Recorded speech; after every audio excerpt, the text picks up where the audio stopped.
Who's the best fighter on this card? Abdullah Mason on the card, so no, he definitely be putting in work, so him. Cool. Probably Devin Haney, I suppose. Oh, that's a good question. Bam, he always displays his amazing skills. That's hard. I say Devin Haney. It's between Haney and Bam Bam, I think. David Benavides creo que es el mejor boxeador. Benavidez versus Yard, I feel like that's going to be a great fight. You know, Devin Haney's really good, Bam Bam Rodriguez, Abdullah Mason. And Haney and Norman is also going to be a great fight. I can't give you one person. Other than myself, that's a good question because I love Benavidez. I love Bam. Man, this is a great card. I got to go Bam. This is why this is a night of champions, because all of us are great champions in our own.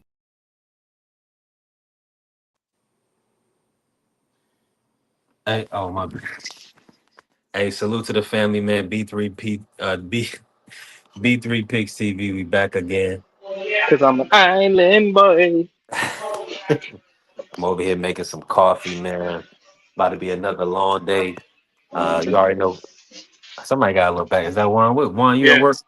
Yeah, you know I'm at work. My brother Juan at work. He's in a bodega. Shut your ass up. I'm sick of you. Hey, listen, it's gonna be another great show. We're gonna turn it into a road show as soon as we get everybody pulling up in here, showing us love. Make sure y'all tap the like button and follow the channel. We working, man. I already been out today working, and I decided let me make sure my audio is good for the start of the show. But hey, we got another great show today. Hold on, this. I don't know, man. This coffee looking like milk, man. Hold on real quick. I don't think this gonna cut it for me.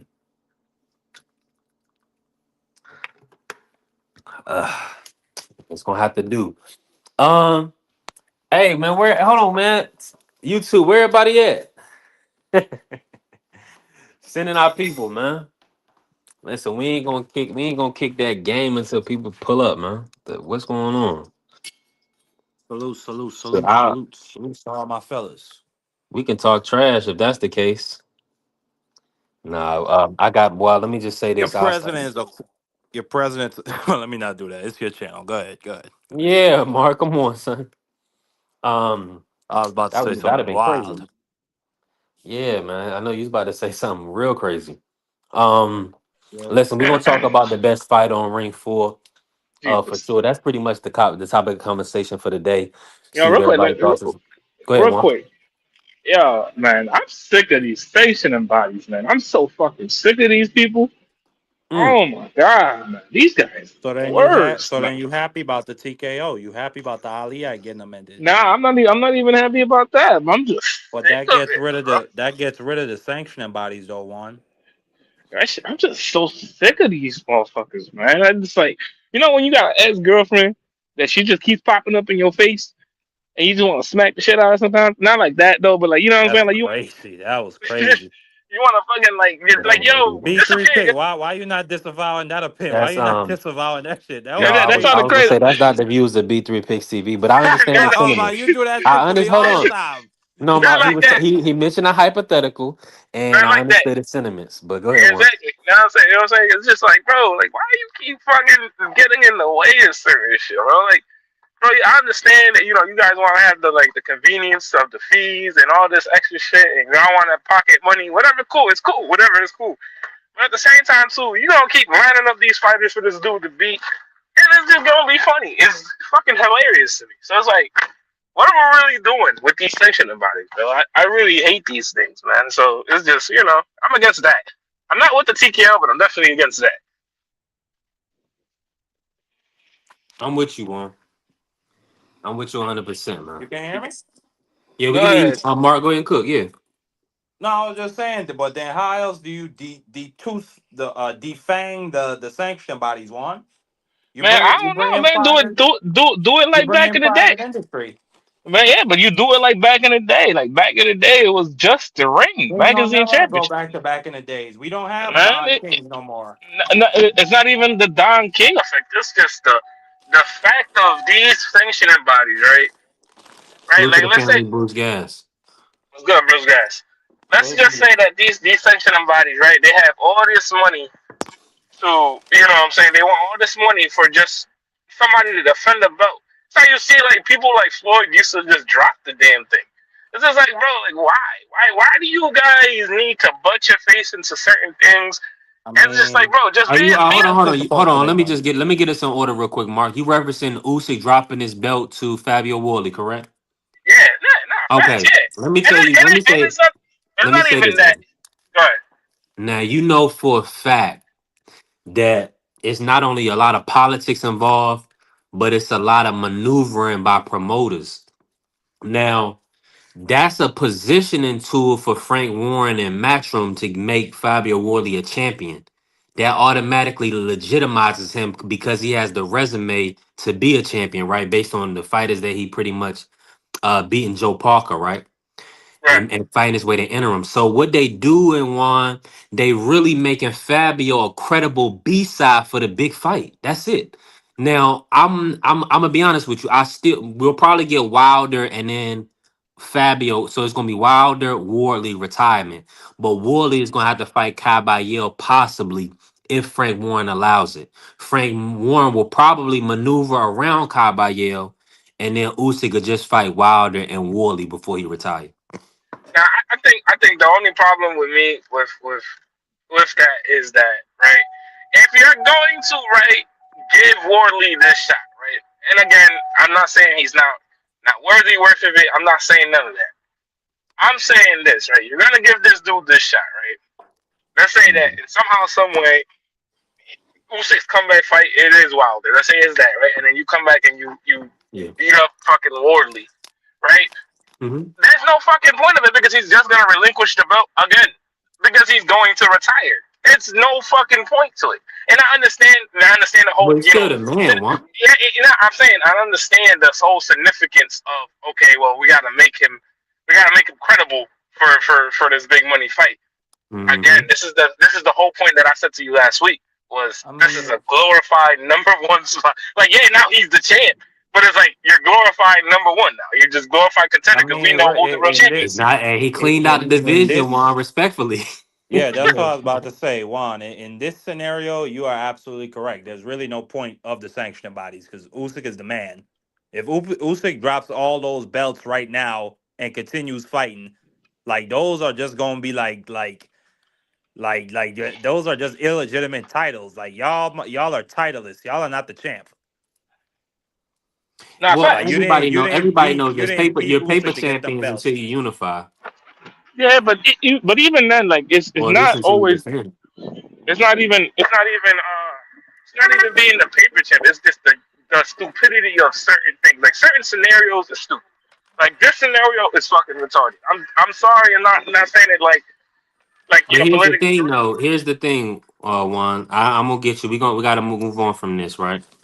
Because we'll be on this all day talking about the sanctioning bodies and their stupidity.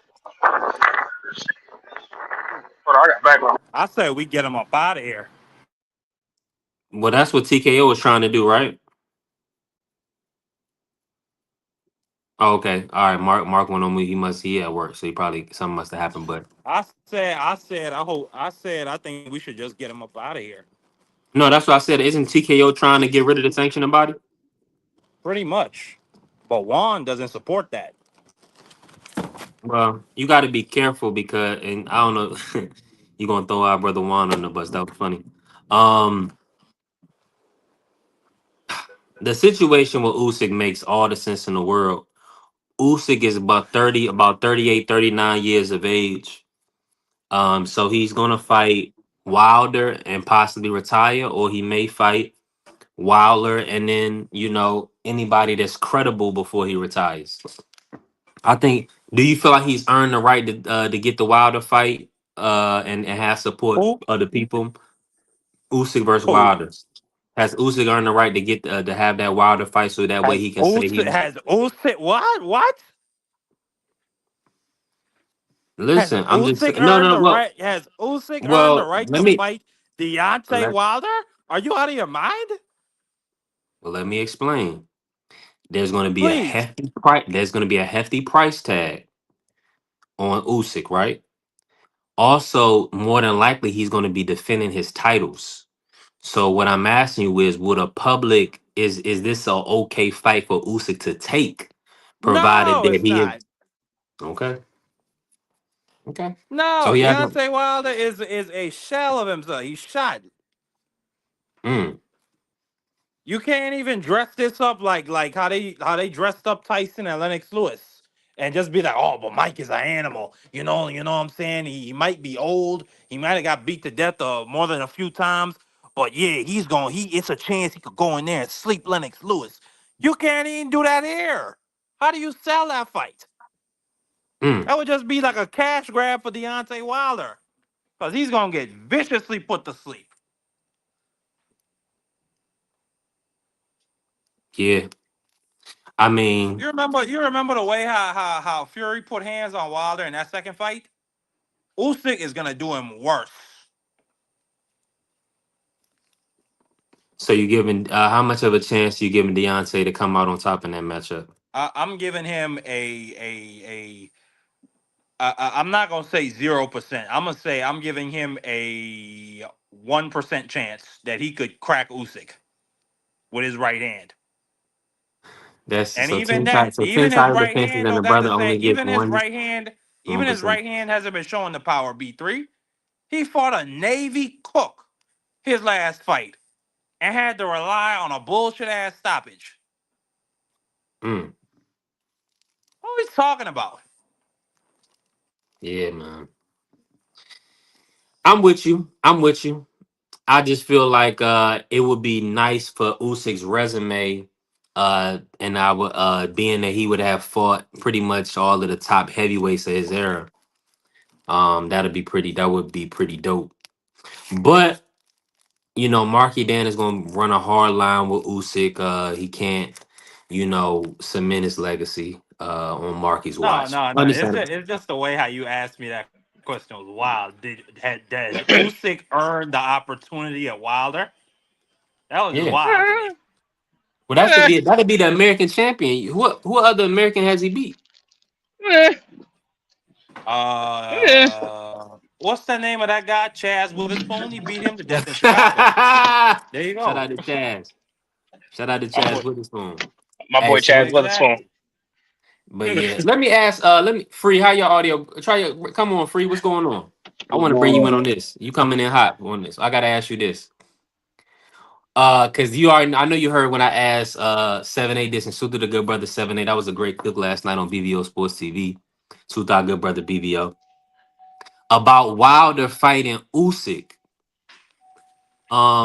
And Free, I'm gonna frame it to you like this. And we got to move on because I want to talk about the topic of the day: best fighter, Ring 4 card. But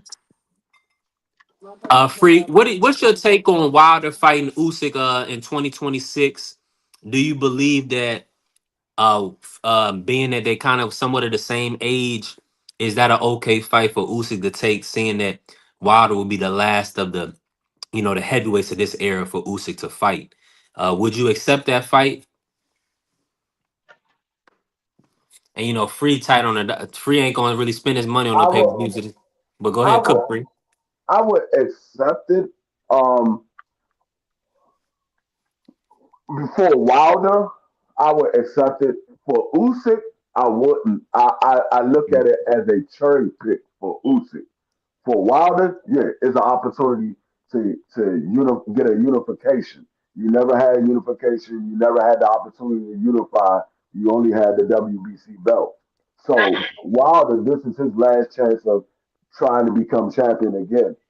Usyk, I think there's other fights that he can take that's more competitive than Wilder. I think it Yeah, kind of looks like Usyk see that Wilder is on his way out. He doesn't have the same competitive spirit in as a fighter right now that he once had before.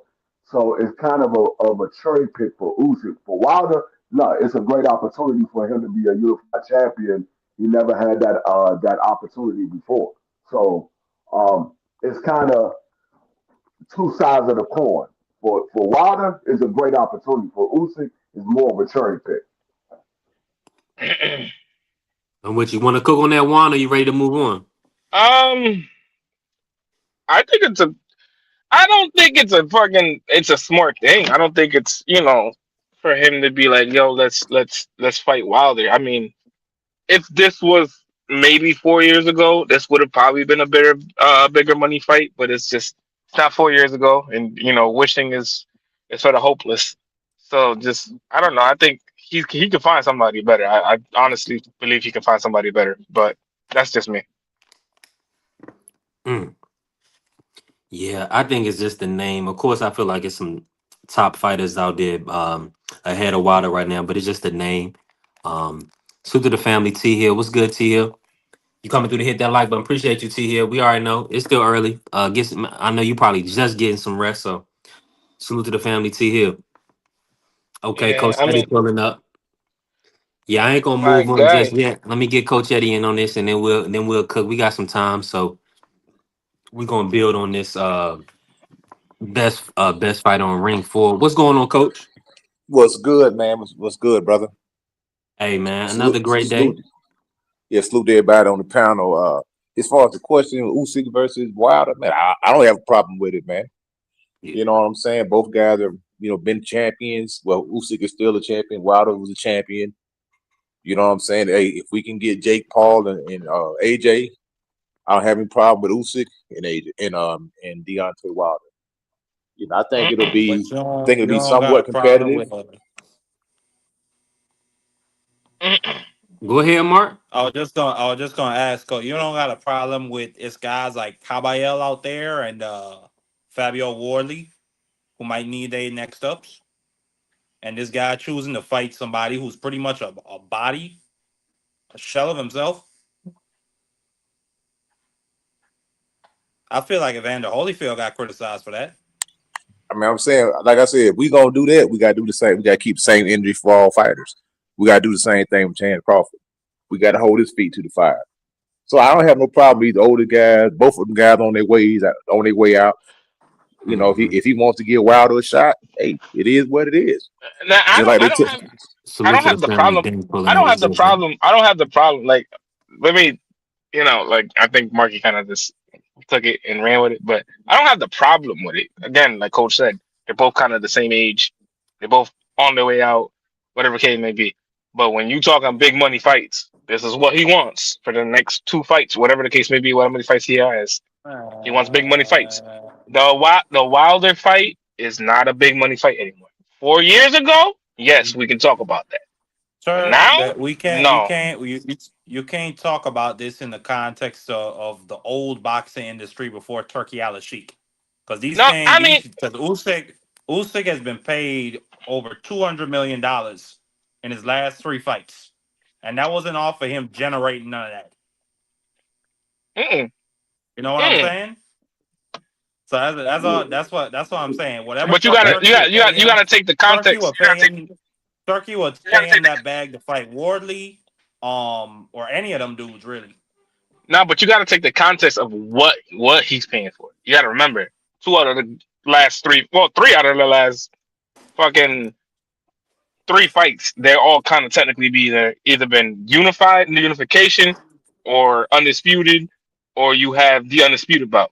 2 of the last were the undisputed bouts. So yeah, you're gonna pay for that. A unification, you have probably one of the biggest stars in the world in Anthony Joshua coming off a whole bunch of good fights. Obviously, you're paying for that. But what did B3 just explain to you though? Fabio Wardley now has a belt. I mean, and yeah, that's obviously, exactly what Frank Warren wants one, so he could drive up that purse. But we talking about right now Wilder. I'm not saying Wardley. I get the point of Wardley. Am I pissed about it? Yes, of course. I just ran on it. But I'm talking about Wilder. Right now, as in Wilder. Is Wilder a big name? Yes or no? Yes. Yeah, he a name. He a name. He's not a big name. Whoa. He a name. No. Right now, in the status of the heavyweight division. Listen. In the status of the heavyweight division, do you put him in the top 5? Yes or no? Simple as that. No. I know you're asking a different question though. You talking about name though. All right, but let me ask you this. Who's a bigger name? Hold on, let me ask you this. Who's a bigger name in the heavyweight division that's available for Usyk? Name the big name. Name the big name that's available to Usyk that's bigger than Wilder. You still got Kai. You got Caballero. You still Stop got it. Chisora. Now I'm Bro, gonna end it right. No, We getting it right. He's not a bigger hold name up, than Wilder. hold up, That's a B3, better B3, fight. hold up, B3, It's not a bigger. B3. You're looking at solely the name. When we say when Wanda's saying big name, he's talking about the magnitude of the fight. Stop it. Now you're changing the whole dynamic of Wilder's it. name, we're not, bro. Wilder is a notable name. It's a Yes. notable name, but Yes. the magnitude of the fight is not a big name. That's what he's It's talking not. about. When he said Yes. when he said a big name, You he's gotta talking about the magnitude of the fight.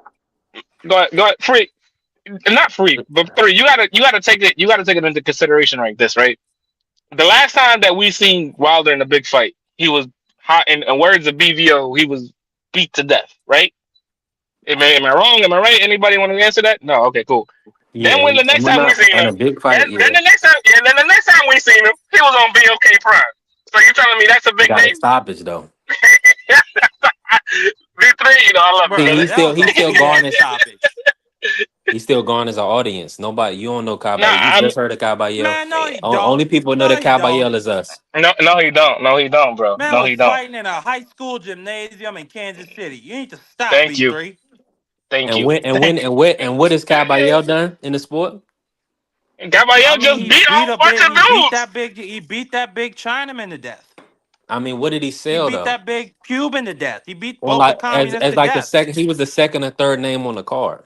Second or Again, third bout on the card. again, free. This is somebody that has Hey, listen, again as free. Mayweather This tell you, he's not a free. pay-per-view Yeah, attraction. free. You're three. You're not looking at it in the eyes of what I'm looking at. God, Three. B3. One. No, I understand. No, I am looking at it from your eyes. No, It you're just doesn't looking make at sense. it. You're looking at it. Okay, You changed it. You changed it, hold bro. on. Kill You me. changed You're it. killing me. You're killing me. Let me cut. You're looking at it as one, right? Wilder, yes, is a notable name, just like Free said. But you're looking at it the wrong way. Caballero, one, yes, has had some big old wins against dudes that nobody else wants to fight. There you go, right? You look who's behind him. Who's behind this man? Who is behind this man? Somebody. So You search with it. Who's behind the man? Turkey. He's going to get the big money fights. He's going to Turkey get money fights. behind Wilder, bro. Turkey's not behind Wilder because he would have not been fighting that. Get out of here. Who, brother, Turkey, you know how much bread Turkey done paid Wilder for Joe Man, Parker Turkey just and watched Zane? Wilder Come do on, a bro. spin and fall. You need to stop, B3. He did And a I twirl. guarantee you, if he could make Wilder Usyk, he would make that before Caballero. Hey, listen, man. Hey, and if he does, he'll dumb me because I ain't I know watching that shit. everybody's on the Caballero train because he's the new body snatcher. He's a great fighter. But he's gonna have to probably get past Fabio Wardley. I want to see that fight. I want to see Wardley Caballero. Yeah, but again, this is like you said. These are names. I'd rather take the Caballero than I take a Wilder. I'm not watching the Wilder fight. Let me You gotta think about it like that. Though. So yeah, if you ain't gonna watch it, then that's what you gotta say. Yeah, that makes sense. If people are gonna pay to see Usyk Caballero, right? And they probably won't even put that as You a pay paying per pay-per-view for Usyk Caballero? Yeah, I'm not paying no pay per view for no Usyk, but I guarantee you this though, he'll get paid Hold more up. than he. I would definitely pay against for Usyk and Caballero. I would definitely pay for that. No, I'm saying because again, we're talking about a name, right? Obviously, yeah. Wilder has a name. It's a crazy name. No lacking. That was crazy, bro. That's OD. Hold on, man. Jesus. I gotta. Hey, yo, pause, bro. That was pause, crazy. big dog. What are you talking about, bro? Why are you coming here saying that? Oh.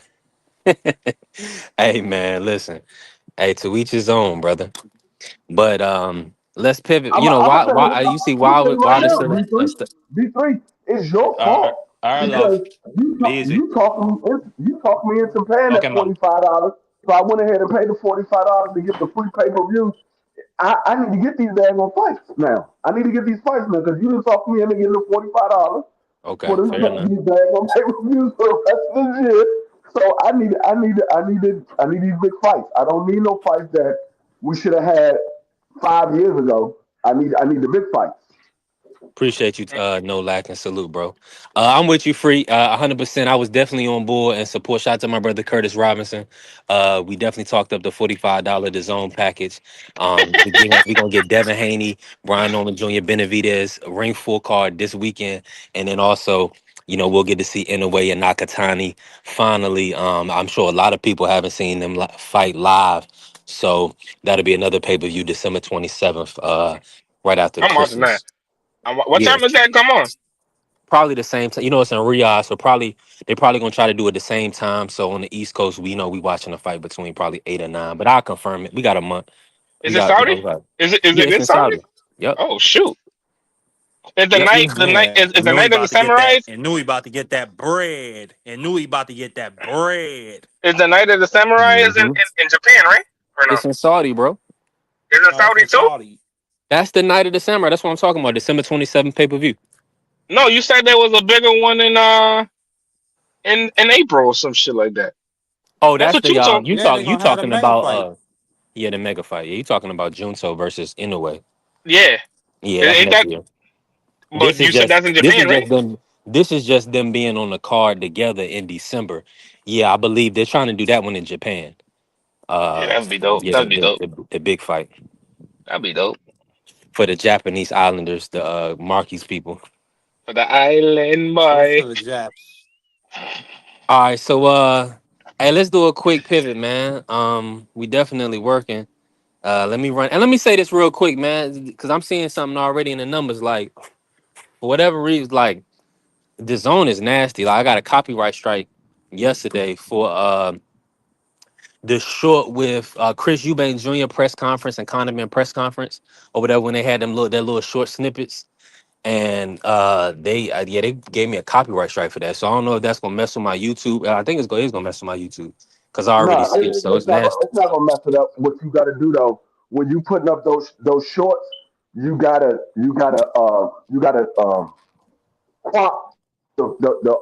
crop the video and take out their logo because they don't Okay. know if you got it from them or if you got it from somewhere else.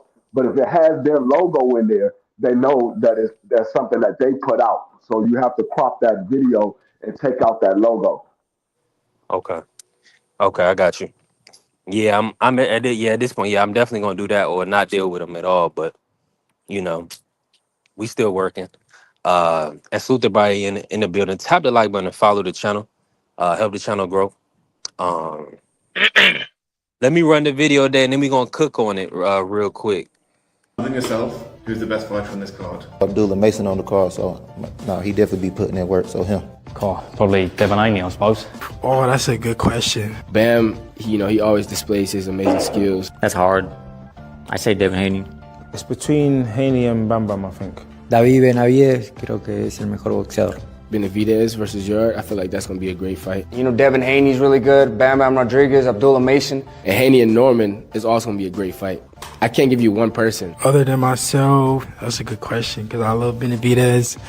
I love Bam. Man, this is a great card. I gotta go Bam. This is why this is a night of champions, because all of us are great champions in our own.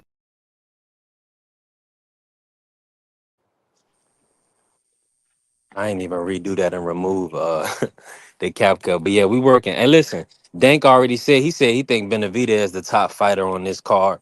I want to move it around to the panel and see what everybody thinking. Mark, first in the building. Mark, what's your thoughts, man? Best fighter on this ring card coming up on the 22nd.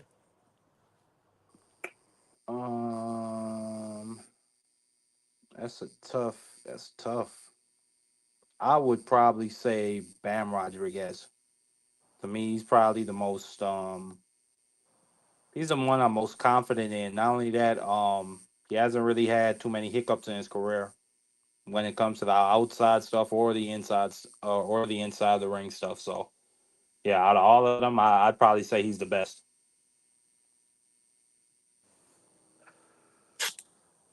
Let me see it, Coach Eddie. Coach Eddie, coming on this, Coach, what's your thoughts on it? Who's the best fighter in your opinion? Well, the best fighter, as far as like fan friendly, action pack, skills, the whole package. overall would probably be, in my opinion, is David Benavidez. He's been around for a long time. He proved me wrong on a few occasions. He's carving his own path out. And the thing with him, he kind of, you know what you're going to get, man. It's not like it's a question mark, or like which David is going to show up. He's consistent.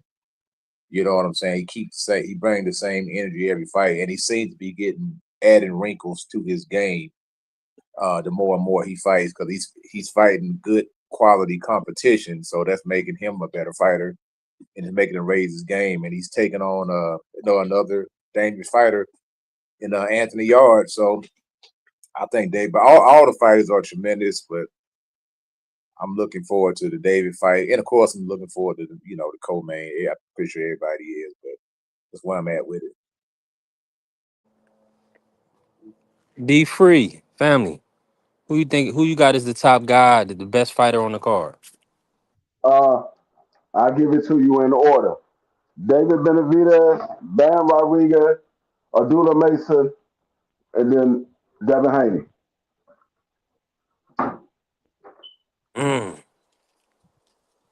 Yeah, that was tough. Juan, I know Juan working. Juan, can you get in on this, man? Who you got as the top fighter on the card? I have to agree with fucking Murky, man. I'm gonna have to agree with Murky. I think it's Bam. I think Bam is probably the best fighter on the card. I think obviously he's gonna show that Saturday, because I don't think this is gonna last long. If you know, you know. But yeah, I don't think this is gonna last. So yeah, I definitely think it's Bam. Hold on, Saying what fight gonna last long? Huh? The Bam Rodriguez fight? I don't think it's gonna last long, bro. Tell you Well, the based truth. on Puma style, based on what I was watching, I agree. But we'll have to see, because Bam is he still got to get acclimated. Nah, I think because the dude that he fought, I forget his name. God forgive me. I'm gonna probably butcher this shit. Yeah, I know, but no. I'm gonna butcher the guy Puma just fought. Shoot, somebody help me, Jesus. Whatever. I know what you're talking about. I just can't think of the Hold on, name. say it again, Juan. The guy Puma just fought the last fight back in Ioka. Ioka was one. He's 30. He like 32. 32. He probably not on his last legs, but he picks his fight. He picks the way that he fights and stuff like that. And you can see that he was picking them off a lot. Again, Puma did a tremendous job again, but also got dropped with a hard shot. Easily. Yeah. When you have somebody that kind of picks up the pace and kind of knows what he's doing, he gonna get stopped, and it's not gonna be pretty. My apologies. Ioka is 36. No, yes. I think Puma gonna get stopped too. I just don't think it's gonna be early. It could be. I don't think it's gonna be early. Nah, it's gonna be in 9. It's gonna be 9. It's gonna be 9 to 10. 9 to 10. 9 to 10. To be honest with you, outside of the Devin Haney fight, I think every last one of these fights going to end in the stoppage. Mm-hmm. No, honestly too, I think I'm confident in Haney, but I don't know, man. That he doing too much talking. His dad doing too much talking. Y'all looking real scared. Streets, man. I don't know, Juan, man. Let me ask you this, because even Thanks said a lot of names. Devin Haney name came up the most. Sam Noak said he was the best fighter on the card, and Bam Rodriguez, a pound for pound fighter, said Haney was the best fighter on the card. What are they seeing, and why are they saying that Devin Haney is the best? I think it's because of the experience. You got to remember that he's fought a lot of dudes. He's fought the Jojo Diaz's, he's fought the Linares's, he's fought the Lomachenko, the Kambosos, even though Kambosos, again, C- fighter, maybe at best. He's fought the Regis Prograis. He's fought, lesser names like Mason Menard, dudes that are, tough outings for a lot of dudes, and made it look easy a lot more times than not.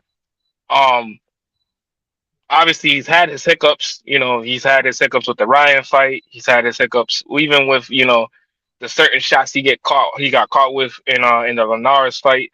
Even the hiccups with the Lomachenko fight, he's had a little bit of hiccups. So, obviously the experience pays off and stuff like that. But again, that's why I think they're seeing is like, oh well, his experience is a lot better than most of ours. Except I think arguably maybe not David Benavidez, but I don't know. I would have to really look at David's Yeah, resume and no, then Devin. I think David Benavidez had on this card right now. On this card, David Benavidez had the tougher competition throughout his career than anybody else on this card. Yeah, because I gotta sit down too and really look at David's thing because it'd be like, Oh, I know it's David Morrell, I know it's Plant, I know it's Darrell, I know the dude that he made a viral clip off, that he was from like Uruguay or something like that. He made him a viral clip. He was kind of tough back in the day. Then after that, it's like I kind of forget the names that he fought. David Benavidez had Cato Plant. He had Bubu Andrade. He had Anthony Durrell. He had David Morrell. He had the guy that he fought when he first got to 75. Gosdick. Those guys right there. You can't find anybody else on their resume have a tougher stretch of guys. These are all back to back.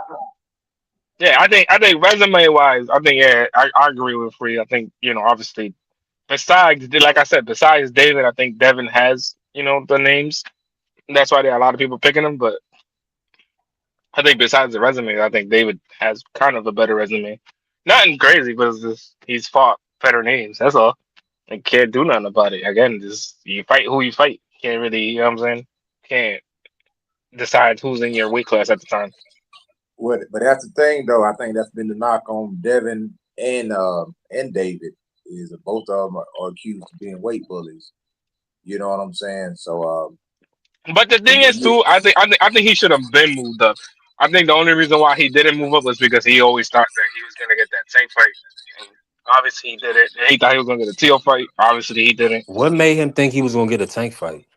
I don't know. I think it was more of the everybody saying, "Oh, well, Tank should fight him," and then obviously Tank looking the way that he was looking at the time. You know what I'm saying? Like him really beating people, and obviously Devin being right there is like, "Oh, we can get this fight right here, right now," but it never really materialized.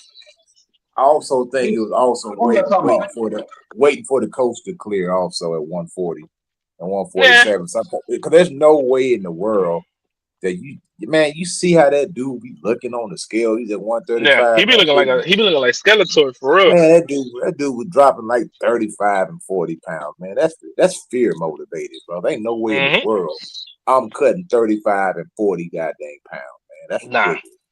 I don't know. You know what I'm saying? I That's not even healthy. That's crazy, man. That's not even healthy. That is crazy. And if he was fighting anybody that was worth the crap at 135, him being so depleted like that, they would have got him out of there. Yeah. You know what I'm saying? I mean, Lomachenko, he was a 135, but he really started his career at 126. He was a small guy moving up. The best Lomachenko was at 126. Devin Haney was just Sebastian Fundora at 135. Maybe not that tall, but just as far as just cutting down weight. I don't know how the kid did it, man. To be honest, man, he looked horrible on the scale sometimes. And that's what I have to look at and go by. You got to go by the advantages that one fighter had over other fighters. That's why when I look at these fighters, I say, okay. That's why I said when I say who's the best fighters, I look at the fighters. They fighting guys that's closer to their size. They're not really at a advantage in these fights. The only advantage is their skill level, not far as height and weight and all that. It's skill level. Now, Bam Rodriguez, I would say Bam Rodriguez, he needs to move up too. I don't think he needs to have too many more fights at 18 or something like that. 115. 115. 115, yeah. He needs to move up. Crazy. His body telling him he needs to move up. He needs to move up because you can't be coming in at 115. Now it's only 15 pounds, but you coming in at 115 and you looking like a 130-pound fighter on Fight Night. So you might need to move up.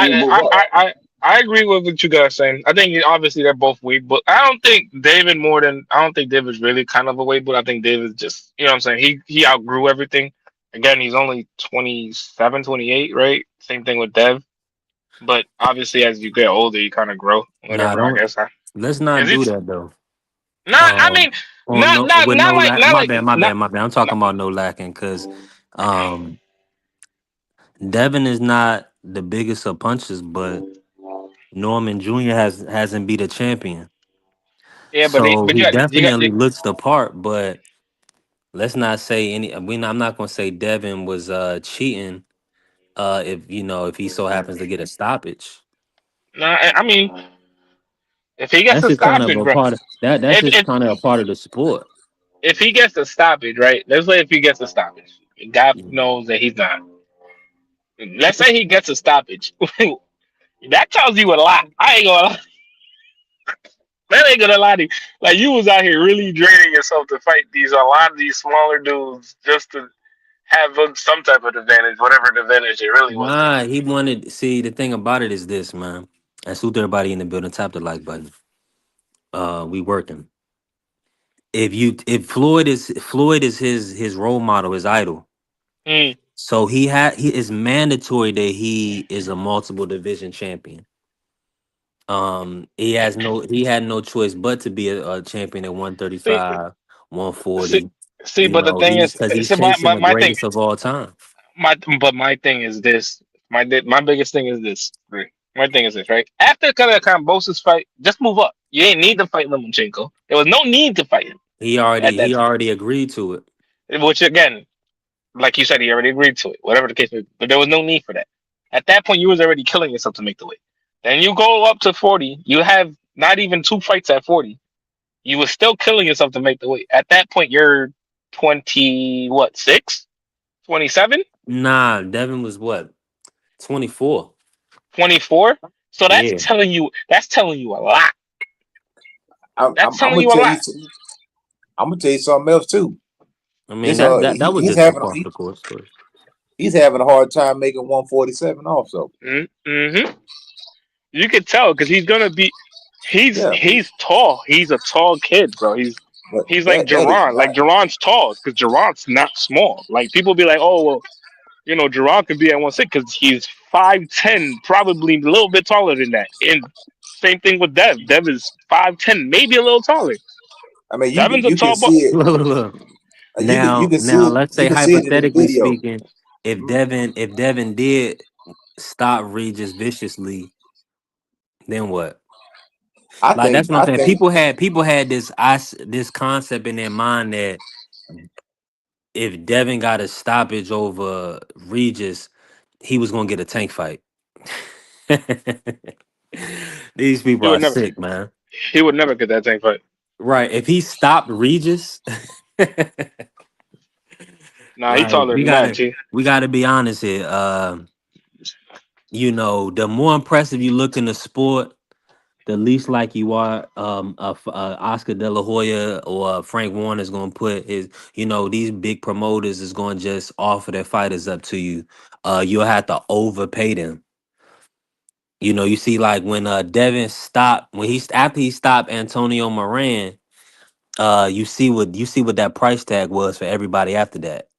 They was getting there pretty much the highest payday to get in there. So when you getting in there with a top guy, what is Norman Jr. getting? His highest payday. So if the way it's looking, Devin out his own mouth, he said, I'm gonna do whatever I want to do. I could tell him what I'm gonna do, and he not gonna be able to stop it. So he's I talking mean, greasy. yeah, he talking really, and he's not having. To me, he hasn't shown that level of dominance in any fight to talk like that. I'm being dead serious. I ain't being no hater. I'm just being serious. I mean, you would have to point to Not since somebody that level. That's what I'm saying. Yeah, you would have to point way down to somebody maybe in his career where you can point to any fighter that he actually did like that. Tell me he gonna do whatever he want to do. I mean, if you want to throw Kambosos in there, fine. He did kind of do whatever he wanted to do with George Kambosos. I'll give him That's to what I was Cambosa. going to say. Cambosis is the only person I could think of somebody with Okay. What are you talking about? You a talking name somewhat. breezy? Cambosa is the only person I can think of somewhat with a name that he pretty much did whatever he wanted to do with.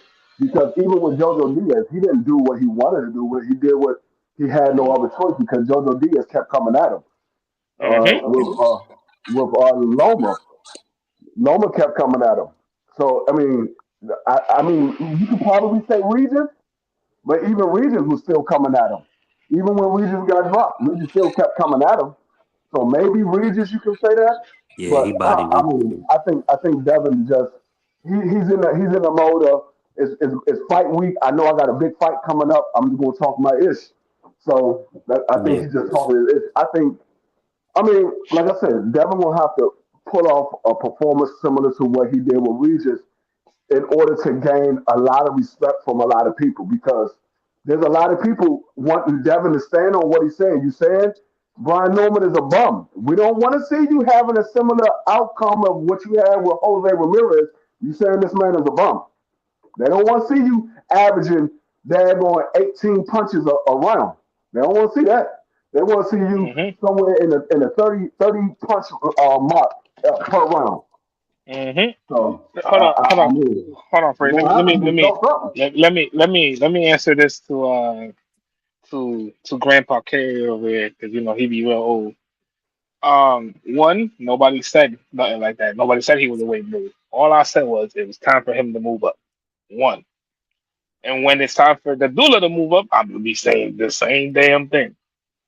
Move up, because there ain't no point for you guys to be sitting here killing yourselves to make 135 pounds where you can make perfectly fine 140, 147. When again, he should have been there at 140 after he beat Kambosos the second time. Then should have just moved up right to 47 if the case may be if he beat Regis. But no, Right. I'm gonna be honest with you. People keep saying, "Oh, there ain't no weight bullies. There ain't no weight bullies." If a person sit here and tell you after he moves out of the division that he was struggling to make weight or he was killing himself to make weight, that is a weight bully. That is a weight bully. I don't care if they made the weight or not. That's a weight bully because it's a guy that shrunk himself down. He basically was killing himself on the inside to make a weight that his body was telling him he should not be at.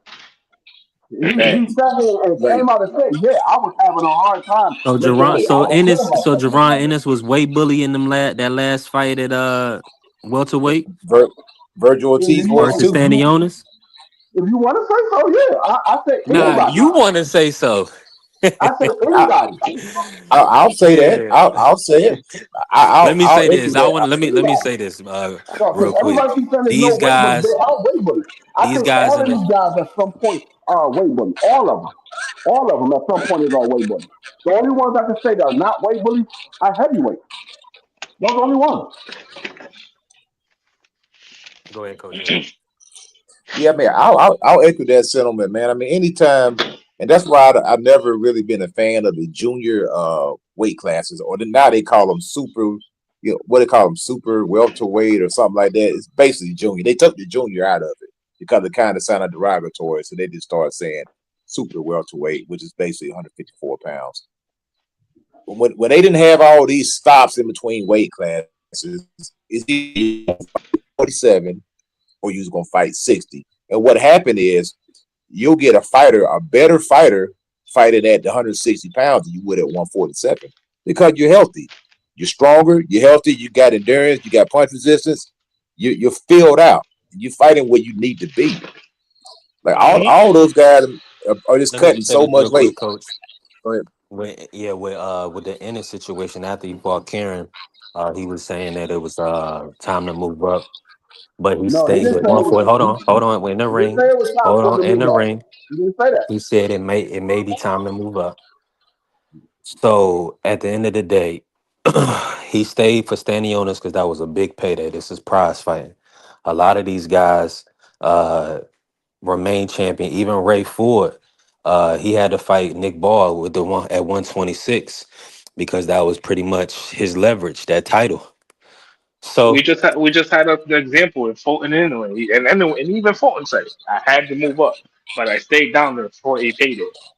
Not a Yeah. deep, Yeah. not deep. I'm not saying that these guys are always bullies. I'm not saying none of that. I'm just saying, listen, if you did what you did already at the weight division, you won a championship, unified, whatever the case may be, move the hell on up because there's nobody else at the weight division. Now you're really just being a bully.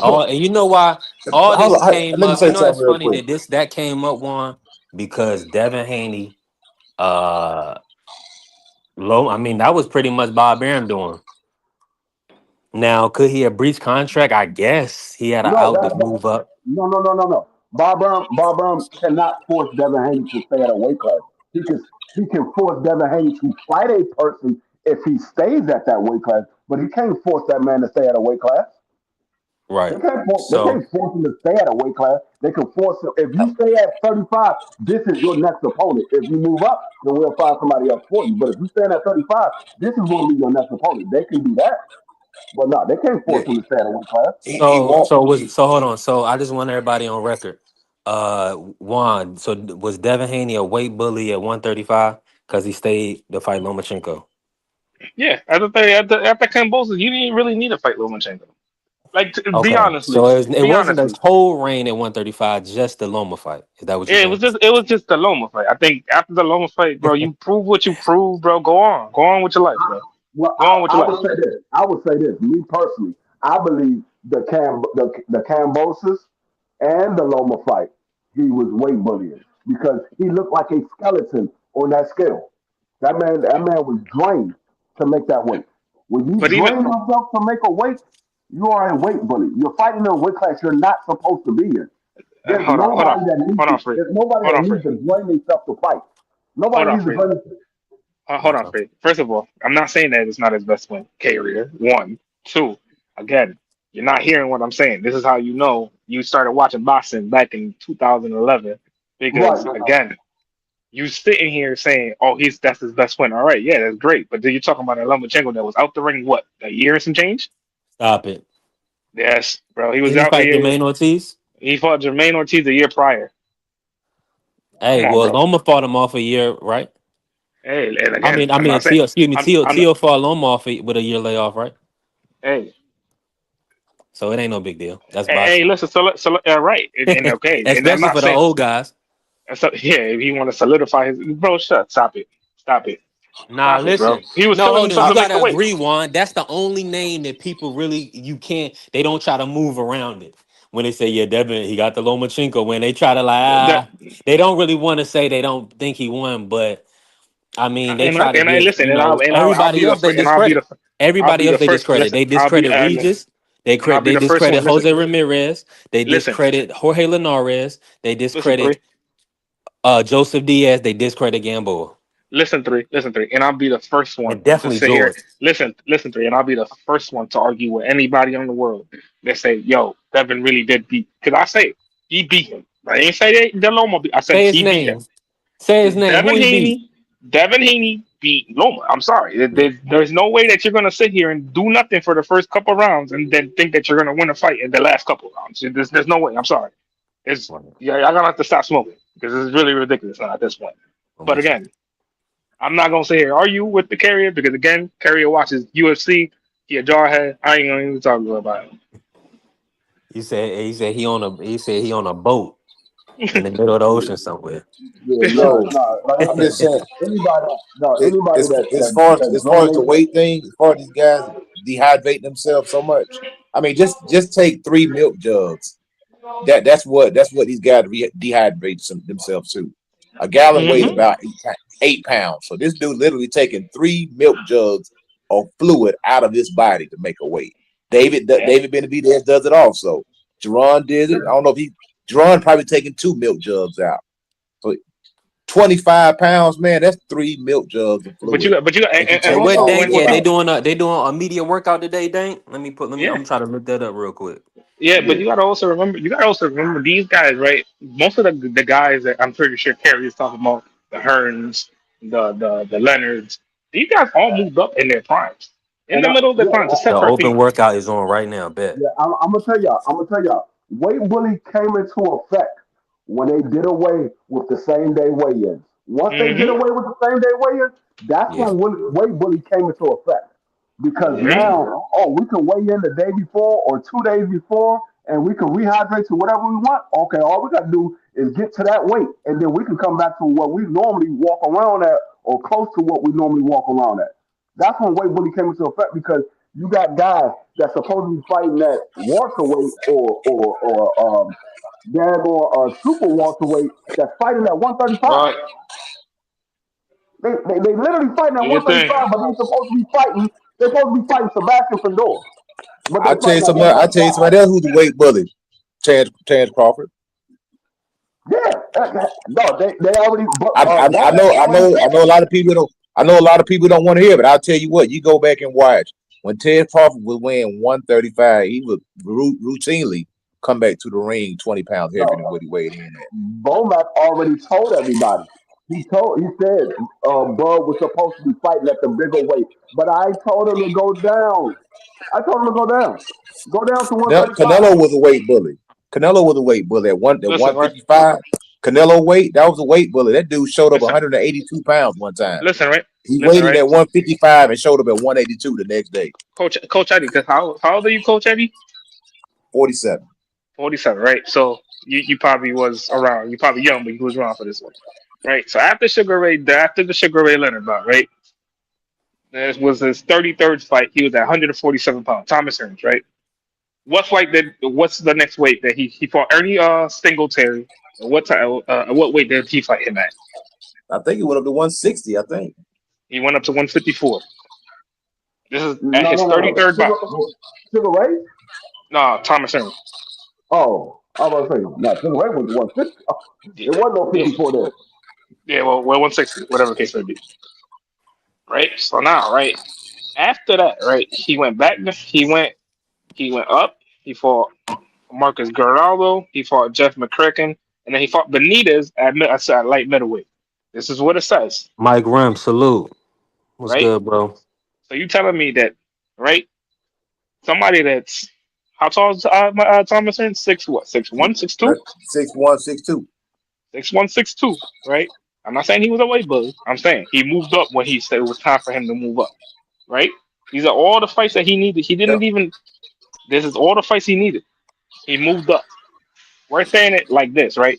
When he won the Undisputed World Championship, when Devin won that the Undisputed, because that was Cambosa's, just move up. At that point, you didn't need the fight limitator. You won that. You got it. You got it there. That's it. There you go. Go move up.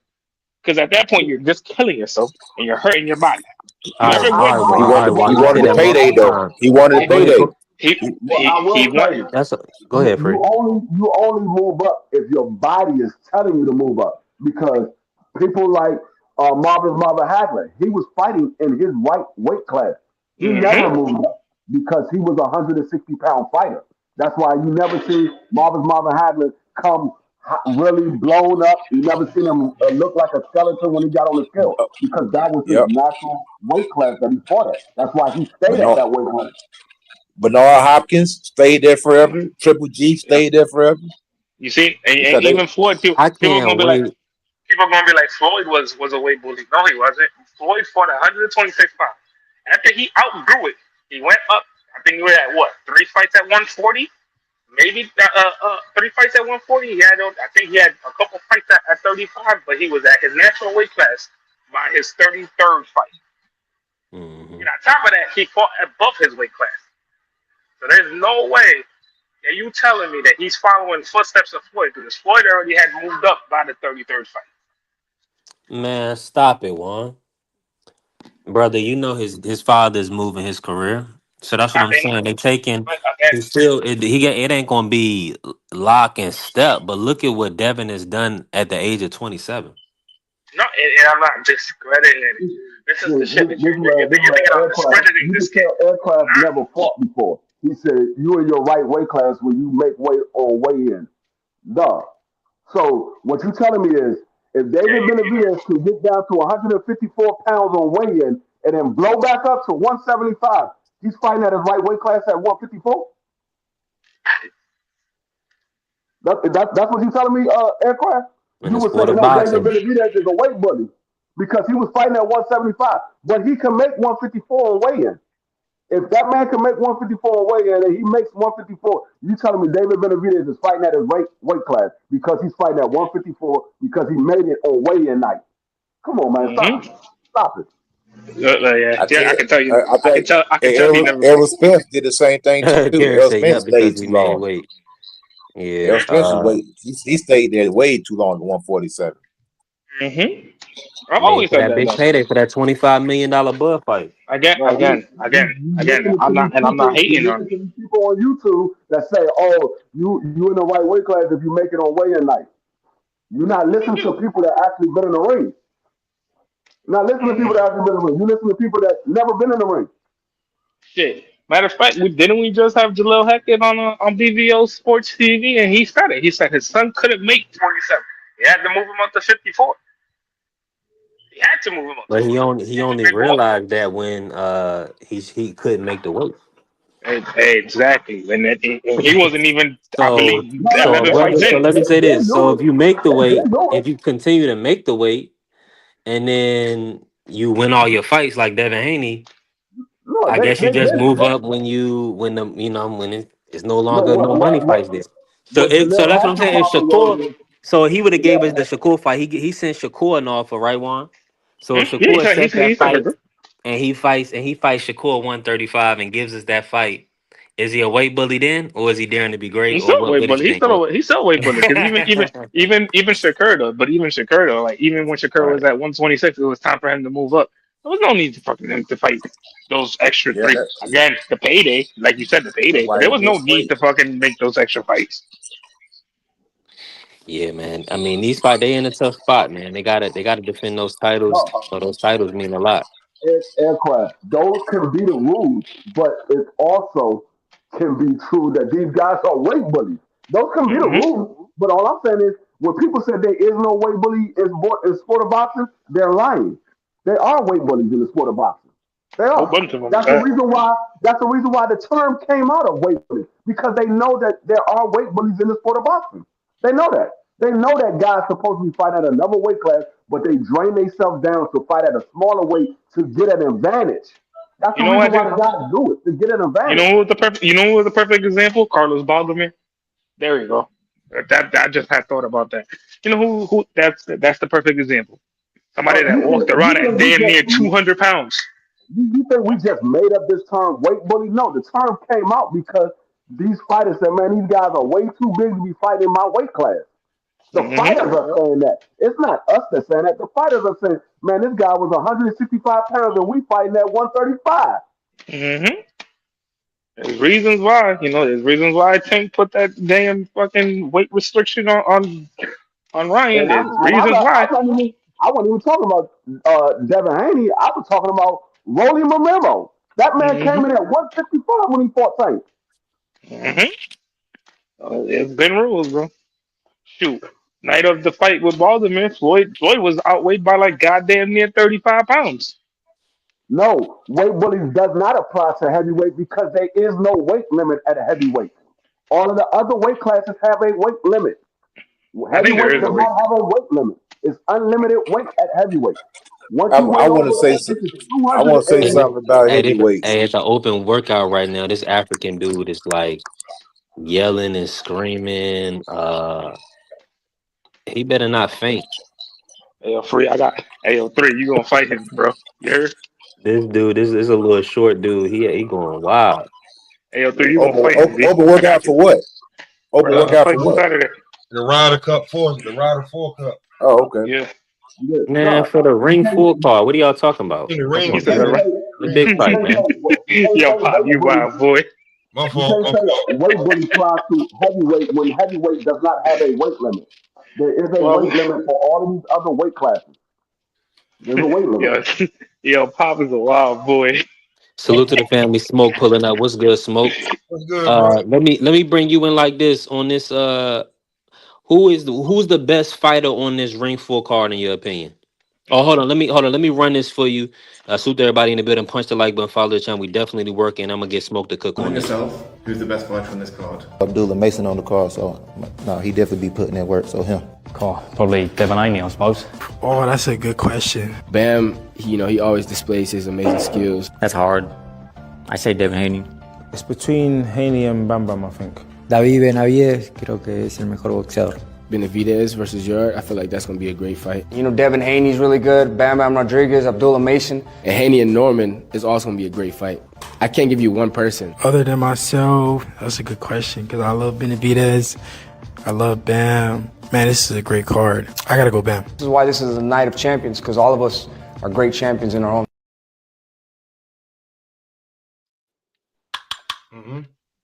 Yo, three. Can you pull up the a picture of Devin the day of the weigh-in on Lomachenko? I know. You can see him look like It's gonna be we ain't gonna get the legit jump that when he missed it 3 times, like Loma said, he had to try like 2 or 3 times. We get the ceremonial, so Yeah, I mean, we're not gonna get his official. We ain't gonna get his official jump. He looked like Shane. Like Kambosos. even that ceremonial, he still looked like Skeletor up there. Look like Yeah, he shit. was small. That man was looking like Skeletor. Word. Yeah, I mean, he cut himself down to 135 pounds. I mean, I don't know what 5'9" man, 24-year-old. That's light. That's light in the ass. Cook on this, Smoke. Who's the best fighter on Ring 4? The last guy that was on the screen. David Benavidez. Was it David? I don't even know. Yeah, like I don't understand the damn. Like, okay, we ain't even talked about him and Yardy fight because we basically think that this is just like a stepping stone fight for him until he get a Bivol or Beterbiev, right? So by far, he's already outclassed his opponent. He ain't even got the damn ring with him. We talking about and Bam, like we don't even know the other guy Bam fighting. We saying that it's gonna be a great test for Abdullah because Noakes is coming to fight. All we talking about is Haney Norman. So by far, it's the Mexican monster who I say it because let's not act like he's not a protege, bro. I want to say protege, but he's a protege, bro. Like he was the fat kid couldn't nobody beat. Nobody could beat the fat kid. And the fat kid turned into the Mexican monster. And now, like people, he went up to 75. He don't look the same. Of course not. You see the difference in them dudes? But he ain't lost now, has he? He's won out of what? He's had how many fights? At 75. He's had 2 fights? Yeah, two, more 4. So in 24 rounds, he's probably won 20-21. Yeah, I would say that. Nah, he lost a few rounds to Vosdick, but he hurt his hand in that fight. So and he lost a few rounds to Morrell too. So no. I think he smoked the rough. He smoked Morrell every round. Stop it. Didn't he get hit with a big shot and kind of? He smoked. I had it like 11-1, but he smoked Morrell. That was a smokish, except for that one round. So that was 11-1. Right, so I give 2 rounds to Morrell. I give 2 rounds to Morrell. We talking about Benavidez's Vosdick and Benavidez's Morrell. I give 2 rounds to the other guy. I give both of them guys 2 rounds. Other than that, David Benavidez whooped on them guys for 20 rounds. I think that David Benavidez is a carrier. Like, respectfully, just like stop typing for a second, bro. It's getting annoying. You don't even know what you're talking about right now. The boy smoking. Like, come on, man. This is the Mexican monster. It's his turn. It's his show. I mean, we can say who's our favorite fighter on this card, but the best fighter on the card, David Benavidez. Now I'm looking at it right now. David Benavidez is -900 money line. Anthony Yarde is a +550. Smoke, what type of fight are you expecting in this main event? What everybody else is, for Yarde to start fast, gas himself out, and then probably get stopped in later rounds. And then I don't know if it's gonna be the power, but we know his gas tank runs empty, and David Benavidez just seemed like it seemed like he got a mobile gas station with him. And then he starts, when the punches start to flowing, either gonna stop it or he gonna stop him. Yeah, my only worry with that though, like my only worry with him is if he gets caught. Yarde can crack, bro. That boy can crack. I'll give him that one. That man can crack for real. That's the only reason I kind of worry about that. But I think if he stays focused and he just starts really like chipping down to that body, bro, early, yeah, bro. I don't even think this is gonna go past 9. I don't think it's gonna go past 9. I think this They fight is calling going the for distance. I think this fight is going all 12. Who do y'all I think that think David Benavidez has been fighting in his lifetime that he ain't been hit with a big shot? Yeah, but I mean, the but thing this is is, yard cracking. yeah, nah, yeah, Yard knocked down Better Beard. Did he knock down Better Beard? nah, I think I he think the rocked fight's him. He going ain't knocked him out. He ain't knocked the him fight out. going He 12 rocked him rounds, though. man. He rocked him though, right? Nah, he ain't dropped him. He cut No, I said Arthur. rocked him. He rocked him though. He rocked him. Yeah, he rocked him. He get him with a good The, shot.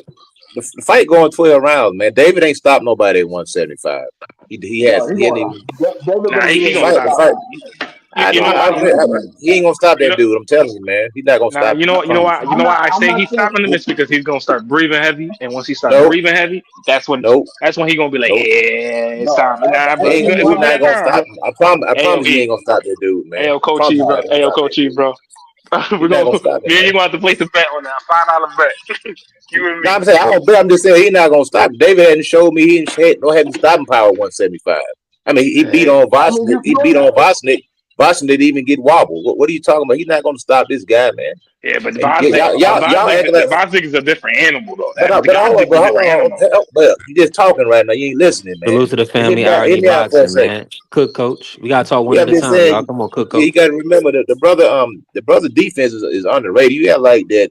Anthony Yard is walking through there with his chin up in the air. You know, the dude knows how to keep his hands up. You know, how to keep his elbows in. He know how to tuck his chin. You know how to roll shots. I don't see David, and plus he gonna have to worry about what's coming back. David, it's not gonna be like one way action where David just running downhill like a snowball, just gaining momentum. It's gonna be they're gonna start off boxing. Watch what I tell you. It's gonna be a boxing match, about 4 to 5 rounds, and then that's when the action is gonna pick up because David has shown to be more of a patient fighter now. He's a lot more patient. He's working behind the jab. He's working behind the jab. He's trying to put his combination together.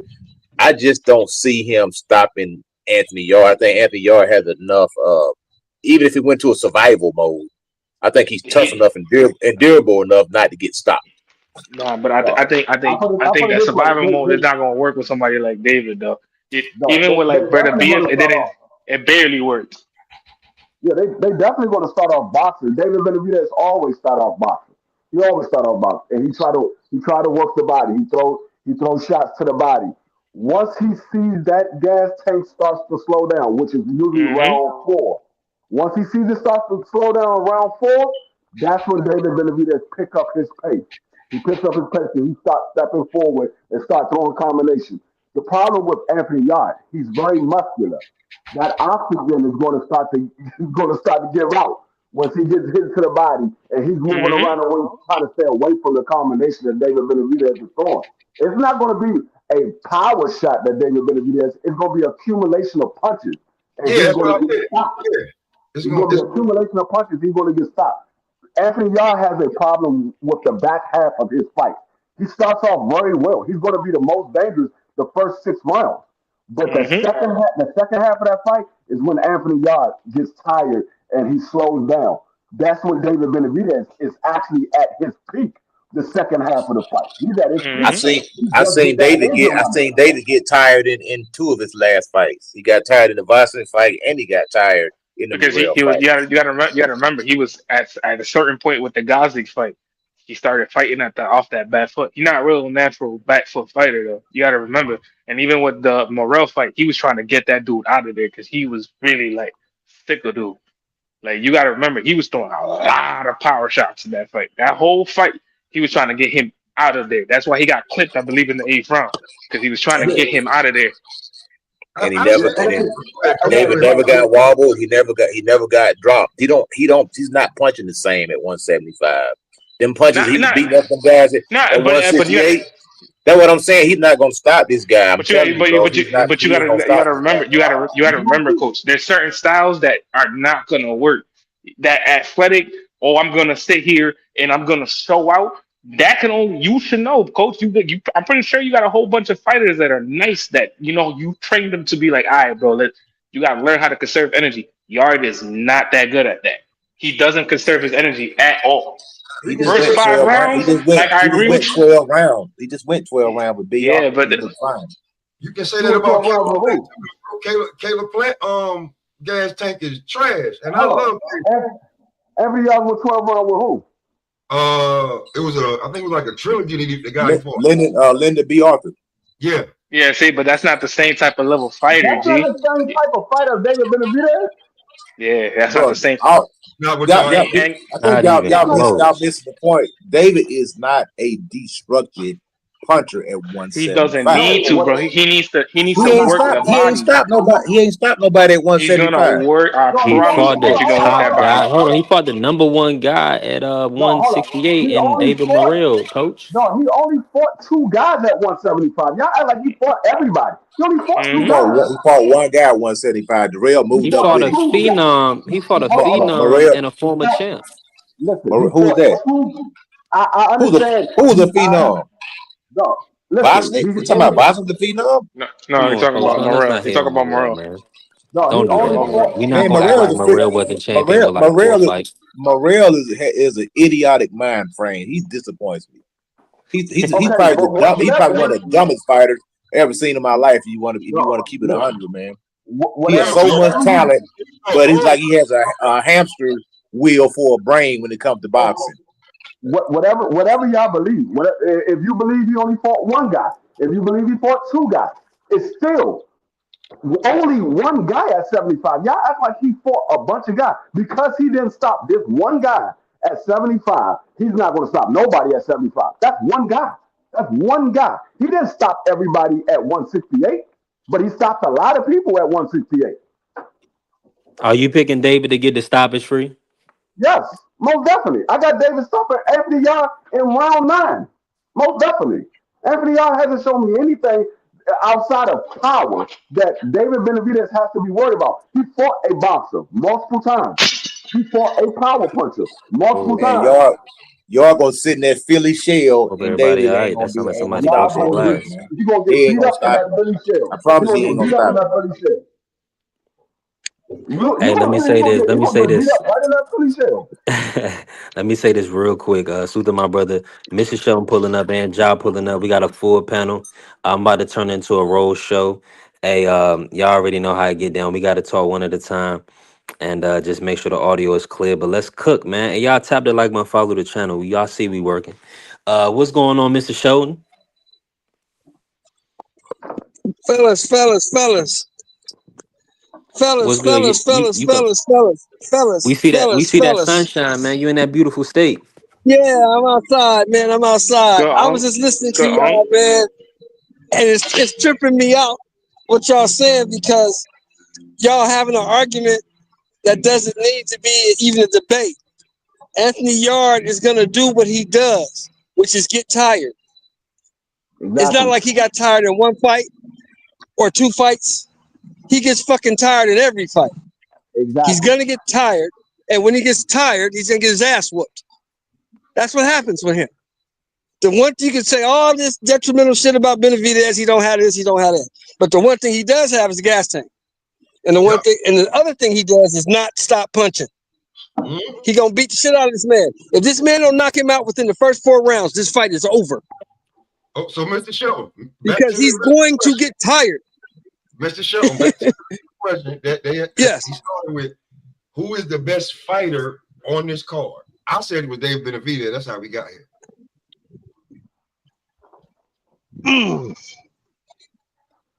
It's a toss-up for me between Mason and David Benavidez. I think David Benavidez is the most experienced. He's the best fighter on the card. Yeah, I agree with that. Just saying. That's how I agree with that. I feel like that yeah, too. because Devin Haney, if you really look at Devin Haney been around a long time. He's been fighting for a minute. But let's really think about it. Who the fuck has he really fought? A bunch of old guys and little guys. Say, Bam Rodriguez said he the best fighter there. That's cool. He's supposed to Bam say that. So it's easy. That's what I'm saying. It's easy But to here's say the that from thing, online, B3. but you ain't in the But gym. here's the thing, B3. Here's the thing, B3. You can say that. But if you look at Bam Rodriguez, what has he done? He rehydrates to 135, 140. So he fought a bunch of old guys and little guys. Same shit. I mean, you can stop me when I'm lying. Bam don't look like he got a size advantage like that. I don't know. All these guys is They cutting say weight and it's been rehydrating. reported Come on. on multiple sites, multiple occasions that Bam Rodriguez rehydrates to 130, 135, 140 pounds. All right, That's been so hold reported on. So let's numerous get this times. correct. Is it a weight bully if you rehydrating 15, 20 pounds or whatever? Or is it a weight bully if you're struggling to make the weight? If you can make the I'm weight old school. and not struggle, is that an issue? I'm old school. I don't give a fuck if you struggle. I'm old school. If you make the weight, you make the weight. I don't care about none of that weight bully shit. If you make the weight, you fucking make the weight. Fight. If you don't want to fight, niggas, then pull out. For all the PG, If all you the make the PG weight, consumers, you make the just weight. know Mr. Show. He's he's Yeah. an elder statesman. I'm gonna play the drop for him If just you because make I the really weight, didn't want to, you but he make the forced it. weight. I don't care nothing about that weight bully. All that's garbage.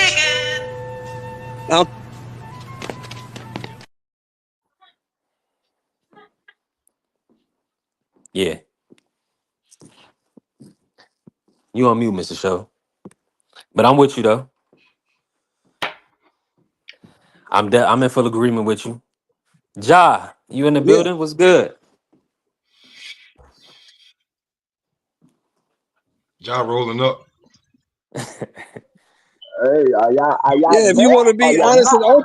open, B3, Bam Rodriguez, and Devin Haney are the same guy. They fought a bunch of old guys and a bunch of little guys.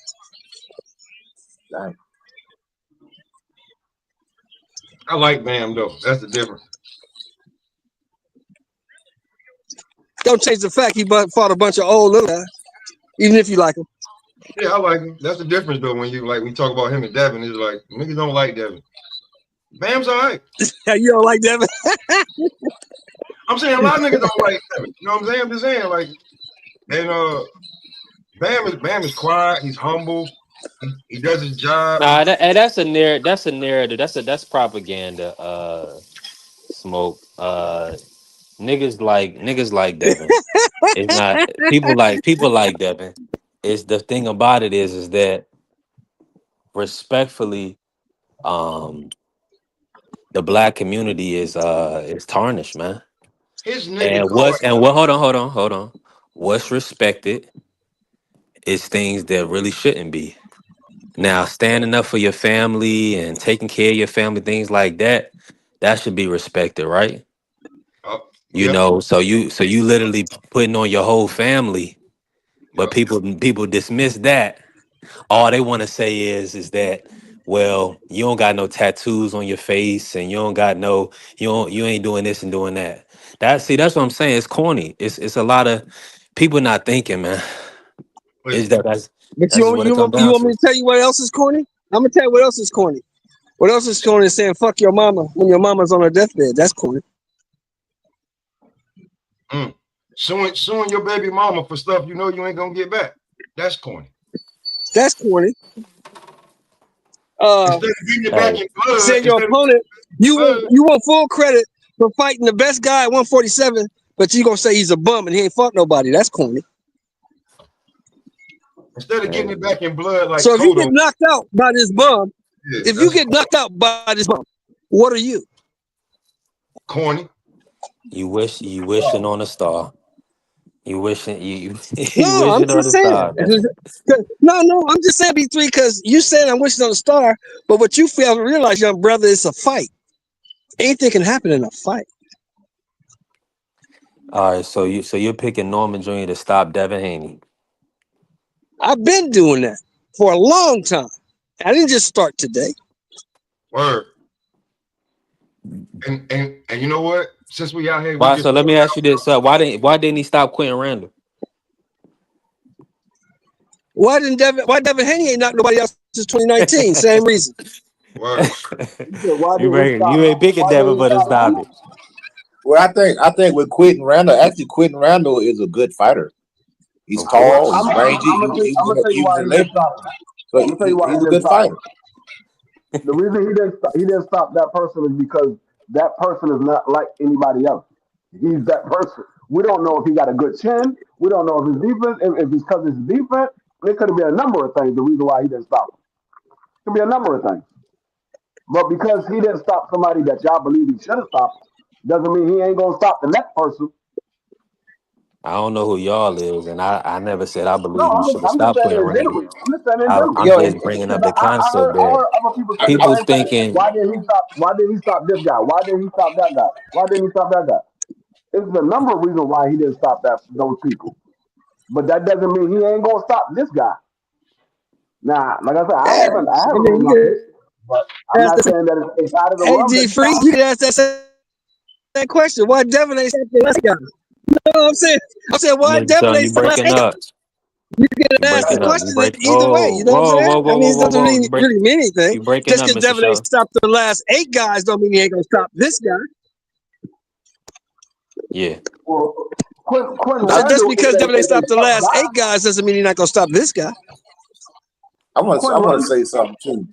I think a lot of time people get caught up in a name recognition, man. Just because you don't recognize the guy, oh, he's obviously no good. And nah, that's bogus, man. All this name recognition. That's why do you keep people? Who Why said they think somebody was no good though, Coach? We gotta stay on topic. maybe a lot of? I'm just saying. I'm speaking in general. A lot of people say if they don't recognize a fighter, they'll say, "Oh, you ain't fought nobody. Who is this guy? We never heard of him." That's a talking point, man. At the end of the day, it's boxing, bro. You know what I'm saying? You mean to tell me that Adam Azim couldn't get in and give Shakur a good fight, if not So beat him, does it just so because we don't know experience? who So he? does it? So hold on. So let me ask you this, Coach.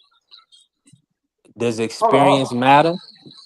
It does matter, but let me hold on, Chad. Hold on 1 second. Boxing is a game at the same time it's a business, man. Champions are made, not born. You heard Devin Haney himself said anybody can be a champion. If you got the right connections, you got a relationship with the sanctioning bodies, you too can be a champion. I can show you a fight right now. It's called the worst boxer in history. My old coach got this guy who had no business in the ring with this guy. He got him a championship fight because one of his buddies at the sanctioning body did a favor for him. It happened 2 years ago. It's called worst boxer in history. He went to Puerto Rico and he got cooked. had a 19-0 record. He was 19-0, but he was trash.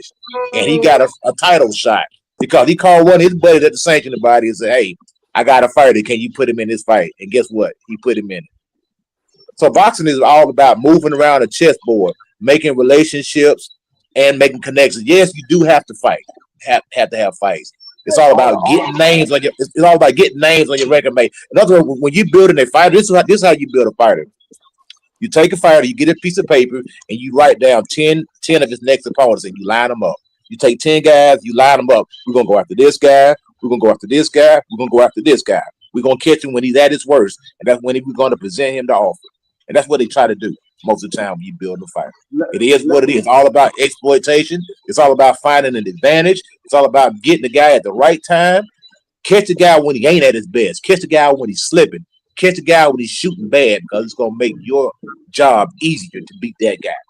Hey, Coach. That's boxing. Hold on, Smoke, real quick before you say something, Smoke. I wanna go at Aircraft because I know he's been listening to other people. He don't do his own research because he said, "Oh, Quentin Randall is ranked 246 on BoxRec." First of all, in the world, he's ranked 109. In the United States, he's ranked number 25. But that's irrelevant because at the time that Brian Norman fought him, he was 13-0 with 1 draw. So what are you talking about? The dude is a tough individual. The man has never been knocked out. You acting like this guy is a guy that's got he has a bunch of knockout losses. See, this is what happens when you listen to other people instead of doing the research yourself. You just got see let me give y'all something real quick. We know when you listening to other people's talking points because we hear it. We know that you sound like what you call. So we hear that. But Coach Eddie, what I was gonna say is you sound like Avon Boggs there, man. The game is the game. That's what it's all. That's what it's all about. It's the game, brother. It ain't about who the smartest. It ain't about who the baddest and who the smartest. At the end of the day, Hey, you see how I You took know it what back I'm to saying? Mr. Show? I said, how you That's why saying they all call that? it the fight game. Boy, Yes, sound like salute. Avon Barksdale, The fight gang. game. Hey, yeah. Let me say this. Quinn Randall's a hell of a fighter. You know what I'm saying? One of my favorite at 147. You And know, he's I was there. I 101. was just presenting that to in a comparison. We talking about, I mean, somebody that's moved through divisions now. So I think everybody, like Devin said, everybody's gonna be really shocked at what happens in the fight. I'm looking forward to it. It's gonna be a major I'm gonna be matchup. shocked Let either me way. bring Only in thing T that Hill. shocked me is if Devin knocked the man out cold in the second round. That would shock me. Other than that, I'm not gonna be shocked.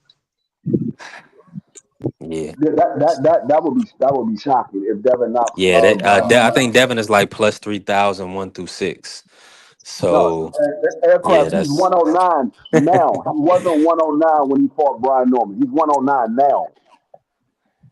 Yeah, I keep telling y'all be listening to other people instead of doing your own research. Y'all gotta do your own research. Last time I checked, Jake Paul was in the top 15. Let that sink in. If y'all want to talk about sanctioning, but this man has no. Right.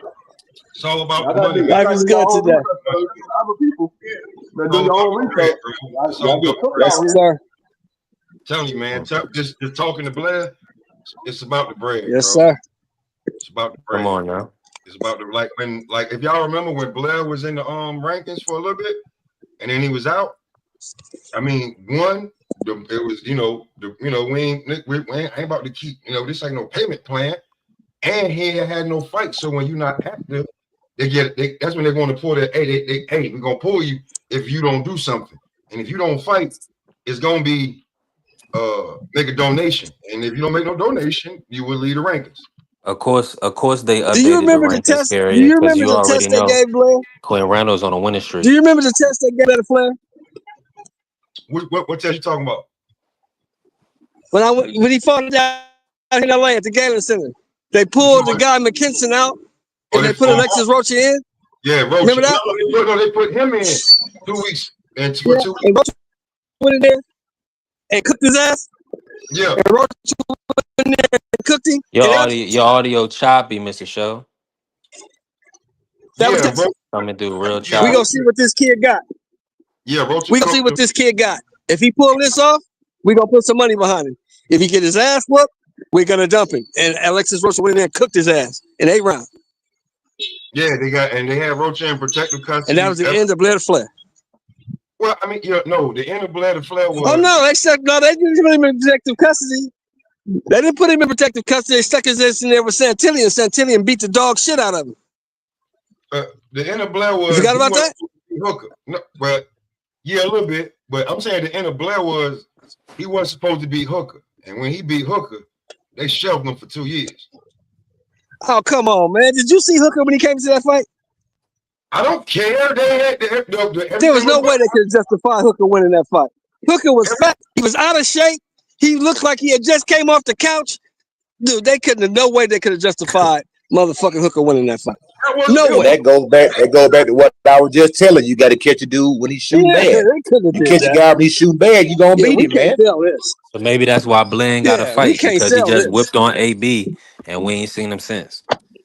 Well, the AB joint, like he had a fight with Conor Walker, that fell through. Yeah, Conor Walker fighting somebody from the UK now. Yeah, that fell through. So now he's just looking for another opponent. But And who promoted that fight? B3, the AB Blair fight. Who promoted that fight? The great Don King. The great Don King, yes, sir. That's why he ain't got no other fight, because Don King ain't got no motherfucking connections. Well, I don't even think Don. Ain't nobody fucking with Don King, you know that. Yeah, Don's sick as hell right now too. They people are praying on it. They acting like they not, but they're not fucking with his son. They're not fucking with Don King's son. Or whoever Don King promoted. They're not fucking with them people. You know that. Tell me why they got Devin Haney ranked number 1 at welterweight. Mm-hmm. Yeah, I saw that. That what I was saying, bro. These sanctioned about it in the trip. I tell you another thing too. Yeah. Terrence Crawford coming from 154, getting a shot at Canelo Alvarez. It's the business. It's They boxing. got this man ranked number one, and He had went the straight to the front of the line. nobody at 147. They got him ranked number one. Mm-hmm. Okay, who's the number 154 pounder? They do it off They do it off resume. The best 154 pounder is who? I think they got Sebastian Fundora, right? Is Sebastian Fundora? I think according to this, they got Virgil. I told you, number one. no, he got. Bro, that dude he's not even a champion, man. We gotta laugh at that too, right, Free? Isn't that funny? He ain't even a champion. That's funny as hell. I looked at that. I said, there's no way in the world Virgil should be number one. He's over top of every champion that they got in the division, and this man never fought for a championship. That's crazy. I saw that like a month and a half ago. I said, yo, what the hell is this? Yeah, I was like, no, that's shit crazy. This man has never fought for a championship, but he's ranked above every champion in the division. Every champion, even the Boogeyman, he's ranked above the Boogeyman. He's ranked above everybody. He's never been a legit champion. He's ranked above everybody. So, like, looking at like first and then second of all, what? BoxRec don't even recognize what is it, the WBO, the WBA? They got the IBO up there. WBA. So yeah, bro. Like when it comes to that, man, it's like I don't like BoxRec. I just go there to see what your name is and who your fights were. I don't believe your rankings. I don't believe your rankings. I don't believe. Let me ask you this, Smoke. Let me ask you this. Bam Rodriguez and Sam Noakes said Devin Haney was the best fighter on the card. Why you think they did that? What made them say something like that? Well, as you can see, you had to pick between one of the guys that was on the card. I mean, Benavidez was there. Everybody on the panel said Benavidez pretty much. And Bam. Sam Noakes said Devin Haney, and Bam said Devin Haney, and Anthony Yard said Devin Haney or Bam. That's absolutely fine. I don't have you asked me who I'm just saying, what are they seeing? I'm just saying they the fighters. What are they seeing in your opinion? Why are they looking at Devin as the best fighter? Sometimes you can have a better relationship with another fighter and you like that fighter. Like Anthony Yard likes Devin Haney. Hold on. So 3 out of 7 say Haney, and now math ain't mathing. I'm just saying they always colluding with Haney and Bill. No, I'm just saying Devin Haney and Anthony Yard knows Devin Haney since he was a kid, and he liked the way Devin Haney fights. He liked that style. He liked that Mayweather style. You can see that Anthony Yard tried to pattern himself after Mayweather. That's why he sits in that shoulder roll. Yeah, hit and not get hit, coach. Hey, B3. If they got Devin as the best, as the fighter that they pick, cool. I don't have no problem with it. I just think, me personally, I think David Benavidez has a tool chest, and he's only been using one toolbox on niggas. That's what I'm just saying. So at 75, when he got to go back to everything that he's ever learned and known. Did you watch the Vosdick fight? Yeah. That Vosdick stood up to David. A lot of these people on the panel got David getting stopped by Jao Pataya. I'm just saying. Yeah, I mean, that's true. We got to see. We got to see David. But yeah, no, Jao Pataya is that guy. But what I'm saying is that in Vosdick, a big man, an older big man in Vosdick stood up to David respectfully. Yeah, I don't have no problem. Vosdick only lost to one person, bro. See, you got to remember. Hold on. Put some context on that. We're not disputing Vosdick only lost to one guy. And he lost to one guy before Benavidez. That's the Russian Wolverine. The Russian Wolverine known as Beterbiev, Beterbiev, whatever you want to call him. All right, David Benavidez versus Beterbiev next. Who wins? Run it down, everybody. Benavidez. Beterbiev is 42 years old. Benavidez. Yeah, I got Benavidez. 2 years ago? 2 years ago, Beterbiev would have knocked his ass out. Yeah, I look at it like this. Right now, if you put David Benavidez in the ring with Jao Obatai on Saturday, I say Jao Obatai beats David Benavidez. But we're talking about 4 fights down the line. 4 fights down the line, it might be totally different then. Because he's talking about after he gets past Yard, he's looking to fight Arthur, he's looking to fight Bivol, he's looking to fight Zordo, and he's looking to fight Jao Obatai. 4 fights down the line, it might be a totally different situation. It might be a totally different situation because he's Yeah. gonna have 3 other guys or 4 other guys on his resume that he got experience from. So it might look totally different. People might say, "Oh, you know what? After what I see from David Benavidez, I don't know if Ja Obertine can beat him." Ja We might might see be Ja Obertine look like Ja trash might be in the at, next 4 fights. wait. Ja might be at heavyweight in 4 fights, bro. Because I done heard a bunch of fighters and ex-fighters say that dude's a heavyweight that can make 190. Yeah. He say he gonna move up too. He say he want to move up. That's what they say. But let me ask you this. See, you got to understand when people pick Devin Haney, it's like Coach Eddie was saying, it's more like on name recognition. They like that style because people say Devin Haney could be the best fighter on the court. Maybe in their eyes, but in my eyes, he's not because I've never seen David Benavidez bounced off the canvas like a basketball. But I have seen Devin Haney bounced off the canvas like a basketball. I've seen. You never seen Ronald Graville versus David Benavidez? Like I said, I'm gonna say it again clearly, slowly, because you obviously didn't hear what I said. Like about the Ryan fight is that What he I came said, out. no. Ryan, You're even gonna if run it no was clip. a little bit, he still came out. Why do you have any of that in your body? You know what I mean? I don't know if there was messed up with the supplements, but I feel like that was a big advantage for him.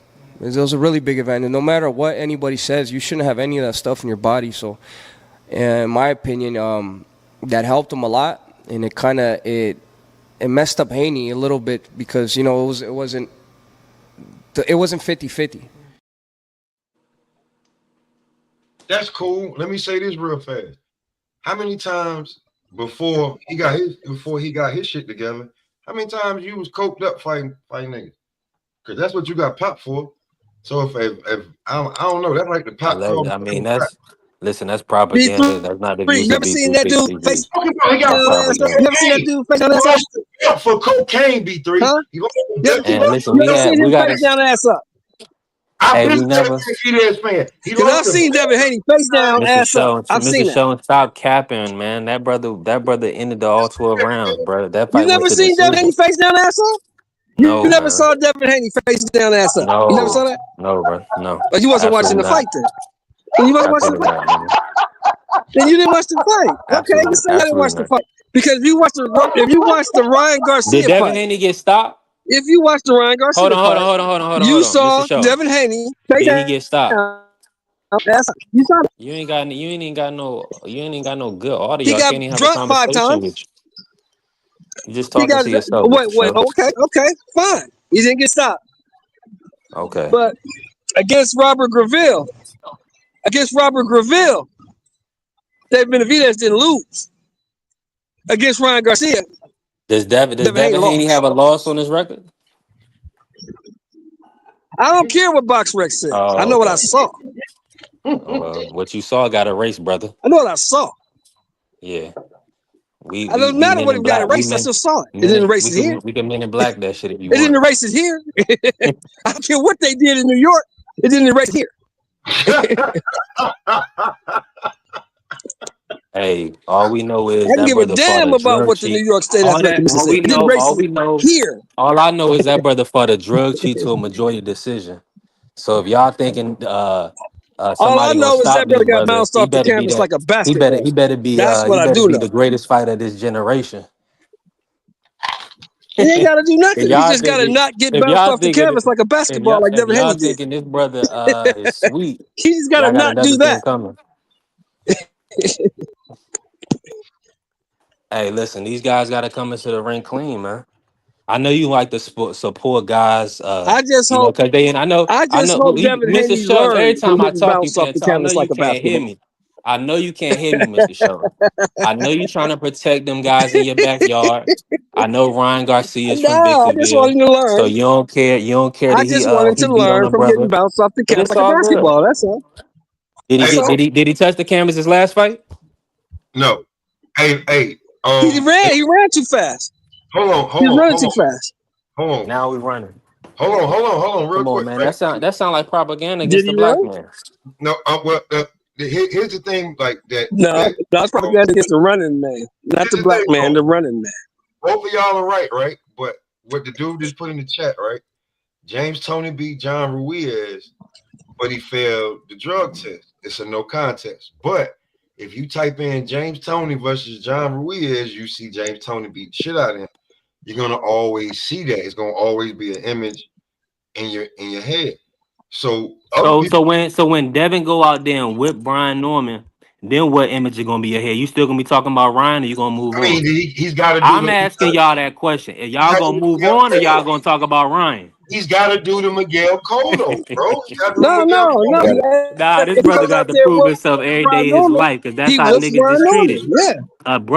A black man got to prove himself every day of his life. It don't matter what he do today. He got to prove himself tomorrow. It ain't gonna matter if he beat Brian Norman. They're gonna move the goalposts and say he was a one-time champion. You act like Brian Norman is white.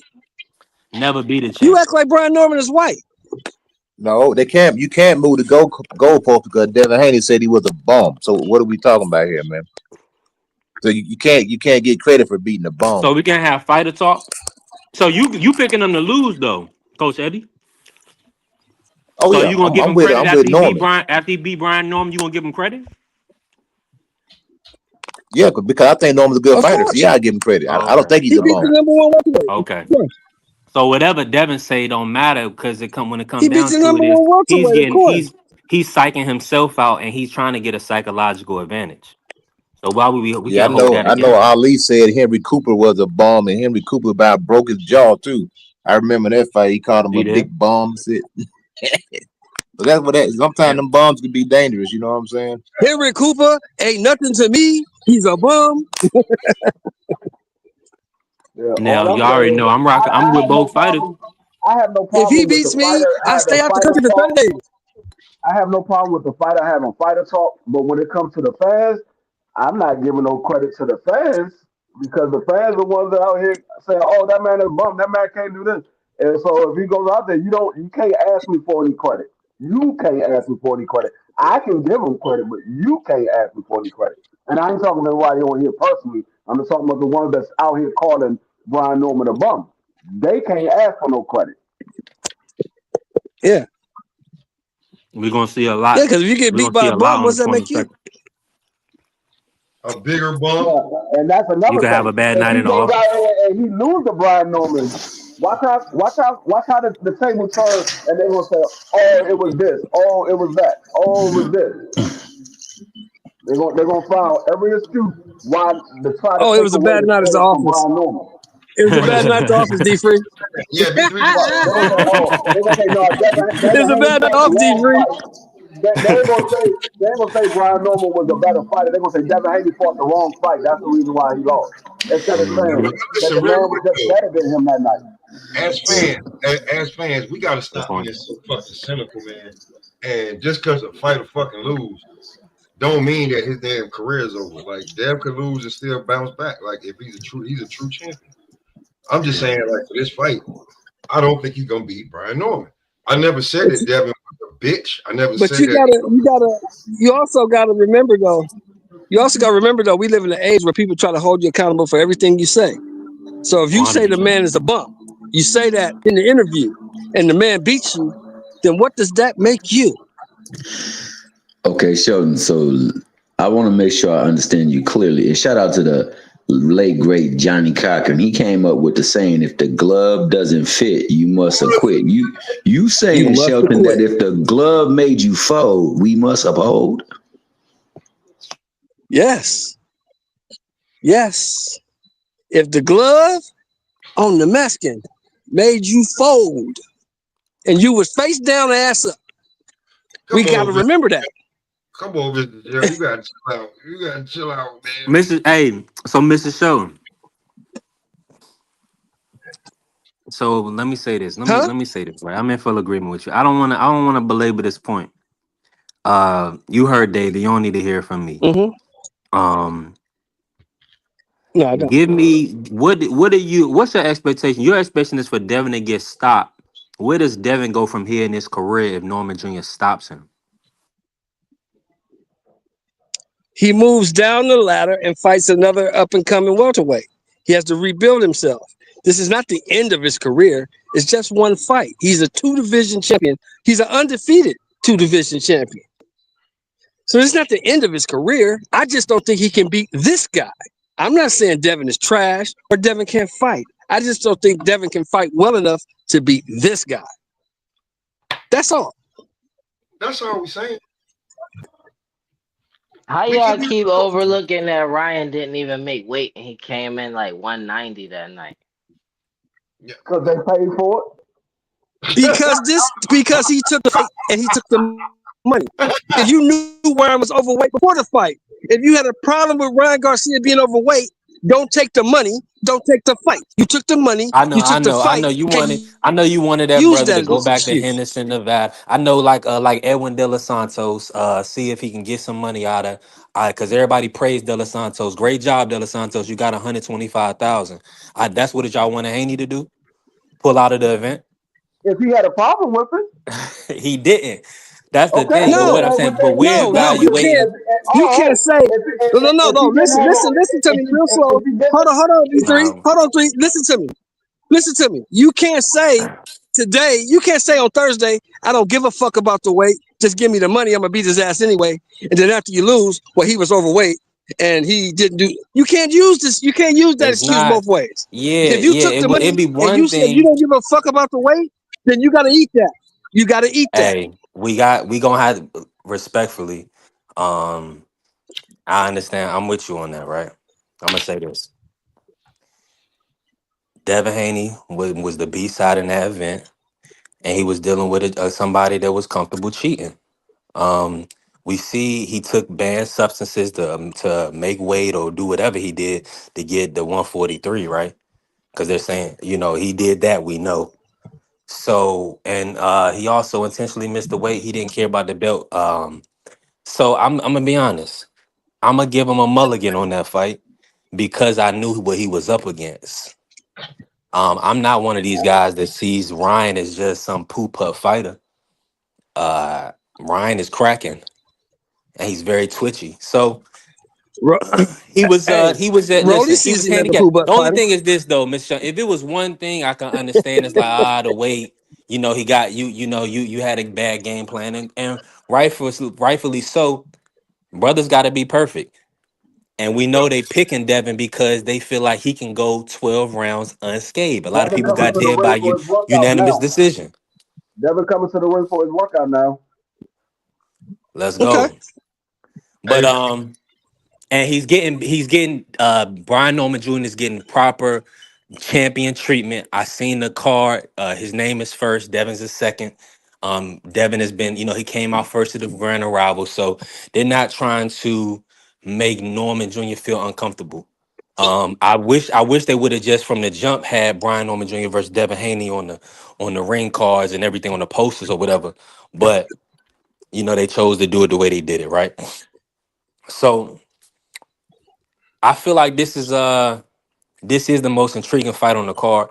Now let me ask y'all this: is there any potential upsets? Do y'all see any upsets, or do y'all see the favorite on every fight pretty much winning? So Abdullah, Bam. Brian Norman Jr. slight favorite on his card, and David Benavidez. Who did any upsets or who has the biggest chance of being beat? Well, obviously probably Devin, right? Brian But Norman Jr. yeah, Brian Norman Jr. has the biggest chance of being beat. Yeah, Brian Norman Jr. has the biggest chance of getting beat. But I can see it being an upset for every fight. Especially with Bam Rodriguez just getting to Saudi Arabia yesterday. You got Sam Notes, who's a power puncher. You got Anthony Yard, who's a power puncher. I think is a chance for every last one of these guys to get upset. I don't think that none of them will get upset outside of maybe Brian Norman, but I think it's a chance for every last one of them to get upset.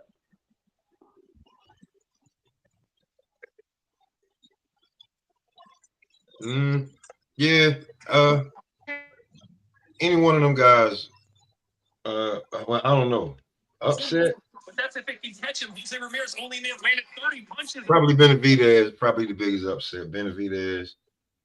Because I mean, I would say Devin, but if he already Vegas got him losing anyway, that's a problem. So probably Benavidez. It's his card. His name is on it. His face is on it. It's him. He's the reigning champion. You know what I'm saying? So yeah, I think him.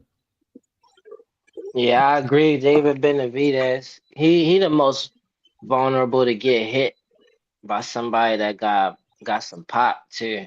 That's why it's for me like David Benavidez, cause he gonna be reckless. But I do think he the best fighter on the card though, cause he imposes will more than any other fighter on that card. Yo, it's gonna rain today, y'all. That's twice. That's two. Me and Ja agreed on two things. That's crazy. I'm joking. Is that Dank or who? That's Nah, that's smoke session. I'm just joking, bro. All right.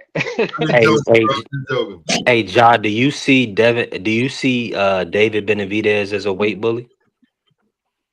No, cause he grew up fat and overweight, so it's different with him. Just specifically him, just cause he grew up overweight. But I feel like I wanted to see him chase greatness by going up to heavyweight, at least light heavyweight. Or that's light heavyweight where he at now? Yeah, light heavyweight now. I wanted to see him go up. Like, I feel like if he could put some, like Bud went up to 168, I feel like he could go up to heavyweight. I don't think he can go. I don't think he's that big of a guy to be a heavyweight and messing around with them. Nah. But look at him. How tall is he though? 6'1", 6'2". 6 feet. Like, that's not what's wrong with, like, if you put some weight on. He perfect right where he at, bro. He perfect. He's gonna be 6'5", 6'6", 250. He's gonna be smaller than Usyk.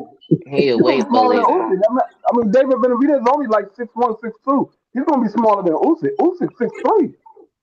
Oh, Usyk 6. I didn't know he was that tall. Yeah, Usyk is the exact same size as Muhammad Ali. Same arm reach, same height, same birthday.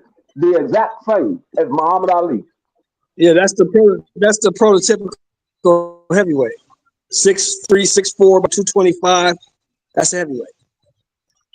No, how tall was Mike Tyson? Mike Tyson was 5'11". Mike Tyson was 5'10", 220. Yeah, how tall was Joe Frazier? But see, at the time when Mike 5'10", 205. But at the time, Mike Tyson fought. What about Holyfield? How tall was Holyfield? Holyfield like 6. Man, this is excuses, 6'2". man. You 6'1", 6'2", or taller heavyweight ain't no problem if you walking around as a damn heavyweight. Like, I think that people just scared for Benavidez because no. But what I'm saying is, like, at the time that Mike Tyson fought at heavyweight, the tallest heavyweight was Lennox Lewis. That was the tallest heavyweight, and Lennox Lewis like that sounds soft though. That sounds soft. 6'5". So you saying he shouldn't fight at heavyweight because they too tall. He was the tallest heavyweight at the time that Mike Tyson was. I thought Bone Crusher Smith was the tallest. He can go up there. How tall was Bone Crusher? Wasn't he 6'6"? Bone Crusher was 6'5" as well. Oh, he's 6'5". My bad. 6'5". It wasn't a lot of. But look, it wasn't a lot of. But look, John, he can go on up there. Now, John, he can go on up there. He probably not gonna do well, but he can go on up there.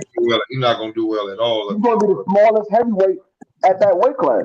It's gonna be similar. I ain't even gonna say. Yeah, it's gonna be similar to like Chris Bird going up to heavyweight. You just don't go to heavyweight neither, bro. Like, I'm just saying, like, you just don't go to heavyweight. I'll be real with you. You just don't go there. Yeah, you just, and he know. We can all agree that one of the softest heavyweights we've seen in a long time is Jared Big Baby Anderson, right? Yeah. He's soft. Yeah. For a heavyweight. Correct? Yeah. Absolutely. I think he beat the shit out of David Benavidez. He's just a small head. You got him beating David. How's he small when he's 6'4.5" and 240 pounds? That ain't small. That's a big dude. He looks smaller than me in the ring compared to the other heavyweights. And we just telling you David Benavidez is way smaller than that. And we telling you he's 6'2", 240, and he gets down to that.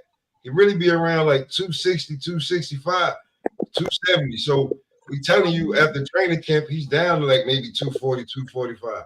But he's 6'4". It just looked like that. Like if you walked up to him, you'd be like, God dang. Yeah, he immature though more than anything. I don't even think he's soft. Like I don't think he's scared in there. In boxing, that's soft, bro. If you immature, you're not mentally strong, you in the wrong damn sport.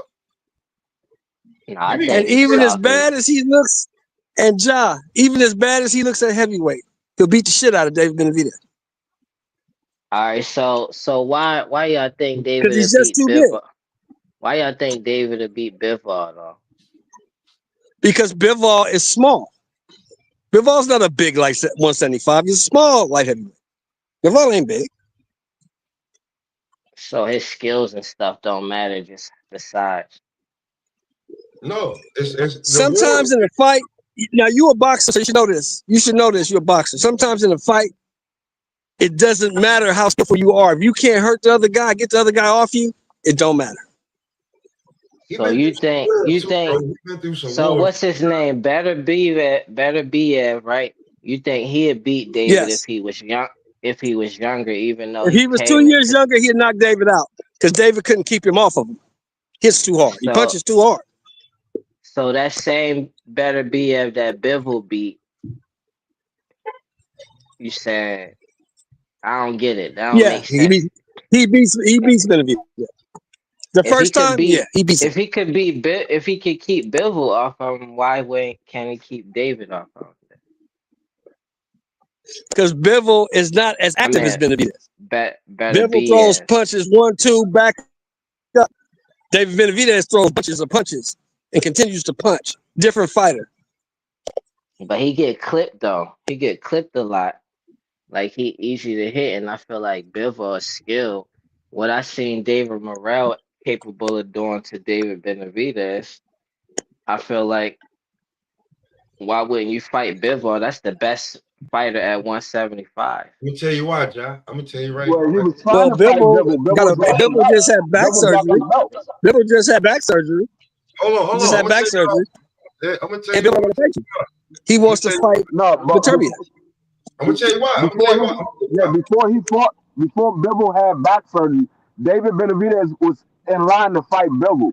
Bivol dropped the belt because he wanted to have a trilogy with Arthur, and he wanted to have it in Russia. So he dropped the belt. David Benavidez was going to fight Bivol.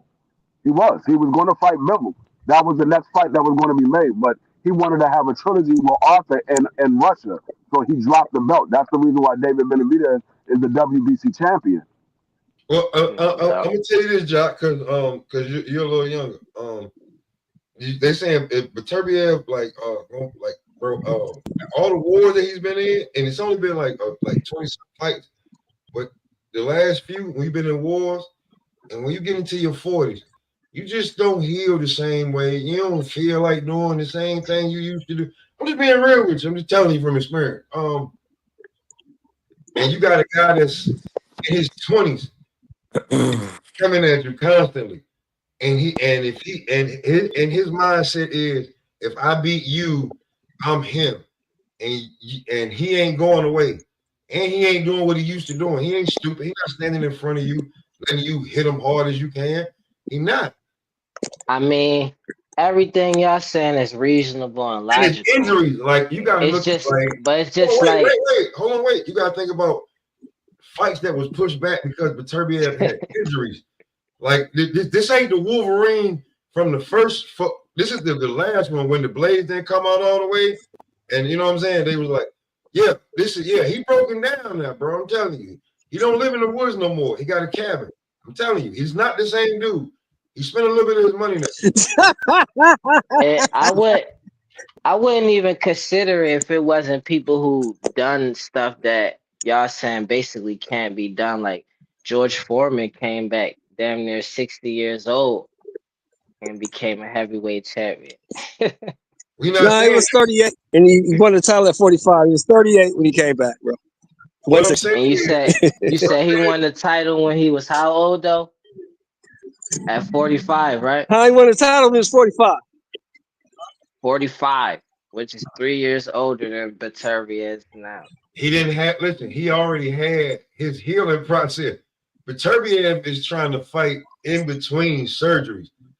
I don't really know if you what you like, and he's older now, and he's been older. Like he had a lot of, and then we talk about Bivol.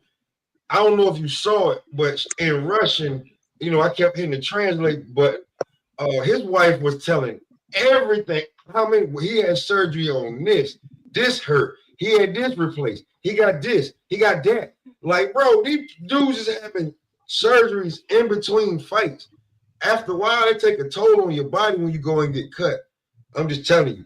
No, I agree with it. I agree with it. I'm just saying. You know what I'm saying? Like, yo, bro, the dude, like, once you start talking about, like, I've been cut here, like, I think, like, knee, ankle, elbow, shoulder, you know what I'm saying? Outside of the regular shit that you get, like, your fist, you know what I'm saying? Your shins, they're like, yeah, bro, like, after a while, it's like, listen, listen, how much is you paying me to fight David Benavidez? You know, some real shit. Like, now we talking like real, like, how much you got? Oh, I got 10 million. You know what? I can fight this bum dude and get 6 or 7, knock him out, and then go, you know, I can try to get the trilogy back with Bivol, where I know the Turk gonna get me somewhere at no minimum 15 to 20. And it's definitely gonna be because Bivol is closer to my age. He's like 36, 37. Instead of fighting this 26, 27, 28-year-old that's thinking like, if I beat either one of y'all, I'm him. I'm in the tank ram. If I get one of y'all, they're like, nope.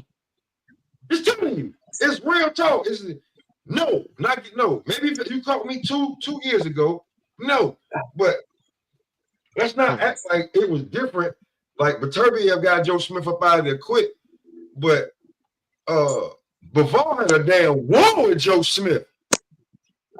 Well, he left Joe around playing with him too much. Joe messed around and called him, and then it was like, oh man, you know what I'm saying? So when you do certain things, bro, like different fighters, different fights, you know what I'm saying? But and once you get older, and then you get, you know, bro, them last few checks they been getting between, man, listen. You got to remember, the Joe that fought Beterbiev is not the Joe that fought Bivol. Those two different Joes. I think you know, been through them. Yeah, Joe got that bread, and I listen. I live out here by where he at. His tree company took off. You got the champ out there cutting trees down for you. Oh man, he ain't no dumb white boy. He grew up around a bunch of anyway. So he know instantly. I know boxing, but chew me up and spit me out. I'm about to take this as I got it, and Joe paid out here. Yeah, Joe making his money. Joe got that construction company. He making his bread. Don't care about fighting no more. But I just feel like the whole time Benavidez was calling out Canelo, he could have been solidified as the best 175 pounder. He could have been trying to fight them. So he might be a weight bully, but I don't know. Undecided on that. So ask yourself this question, bro. Ask yourself this question. Why do you think Anthony Joshua jumped on that fight so quick? With who? With Jake Paul. With Jake Paul? For the money. Yeah, why do you think he jumped on it so quick? Say, yep, I'll take it. Why do you think he did that? He said money, right? Because it's easy. Word, let's talk fast and say he wanted that chicken. Talk that talk, yeah. Salute to my brother Remo. That's a fact. But if you hold somebody accountable, you can't flip flop and talk about that's an easy money. There is no way, no how on this planet that Jake Paul can beat Anthony Joshua. Word. No way. Now let's Anthony Joshua was 60 years old and Jake Paul is the age he is now. Then we would be like this. But like right now, Anthony Joshua right now, like getting off the couch, can knock Jake Paul across the street in any neighborhood, on any block, in front of any building, any setting. He'll knock him across the ballroom. This is like, stop playing, man. It's like, yo. What you trying to say about David Benavidez not taking them fights at 175 while he was calling out Canelo, though? I mean, because he wasn't at 175, John. He was fighting at 168. He wasn't at 175 yet. He hadn't moved up. You trying to get the Canelo fight? He was trying to get it like All right, And okay. he never got it. He never got it. Now he missed out on the biggest fights at 175. But listen, hold on, wait. He ain't And missed out on shit. ain't no excuse if He you ain't missed out on ain't shit because he's the ain't no young guy. excuse if you Them other saying you guys are want to be old. the John, best. listen. John, listen. You saying you Listen, want to be John. the best. Them other It guys ain't are no old. excuse, man. He's gonna be the best. He's going to be the best because them other guys are old. They're leaving. Hold on, He'll let me be say left. this. He'll scoop up another belt. Them dudes Yeah, are it's old. easy to say that. It's easy to say that when the fans only recognize the best. So these guys, when they're trying to build themselves off of people that we don't know, that's more difficult. That's why Devin Haney would stay at 135 to fight Loma, because that's really the only name these casuals are giving him credit for. And a lot of the hardcore fans giving him credit for, because what they saying they old, right? So if David don't Yeah, fight, yo. if David doesn't fight Beterbiev or Bivol, I mean, people are gonna be like, I mean, that was just a pit stop at 175. Respectfully, they're gonna want him to move up to 200 and fight a big name at 200. Who's gonna be there? John not gonna be there by the time he gets There's there. only one name at 200. Look, and you John ain't see gonna how, be there. Zerto is old. Zerto. Zerto 34 years old. listen, you see how That's what much I'm saying. So Zerto's then 34 years not, old. so what credit and the way the fans do, how they discredited everybody that's up with it, up was an age or maybe took a loss or so. What is David's really gonna be now? People gonna be mad at David for prize fighting, for just collecting checks. B3, I'm be That's all he gonna David be can able to fight. do. David's gonna fight. I'm be David's gonna fight the people they put in front of him. That's all he can do. I'm That's all he can He do. need those names. He need those I'm be names. hold on, wait. I'm gonna be truthfully honest with you. Truthfully honest with you. Casuals just got on to Benavidez a few years ago. So whatever he does now, they're on him. You don't know the phone calls I get, bro. Like I get like, hey, I'm no, like for real, like I'm gonna tell you how casual they are. Yo, why you ain't tell me about Abdullah Mason? I did. Yo, he ready for tech now, ain't he? Hold on, pump your brakes. Like you just saw, like you not watching. You feel me? They just like it's names, like. But when I'm like, yo, I had to call my homeboy. I'm like, yo, bro, what are you doing? He like, oh, well, I got the fight on, but I'm not watching it. I said, if you missed that David Benavidez fight, you a sucker. And hung up the phone. Now this is a gang member that got bread. I didn't like leave my bro, so I ain't give a shit. He had to look at his phone and be like, I know this nigga ain't do that shit to me. Nah, yes I did. Anyway, he called me back after David Benavidez sparked the nigga like, yo, who is this David Benavidez dude? Just like, so you gotta, You like that? You gotta do He it like like that. Yeah. I'm with you on that, Smoke. I think David Benavidez is growing. He's definitely growing. I feel like he gonna need those names to really put him over the top, though. But because he's not getting Canelo, he's not getting Crawford. What weight So did he start at?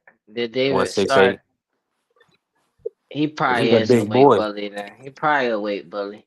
Cause he That's got what some Canelo. good names on his resume, but they all like if y'all saying he too small to go up, or then the best people that he beat was too small for him then. How Hey, he start at Canelo said only thing he brings to the table is an extra 25 pounds. That's what Canelo said. So I mean, that goes to show you what he thought about David in the matchup. T Hill, are you in the building? T Hill, I gotta He didn't ask want no you who parts of it. the T Hill, cook on this real quick. Who's the best fighter on this card in your opinion?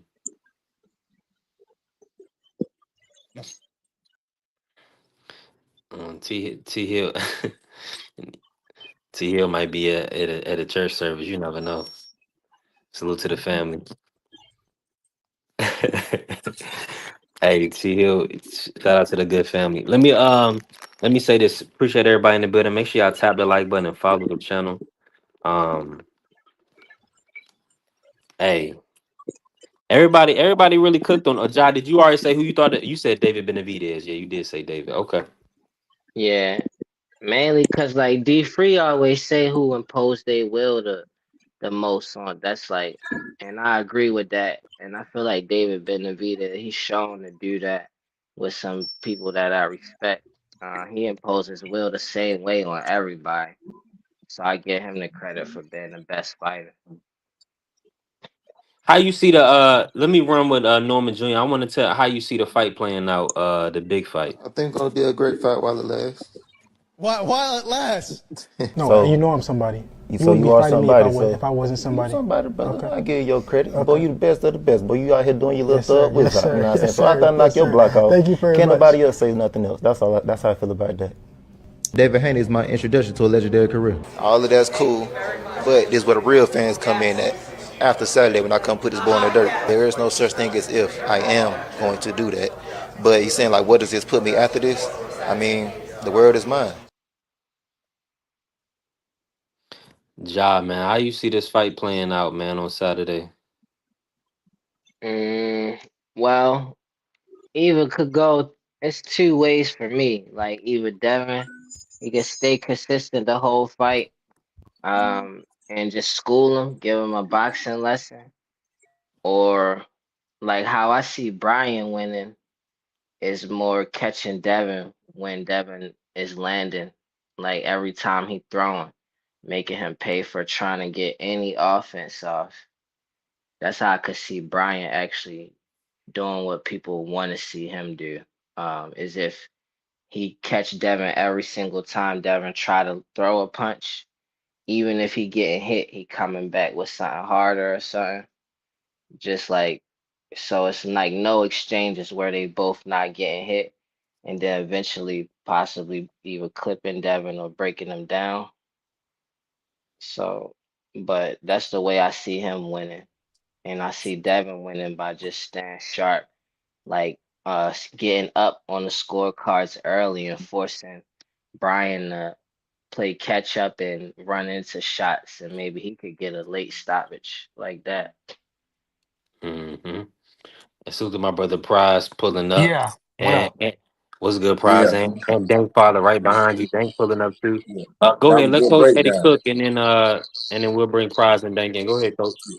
Yeah, I like what Josh said. That was a good breakdown, man. What he just said. Like me, I see the fight, as two guys. In my opinion, I think they're equally matched, man.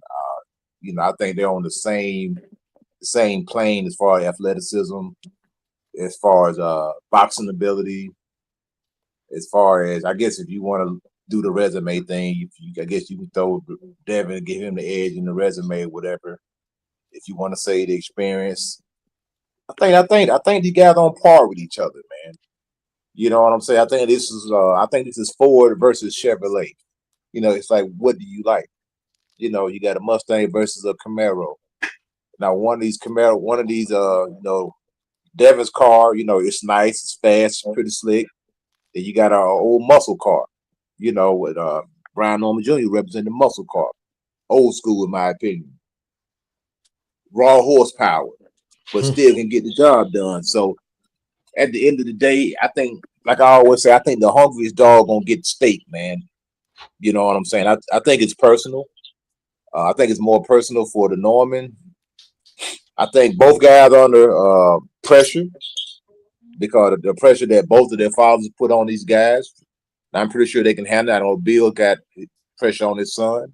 Norman Senior has pressure on his son. So these guys are going to go out there. They're going to put it all on the line. I see Devin Haney. I see Brian Norman. I see him winning the fight. Even if it goes to a decision, I can see him winning both ways. I can see him winning by knockout. I can see him winning by TKO. I can see him winning by corner stoppage. I can see him winning by the referee stopping it.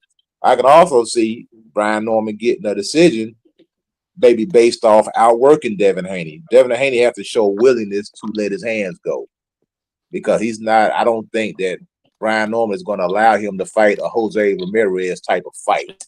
Turk said he ain't paying for no track meet, so yes, sir. Yeah, and I think Devin knows that he has to fight in this fight. Now Devin wants to be legendary. He may go in there. It surprises all. He may do a Floyd Mayweather versus Diego Corrales. He may put on that type of performance. If he does, I can't do nothing but shout the man out and give him credit. I'm not saying that what he's gonna do, but it's boxing. Anything can happen. But I think Devin knows that he's going to have to fight, and I don't see Devin getting a decision unless he's clearly outboxing this guy, busting him up, peppering him up, and staying active. He's gonna have to let those hands go. He's gonna have to throw in combinations. I can't see him pop shot this way to a victory. I think is not going to allow that. I think sometimes it's kind of like with Norman. Let's say hypothetically he's down, and let's say we need a knockout. I think Norman tried to actually go out there and try to get the knockout, and that's the beautiful thing about having a power puncher, somebody who's willing to go out there and try to get it. That you can say that. You can say, "Look, man, we down, brother. We need a knockout." Okay, then let's go get it.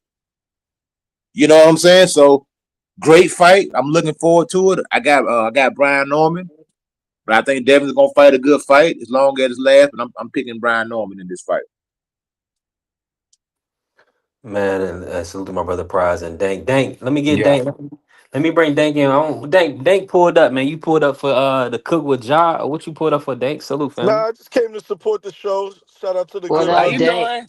Bless Dank. What the dude, Ja? Pride, Nah, just Thomas Hill, chilling, man. D3, Eddie Smoke, what's goody? How y'all doing today, man? Man, we doing great, fam. Three days out from the card of the year. Hey, I just watched. Did you get a chance to watch the open workout? I saw the open workouts. What Shout out was to your all the take? fighters. Everybody looking good, man. We know the weight. Tell the people how fast Norman Jr. look. Norman looked good. Norman looked healthy. Looked Yeah. like the weight is coming off clean. A lot of energy. Yo, man, we in for a show, man. Haney looked good in the open workout. He looked like he ain't drained. He looked like the weight cut going pretty good. But that's just on the outside looking in. We never know. But we in for a show on Saturday, man. I'm excited. But to the topic that you brought up earlier, who's the best fighter on this card? It's David Benavidez, hands down. The most accomplished fighter on this card is Devin the Dream Haney, and the most talented fighter on this card is Abdullah Mason. I like that. Yeah, I like Abdullah Mason. I hope he get notes can crack too, but hopefully Abdullah just go ahead and smoke this guy out, man. Hey, they calling for Team Noakes calling for a late stoppage on Abdullah. Oh, really? Nah, I don't think Yeah. that's gonna happen. I think Abdullah gonna be way too sharp. I think like he knows this is where his life changed. This is life changing for him. Either one of them for that note. But more so, yeah. yeah, it's more. It's you good, John. It's more so, life changing for Abdullah because he gonna be in a good position, boy, to make some good damn money. Abdullah, a real throwback fighter, like more than anybody that I've been seeing lately. And this I like the gonna be way good Dank for his break that down highlight. Like with his and you go back and watch his fights, this is just the beginning though. That's my favorite part about boxing and being able to watch the highlights. Like Abdullah setting up a good mixtape. Abdullah's a great talent. Comes from a great family. Shout out to the Mason brothers. I'm excited to watch his career progress and the rest of his brothers and shit. Yeah, me too. Hey, Prize, who is the best fighter on the card? Pretty much I'm with Dank.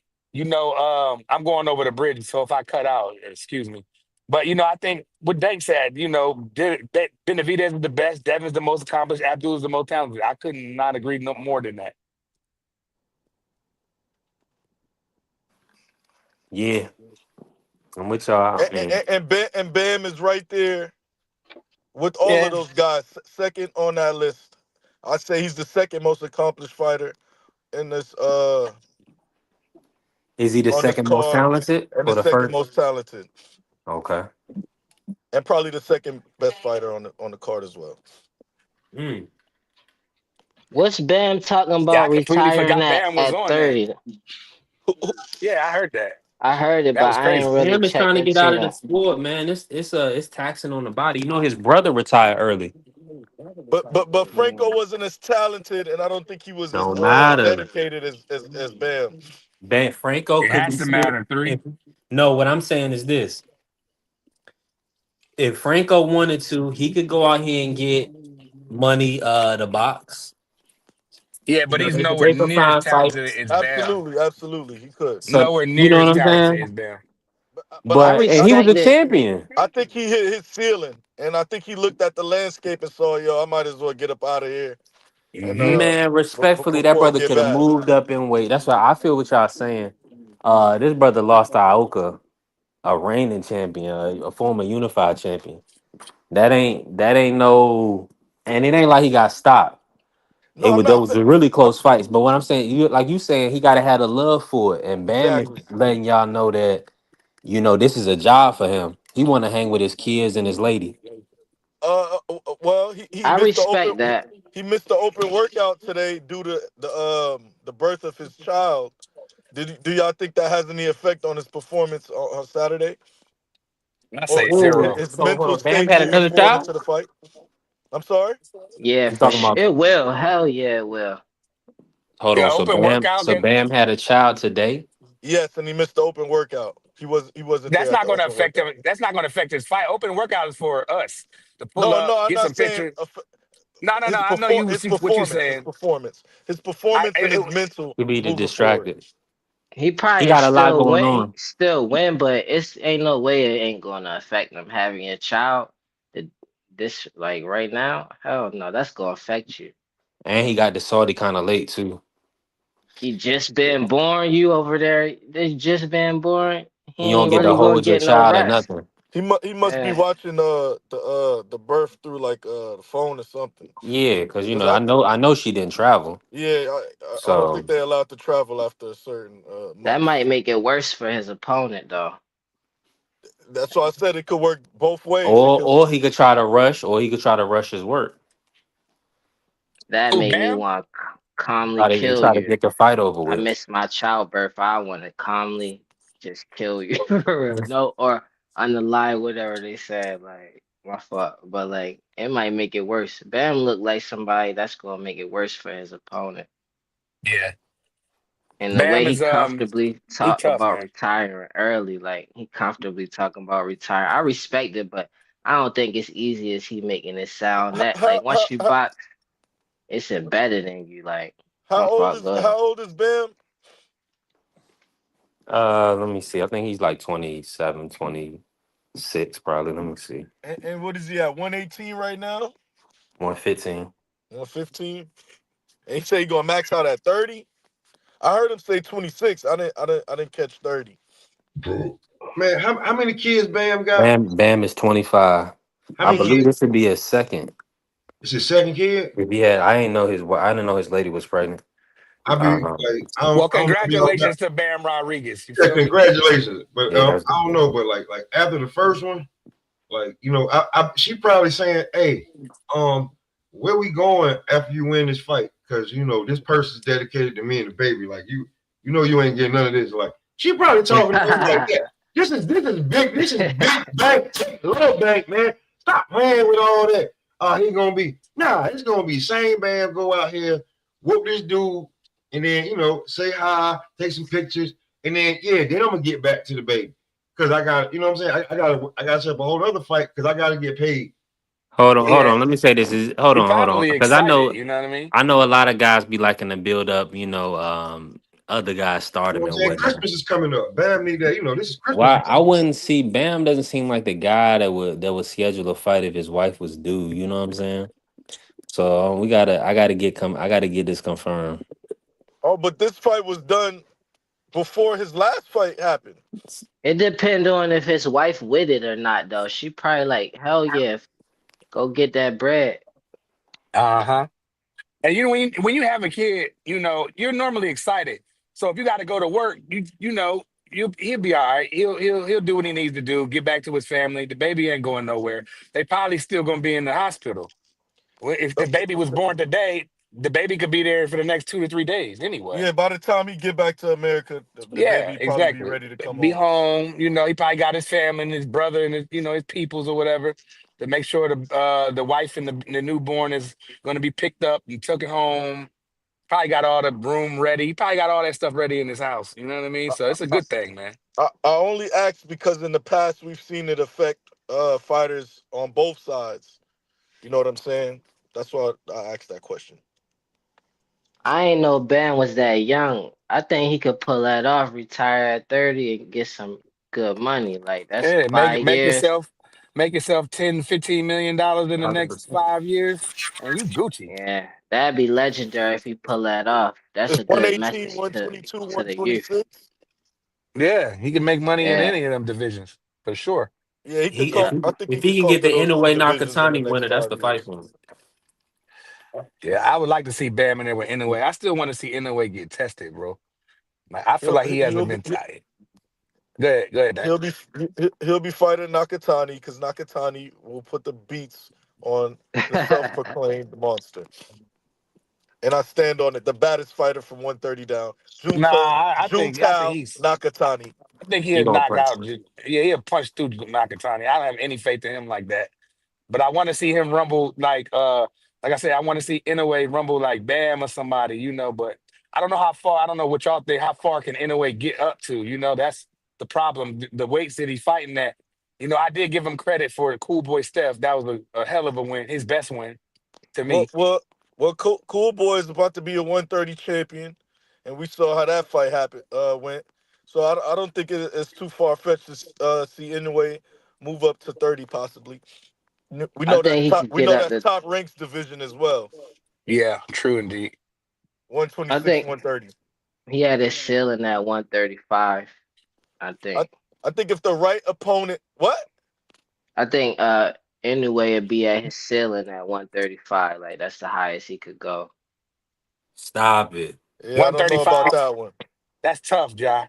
You're a little guy, man. But He can't get that type if the fight. right opponent is there at 30 with a title, I can see him taking that title. Yeah, I'll say that. But him I mean, I'm campaigning saying there his ceiling. full-time, I ain't say he should. I'm saying 130 would be for me where I think he should end it at. But I feel like you could go to 135. It might be some weight bullies there or something. man, What 135 do would y'all be think? tough. Do y'all think Cool Boy is trying to lure Inoue back into a fight?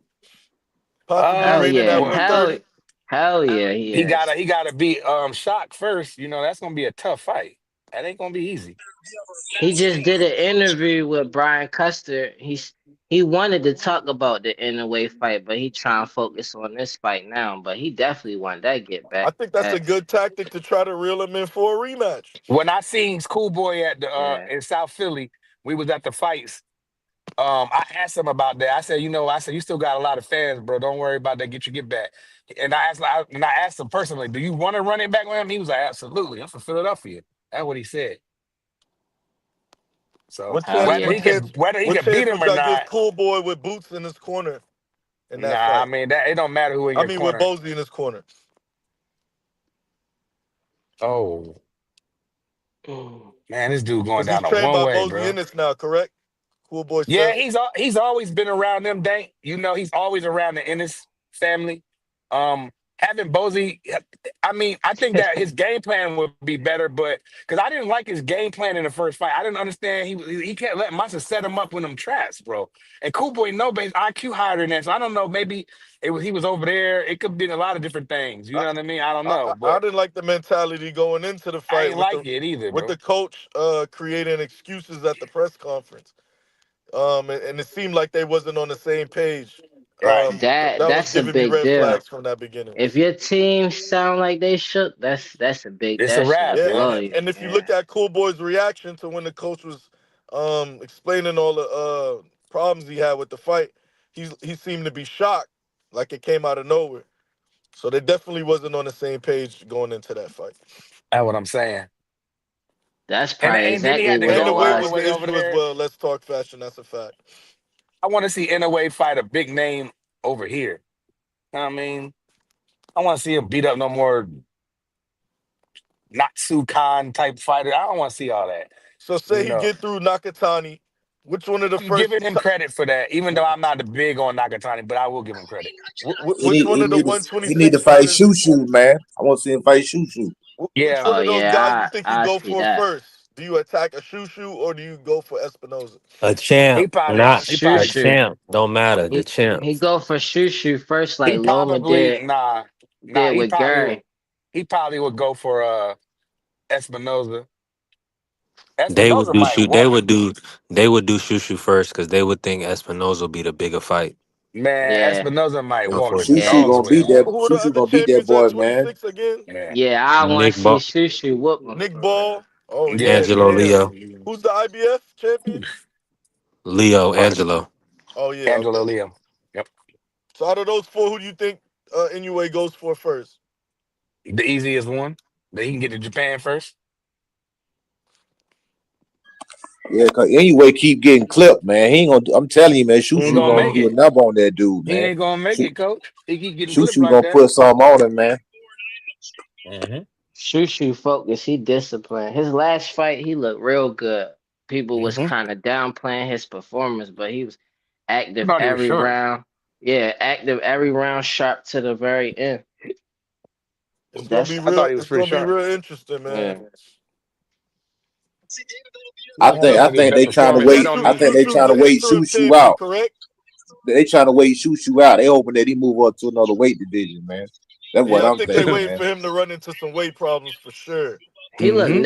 he look natural though, where he Yeah. at right now. He looked good right there. It looked like he can stay there for a couple more fights. And he like 27, so Mm-hmm. it ain't like he's still growing or nothing like that. Nope. 27, He probably 28. he probably filled out his whole, you know what I mean? Yeah, and he growing every fight. He growing like The last hope of maturing. Brooklyn. Like yo, Salute the ball pulling up. Uh, so let me ask y'all this: who's the toughest fight? Who do y'all want to see Inoue fight most? I want to see him get slapped by a tank since they even said that. That's Brother. crazy. Oh my lord. Just because they brought it up, it kind of pissed me off. Like, huh? Who? Why you gotta That go there, brother? We were having a great conversation. Why you he gotta asked go the there? question. He asked the question. That's why. That's how I Yeah. feel about it. Like, yo, Tank, what you mean? Keep talking all this number one pound for pound. It's wild for me. Like, nah, man. He could be number 4 or 5. Number one, that's crazy. They just So putting him over Bud. well, we know who's number one on your list, brother. Bud number one, pound for pound on my list. Really? But Tank my favorite fighter though. Where's Tank on your pound for pound list? Like number 3, 2 or 3. Cause I just look at what Tank able to do, and his performances is a big part of pound for How many pound for world me. titles Tank got again? I don't How know many how many world divisions? titles. I mean, it's similar to Floyd, just getting the same title. He got a lot of championship fights. How many championship belts he been in? That's a better question. He's a two-weight, 4-time world champion, brother. How many championship belts he been in though? I just told you. You said 4? He's won 4 titles. No, I said how many championship belts he been in, but Huh? I don't know. You know that better than me. I ain't going there. It's your favorite fighter. You should know. Nah, just cause it's my favorite fighter. What's my favorite fighter don't mean the same thing. That don't mean I know every detail about him. All right, What That's I was the just my question? What understand. favorite was the fighter. question? Triple, you made all your picks for this fight card? Nah, not yet. But not me ask you. What was the question? What was the question, Dang? Oh no, I was just He messing with him said and shit. See how many titles and how divisions many Tank titles conquered. he. Oh, okay, 3. 2. So which ones you give him? 130 and 140. Now One one 135. 135 and 130. He's been the official champions in those divisions. Oh, okay, never 40. 40 was a secondary title, and when there's a super champion in the division, the secondary title is not the real world title. Let's not get into it though. But That's a fact. Hey, That's a fact. That's a fact. Because what? He dropped that belt, and then he go fight And Santa if Cruz. anybody has So, any yeah. That's questions not about all that, that determine pound for pound though. David, It's like how many titles you got. That's not the only thing that determines your pound for pound ranking, but that's what a lot of people go to. I feel like it's mainly to discredit Tank specifically. brother, the pound for pound list was around before this guy, man. What are you talking about? Yeah, but now they're using those things to discredit Can we Tank just change the pound for subject? pound status. Come on, brother. Cause everybody looking at him like if It you don't beat matter. Tank, you go up on He's the got pound pound for for pound pound money. list. He's pound for pound number one when it He comes to got the pound earning for list. So it pound don't matter about performance. ESPN lists or It's more anybody else about list. it's less about the money for me and more about the pound for pound performance in the ring, what he's able to do.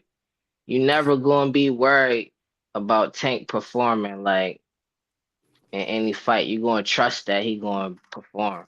No matter who he fighting, what weight it don't matter. But you don't feel that trustworthy in every fighter though. great point. Because I always take Tank by knockout. So you're right. You're Carrier broke it 100% down the right. right way. Pound for pound is strength of schedule, performance, caliber of fighter, and activity. Great breakdown, aircraft carrier. And where He Tank talking about fails, Tank image. I don't even where got Tank one fails, tattoo. where He Tank talking fails on about a that fan of Tank explanation is image, man. caliber of fighter.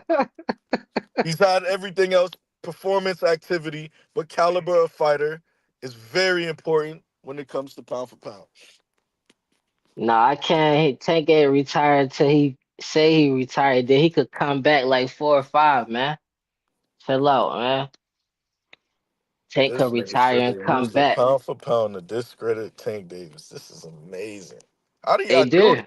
How do y'all do this? Look at I look was on at the Ring panel. I was on Magazine. the Look at panel how they last night. I was on the panel last night. Well, I wasn't on the panel. I was on the show, and one of your kind was trying to explain how Tank taught Brian Norman um, tactics to use in a fight. They've only sparred and been in the gym twice, so I don't know. Like oh, the but things but you guys create, man, it's didn't amazing, man. Shakur admit to learning from Tank? Tank being big bro. Didn't you see the Devin versus Tank sparring? How Devin was little bro in that sparring?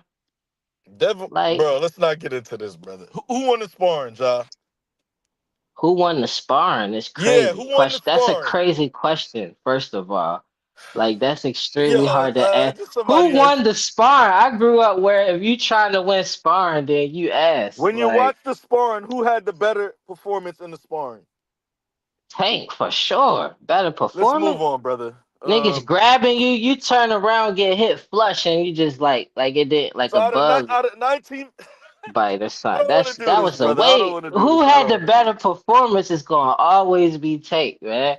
Stop So out of playing. 19 minutes, 1 minute out of a 19-minute sparring, you win the sparring just fighting good for 1 minute? I ain't say nobody won the sparring. You can't win sparring, man. That's Okay, you crazy. out of 19 minutes in the sparring, the 1 minute and 30 seconds, you were successful.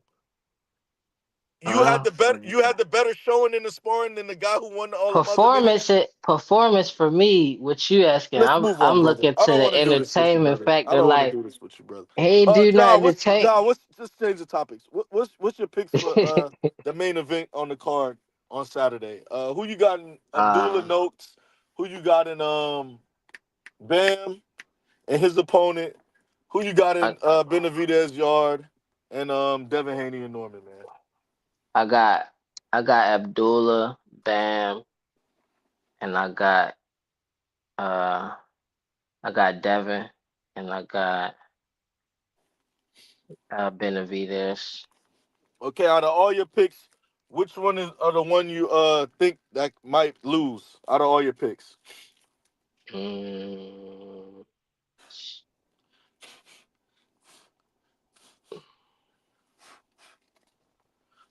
It's a tie between Dev and Benavidez. I feel like they got equal chance of losing. I have to agree with that. We on the same page when it I comes to got that. Abdullah and Bam showing off. So you don't think it's nothing Noakes can do to win? And Hell what's no. Bam Rodriguez opponent again? That's the least a person that I Fernandez. think. Noakes is probably the toughest. Like if you think about career and where they at and stuff, but because of who Abdullah has shown me to be, from what I could see, that's gonna be the wash of the night. He about to show off. I'm excited. I want to see him show off in this fight.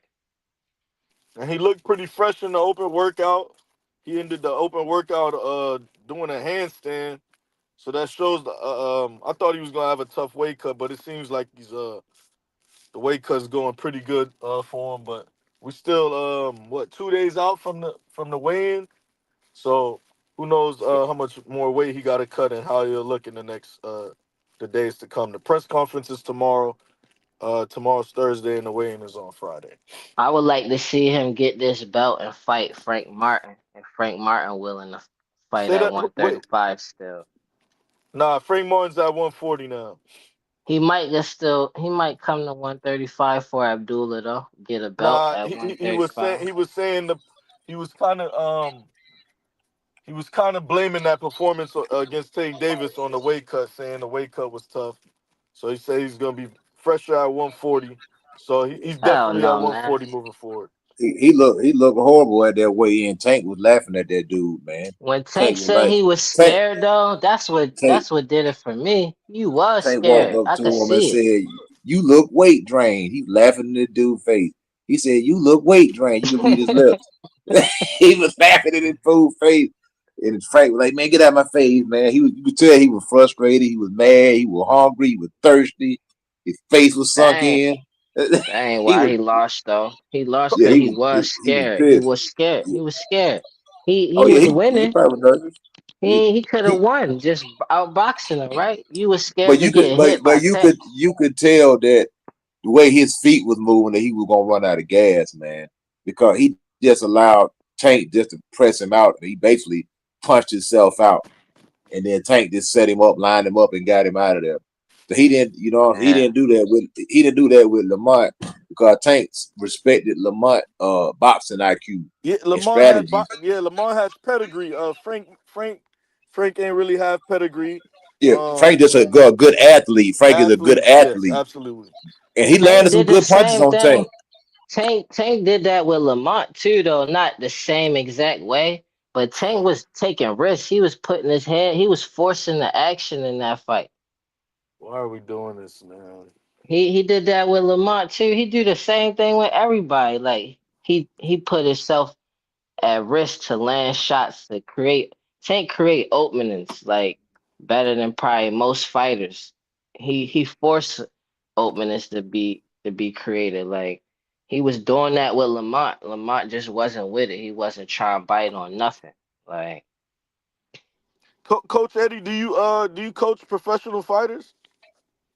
Yeah, I have had a few. I don't really like coaching professionals that much, to be honest, man, because man, them dudes, man, be on some bull jive, man. You know what I'm saying? I like to coach the kids, like the 8-year-olds, the 9, the 10-year-olds, and the amateurs, man.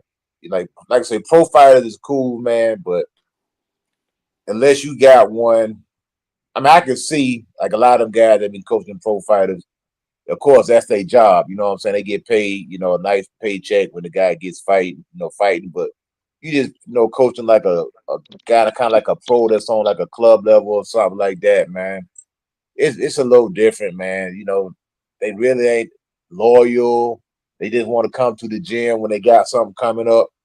They ain't in the gym like that. You know what I'm saying? Okay.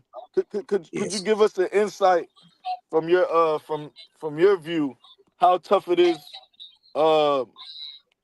when a guy's having a tough weight cut and how it affects his performance in the ring from your point of view, like what you've seen in your history? Man, I really discourage that, man. I don't really like to see guys, cutting major weight, man, because it's running your blood pressure up. You know what I'm saying? You're feeling weak, you're feeling dizzy. lightheaded. You know what I'm saying? It can definitely mess with your equilibrium, your balance. You don't really have no energy. You be lethargic. You know what I'm saying? Like we seen that with Chris Eubank, how lethargic he was. That was a tough weight cut. So I kind of frown on. I'd rather see a guy fight at a higher weight class because I always felt like if you feel good, you're gonna fight good. You know what I'm saying? If you feel bad, then you probably gonna fight bad. And you got to remember, a lot of these guys don't have the same access to all these nutritionists and all these supplements that these guys are just making millions and millions of dollars have. So these dudes can't bounce back. You know, like them guys can. You know, like you can see guys, cut 25 pounds and bounce back and be good the next day. But Yeah. on that lower level, these guys don't have that type of money, man.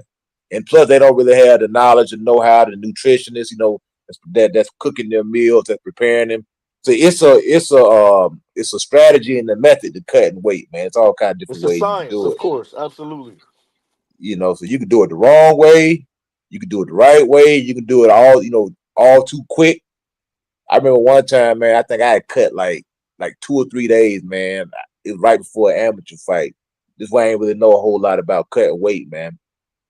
I probably cut like 18 pounds in like 3 days, man. And man, the day of the fight, man, I'm sitting down, man. I just started seeing stars, man. Like everything like started going black. And then like this little white thing just started coming in front of my eyes. You know what I'm saying? I felt crazy, like I was finna get ready to pass out. Cause I ain't know how to cut weight. All I did was just put the sauna suit on and just went in the hot gym, just worked out every day and then eat nothing. You know what I'm saying? And watch what I was drinking. So you really gotta know what you're doing when you cutting weight like that. And the biggest thing is staying around your natural weight, not blowing it up too high so where you have to go in there and really wreck your body to get that weight off, man. Because you cutting in the muscle, of course you dehydrating yourself, and you're angry, you kind of moody, you don't want to be around nobody because you're hungry and you just gotta lock in, man. And then a lot of times you can't even eat food like maybe a day and a half. You may go a whole day and a half or 2 days not even eating that, man. Just drink it like a little water. You may eat some watermelon or something, you know what I'm saying? Or apple, something that'll go through you, you know what I mean? I had a method that I used to cut weight before a fight. I would eat like 2 or 3 cans of tuna, apple, orange, and banana in the water. That's all and I go to the gym and work out. And that's what I ate. And I was able to get the weight off. But it was, I was just doing it the cheap way. I didn't know any better. I didn't have no nutritionist, man. I was just doing it the way that I thought, made up on my own, and it worked for me. You know what I'm saying? Okay, I definitely know what you're saying, Coach. Salute to the family. Appreciate y'all cooking for me. Moving around. I went into a Dollar General, ran into a dead spot. Salute to the family. TD pulling up. We still in here working, man. We almost 3 hours in. They already done told y'all who the best fight on the card is. Dang, let me ask you this, Dang, while I got you in here. How you see the fight playing out? Break it down for the people. With With Devin Haney, Brian Norman Jr. Well, I see it real simple, man. If Haney is Haney, the Haney before the Ramirez fight, I think he boxes Brian Norman to a unanimous decision. But if it turns into a firefight, inside fight, I'm gonna have to edge Norman.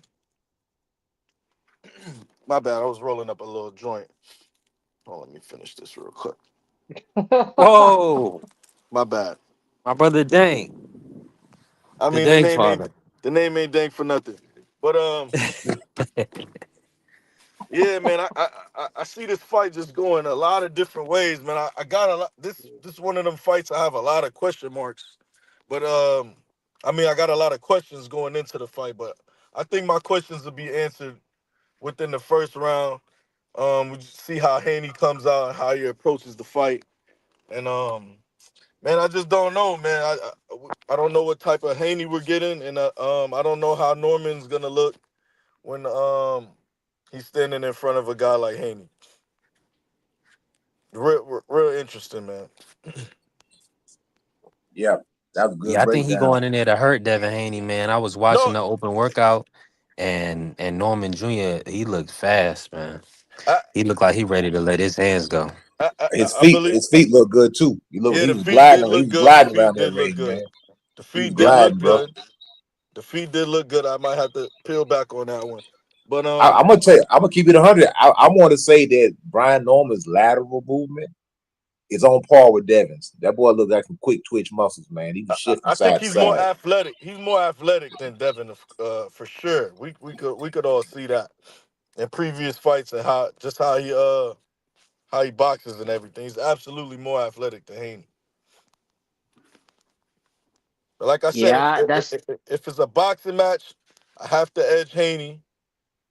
But if it turns into a firefight, I'm going. It favors Norman. So I think it all depends on what I think this all depends on what Haney comes to the fight. He's in control of everything. If he looks like a shell of himself, then Brian Norman's gonna feed off of that. And if Haney's Haney, he's gonna dictate the pace and he's gonna box Norman to a decision. But And that will the mind games that Bill Haney that's been trying to play all these past months have an effect on Norman's approach as well? With the disrespecting of his grandmother and little different tactics in the media trying to paint him as a drug cheat and trying to stretch the the testing out longer. Um, will those mind games work? Because I feel they've been trying to play mind games with the Normans to try to make Norman to knock Norman off his game for him to seek out a knockout. And I've been hearing the Normans they just been spewing knockout, knockout, knockout. I hope they let the knockout come and they just don't try to run out there and spam the knockout because he'll be playing into Haney's hands. like even with the decision, like I was saying, there's a path for Devin Haney to get outworked because you still got to convince the judges that you actually won the fight. See, the judges don't have the luxury of watching the goddamn slow motion. See, that's what we do. We come the day after. It'd be like, well, you didn't see what Devin Haney was doing? Well, yeah, we watching it in slow motion. They watching it in real time. So if Devin Haney ain't moving them hands and Norman is moving his hands, he ain't gonna win no decision, brother. They ain't gonna give it to him. So you think if he makes it a boring fight like how Ramirez is, like how the Ramirez fight was, and somehow Norman uh keep his hands in his pocket, you don't think Haney will get the decision? That's the thing that you said the key word. You said keep his hand in his pocket. Norman ain't never showed me that he's gonna keep his hand in his pocket. That's all. yeah. That's the only way he I can. don't got him. I don't see Norman putting his hand in his pocket. Yeah, So I don't got him doing that. yeah, that's the issue right there. I'm saying you could get out. Sometimes I mean, you can get we out said that work, about man. fighters before, and then we seen them come out and have their hands in their pocket. Yeah, that's cool, So I'm brother. You just know what I'm saying, saying? it's all how Devin comes out and fights. I don't think Devin is control of it. I don't think he's as in control of this fight as you're trying to make it out to be. It's not up to Devin. There's two guys in that ring. So just cause Devin ain't gonna Devin ain't gonna dictate what Brian Norman do. If Brian Norman want to throw punches, he gonna throw punches. He gonna say, "Hey, Devin, do you mind if I throw some punches?" And they're gonna be like, "Yeah, okay, go ahead and throw some punches." No, it ain't gonna work like that. Brian Norman gonna throw some punches, brother. You know what I'm saying? If That's how you win, man. You got to let your hands go. if Devin ones and twos is stronger than people think they is, that's gonna be a big factor though. Cause like that's his best assets to me is his one and his two. But I think Brian he trying to hurt him whether he get the knockout or not. It seemed like he really trying. And then Brian got something that I haven't seen in Devin, which a lot of people get in the amateurs is that dog fight mentality, and it teach you how to throw punches in an exchange. And Brian got that written all over him, like he gonna be throwing punches in, like that. Just what I'm saying. His key to victory is like to land on Devin when Devin trying to land his shots, and besides that too. But like That's something that I don't see Devin do. He more like a turn, like taking turns, landing shots type of fighter. Yeah, that's right. Like what y'all was saying, Devin Haney is more like a clean boxer. He gets the job done clean, everything Yeah, precise. swinging without getting wet. That's why I said if he comes out with that He's accurate. approach, that might confuse Norman, and his game Nah, plan might go out the window. but like my man was just saying though, they teach you this in the amateurs, man. In any fight, you can let your hands go while you getting hit. So you may take a shot, but you may return 3 shots. You may take one to give 4. You know what I'm saying? So and Devin Haney, he pop shots. So yeah, he might crack Norman with a shot, but then Norman's gonna turn around and land 3 or 4 on him. You know what I'm saying? Because the way I think he just got like my man, he broke it down sweet, just like the mentality, man. A lot of times it boiled down to mentality. Perfect example, like with Joe Frazier. Ali was the clear better boxer than Joe Frazier. The pedigree, the footwork, the jab, the speed, everything, the IQ, moving around. But it was just the mentality of Joe Frazier that I'm not gonna be denied. I'm gonna be on you like white on rice. You know what I'm saying? Sometimes that's what it boiled down to. If a man is on you like white on rice, yeah, you can look pretty pop shot, but you still gonna have to fight. And if you're not willing to fight, if you ain't willing to do what Floyd said when Chop Chop dropped him, or when I dropped him, Chop Chop hurt him real bad, and Floyd came back and said, "Man, shut up and fight, man. Shut up and fight." Floyd had that dog. No, this might be one of those fights, and Floyd told that to Haney when he was training him in 2020 as well. He said, "Man, we're gonna box all these guys on the outside, but some guys are gonna come to fight, and sometimes you're gonna have to stand in there and fight." So we're gonna see if this fight is gonna be one of those fights where you're gonna have to stand in there and fight. How do you think his punch resistance will be moving up to the weight class? That's what I'm looking to see. His punch resistance and his power, how that's going to translate. Yeah. This is his first time, so he should be at his most comfortable. Possibly, though, because the way he explained making 135 for too long, his body might not even want to be at 147. Like, his body might want to be at a higher weight than that, so he might not be comfortable. But he should be. I don't know. Yep. Like you said, that's a question that we ain't gonna know till Saturday night, because I'm pretty sure just like I got the same question, we can all speculate. They say, "Hey man, he ain't gonna be able to take the shot," and then some people say, "No, he gonna do better. He is gonna be able to take the shot." Even Devin Haney, he gonna have to answer himself. I think a lot of times too, you gotta have it made up in your mind. Hey, look, man, I'm gonna get hit hard. You gotta put that in your mind before you go into the fight. Man, this dude gonna crack me, and you gotta be okay with it, because that's the last thing you want to do is get cracked, and then you freeze up. You know what I'm saying? So you gotta have your mind made up. Just like when Marvin Hagler fought Thomas Hearn, he knew he was gonna get cracked. That dude was over there punching himself before the fight. He said, "Man, this dude about to crack me, man, but I got to get the job done." So normally, go ahead, brother. If you don't have that mindset, then you shouldn't be boxing. Like, period. If you think that you trying to avoid getting hit hard, like, you shouldn't get hit. You should try not to get hit. But you got in your mind that you're gonna be able to box without getting hit really hard, like, then don't box. And I like what y'all was saying about Floyd. When people compare themselves, that's what they forget. Floyd had that dog. He is sitting there and fight with you.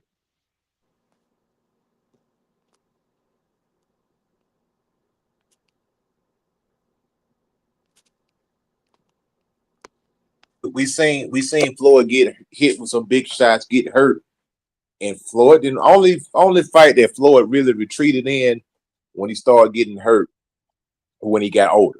He did it with Manny Pacquiao. But other than that, before that, shoot, man, you heard Floyd trying to get on your head, man. He did it with Zab, he did it with Cotto, he did it with Chop Chop, he did it with Shane. You know what I'm saying? Cause Floyd don't like getting hurt. He don't that's that dog in him. He want to get his lick back. You know what I'm saying? And plus, like, the difference between Floyd and Devin is that Floyd was absolutely baptized in his boxing. Like, that was his culture, man. His uncle. Uncle Roger, his dad. Man, that kid was in the boxing gym probably at 2 years old. He was out probably running with his dad and his uncle when he was a small kid.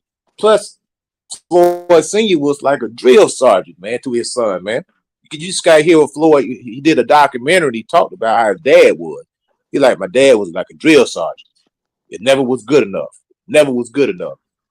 Big difference right there. And if it wouldn't have been for Floyd Sr. and Uncle Roger, I mean, and Jeff too, Jeff Mayweather, I mean, Floyd wouldn't be the man that he is today because them guys really pushed him hard, and made him that tremendous fighter that he is. Yeah, for sure. That being in boxing and thinking you're not going to get hard is like playing football and you scared to get tackled. Like, don't play football now.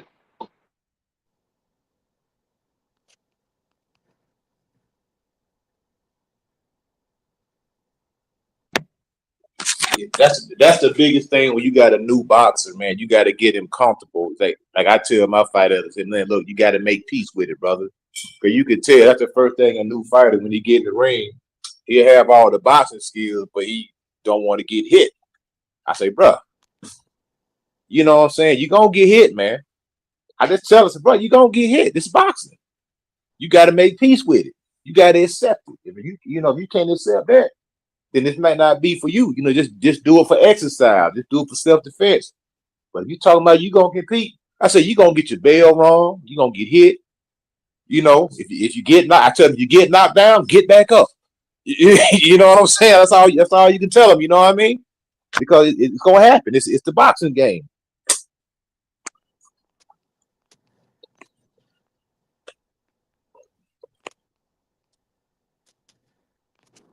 Nah, I'm with y'all on that, man. I'm still moving around. I'm at 7-Eleven right now. Working, man. We working.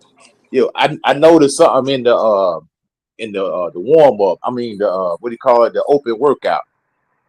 I just looked at Devin. He looked good. I ain't gonna front. He looked like definitely looked like he's taller than Norman. I think he was maybe an inch and a half taller than Norman. But it just seemed like Norman, he just seemed like he was more fluid. And I know it's just an open workout, they ain't really showing too much.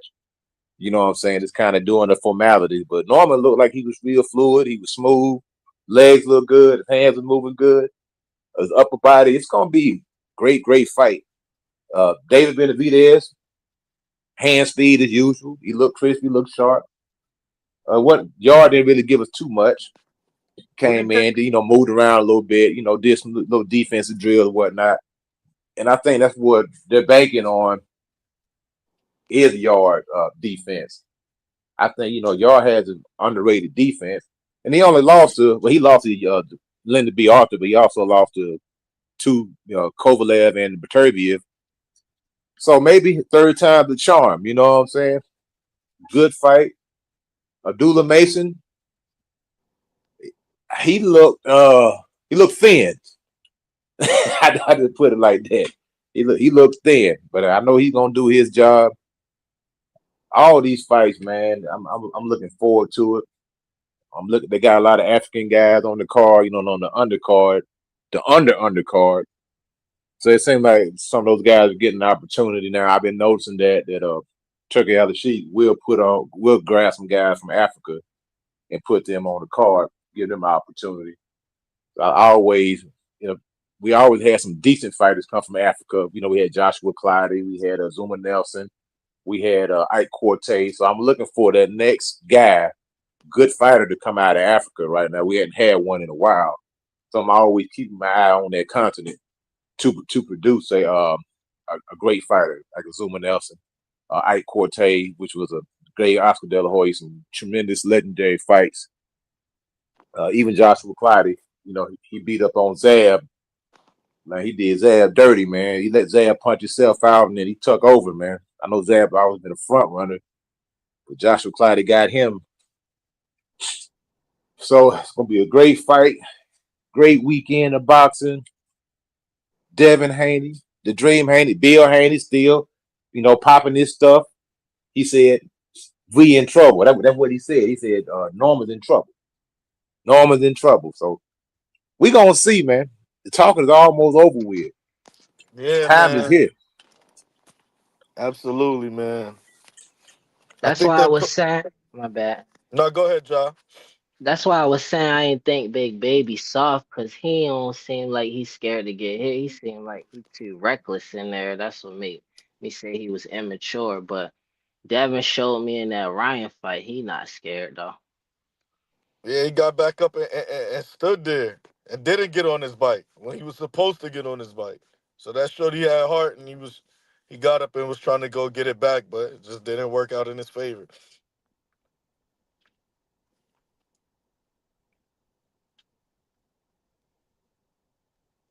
And once you get hit by Tank and sparring like that, then you don't got no What choice the? after that.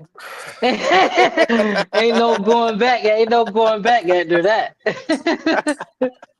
This is a sick Hey, Negro. hey, that's it. That joker can find a way to bring Tank into any conversation, boy. Yeah. Hey. Hey, but back to the chin questions, man. I do have a huge question mark because I'm wondering, is he going to be like, we always like to bring up Roy Jones, the prime example. You know, sometimes when a guy get cracked like that, it seems like they're easier to go out. You know what I'm saying? They're easy to get spaghetti leg. Even if they don't go down, it seems like they get grazed. Sometimes them knees are buckled. I mean, we seen it. Of course, we seen it with Roy. We see it with seen it with AJ. Seen like at one point in time, so when he get cracked, even we seen it even lately with Wilder. Wilder's punch resistance is gone. He get touched. He was getting out of there. He was getting wobbly. So that's going to be the key. The key is that Norman, in my opinion, he need to go out there and check that chin early. Check it early. You know what I'm saying? Go ahead and check his temperature. I ain't saying go out there reckless. You know, just winging big shots. You know, like don't do like a Conor Ben. In the first fight. But, try to line him up. See if you can get him hurt. You know what I'm saying? And that'll play a big part if you can instill some type of I ain't gonna say fear, but if you can make Devin Haney apprehensive, kind of like Rivoli. I'll tell you another guy, Ryan Garcia. His chin is suspect. You touch him, he gonna fall. And as soon as Rowley got him, that fool packed it in, man. Ryan Garcia packed it in for the night. He said, you know what? Tonight ain't my night, but I ain't gonna get knocked out. And he went survival mode. Every now and then he'll swing a big shot, but for the most part, he was in survival mode when he fought Rowley. So that's gonna be key. Psychological game. And Norman, I got to go out there. I got to touch this guy. I got to let him feel my power, so I can make my job a little bit easier. If I can make Devin put his hands in his pocket, that'll make my job easier because now he's more apprehensive. Even if I don't get the knockout, I'll get the decision because Devin ain't doing that but moving around. And I'm pursuing the fight. I'm pressing the fight. I'm throwing punches. I'm hitting elbows. I'm hitting shoulders. I'm hitting gloves. I'm hitting forearms. I'm punching. I'm punching on something. You know what I'm saying? A lot of times the judge will look at that and they be like, these shots might not be landing clean, but he hitting something. And that's what I tell guys. Sometimes, man, just hit something. You may not land clean, but go out there and hit something, man. Eventually, you're gonna break that guy down. You're gonna break his body down, and that clean shot's gonna open up for you. But if Devin comes out, if he a couple guys like that. Yeah, that's what I'm saying. Look, if Devin comes out, if he don't throw at least 400 punches in this fight, he gonna lose. That's his mark right there. He's gonna have to throw at minimum of 400 punches in this fight. If he don't get up to that number, he gonna lose. And that made me want to bring up Shakur though. Like I was proud of his last performance because I ain't never seen him so overly cautiously getting hit when he was in the amateurs, but I respect his hit and don't get hit mentality.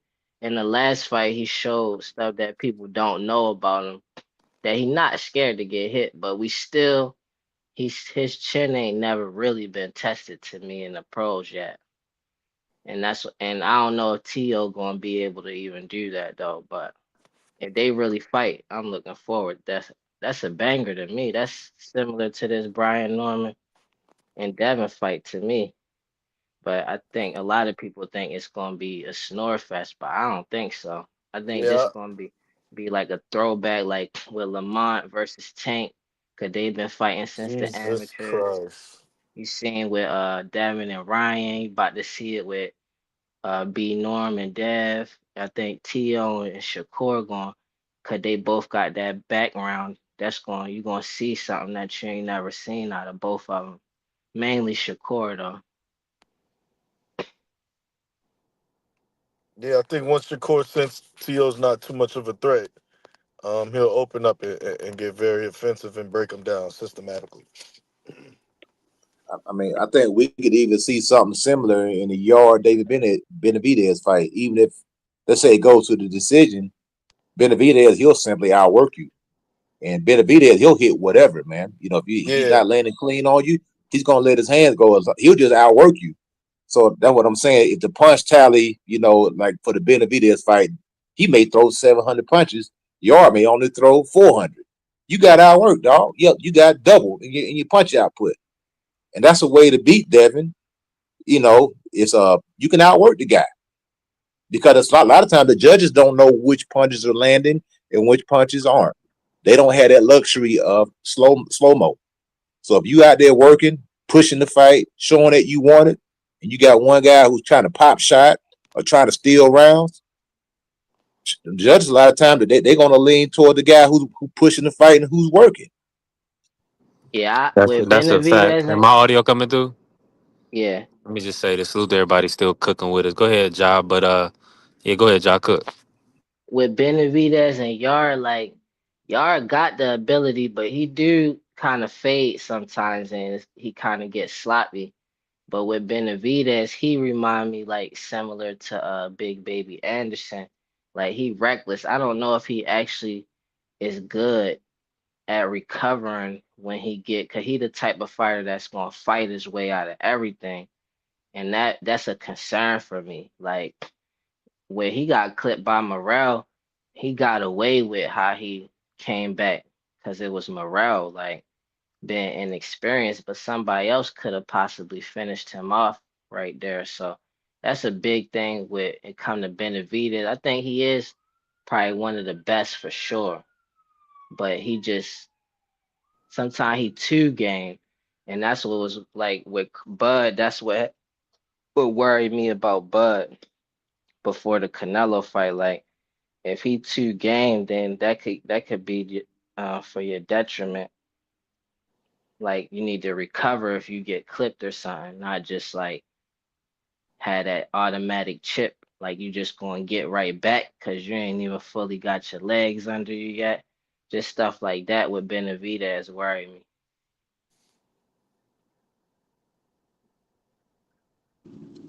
I can dig that. Yeah, I'm with you on that. Hold on real quick.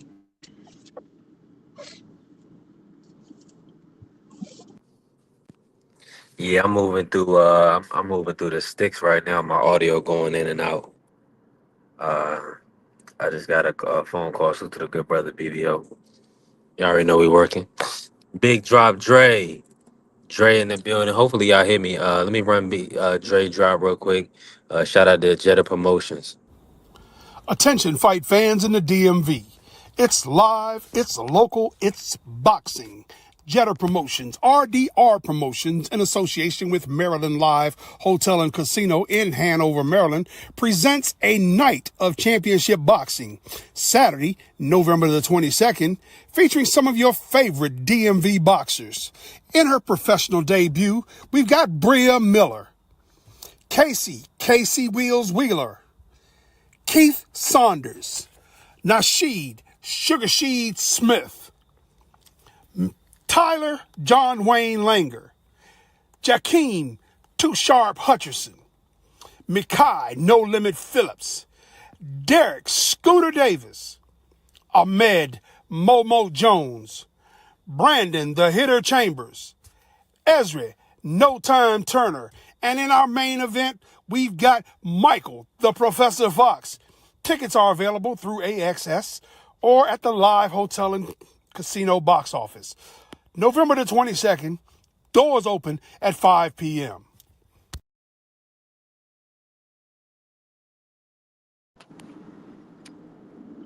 Salute to the good brother Big Dre, man.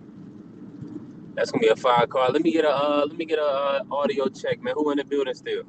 Yo, Yeah, here. God damn. Ja in the building. Okay. Um, man, let me ask y'all this, right? So I want to start with Dang, and I want Ja to come in. Dang, where does let's move to the family. Big Dre pulling up. What's good, Big Dre? What's going on? What's going on? What's going on? Hey man, we in here working, man. We just talking about the big fight. Let me ask you why you coming in fresh and hot, and I'm gonna bring Dank and Giant. Big Dre, who's the best fighter on this ring full card in your opinion? The best fighter on the card? Who? I'm gonna have Yes, to sir. go with Benavidez. I think he's gonna be the best fighter on the card. Now break that down, Big Dre, because a lot of the young guy, Sam Noakes, Yard, and Bam Rodriguez said Devin Haney. So break that down Well, for us. okay. Devin Haney, while he is a good boxer, I use that term boxer very specifically because Devin is a good boxer. He's not a great boxer. He is a good boxer. He has benefited from, the right place, the right time, and having the right skill set. Being able to wash Kambosos 24-0, while going through all of the adversity of traveling to Australia. But then again, we're talking about Kambosos. And what has he done since Devin? He got a gift win over what's the guy's name? And then, he lost to Lomachenko. Yeah, Maxie Hughes. And then he lost to Lomachenko. Devin came out and went up against Ryan with the wrong game plan and turned what should have been a boxing match into a fight. And as long as he was boxing, he got caught with that first one. Once he got caught with that first one, he put on his boxing gloves and decided it's time to box. And he was doing very well in rounds 2 through 6. But at some point, he decided he wasn't winning enough and wanted to turn that into a fight. And Devin is a good boxer. He is not a good fighter. When that fight turned into something more than a boxing match, it put Devin on the bad end of it. He turned right around. Fight playing out this weekend, Big Dre. I see Devin trying to box. I see Devin wanting to establish the jab. I think Brian Norman's power to the body is going to be a little bit much for him. I think that he will hit the floor at least twice. Norman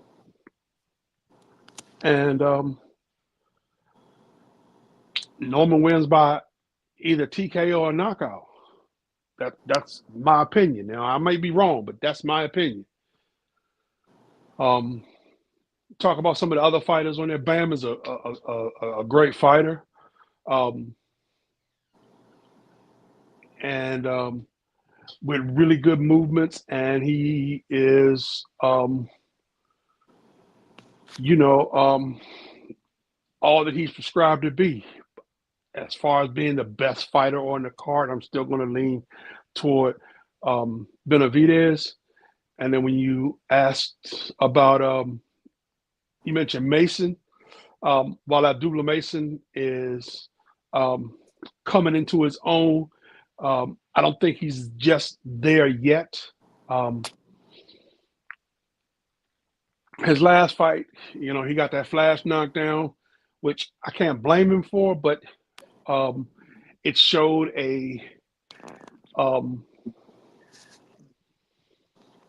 I want to say a lack of attention to detail or not paying attention or focus during, the middle of a round. And again, he's a good fighter. He's a great boxer. He's got good power, good movement. But I think he hasn't brought it all into completion yet. I'm with you on that, and I'm with you on that, Big Drop Dre. Now, let me ask you this: with you saying that you see Devin Haney being stopped by Norman Jr., where does Devin Haney go from here? Devin Haney goes, well, it depends on how he takes it mentally. I said for a long while after the Ryan fight that Devin was a broken fighter.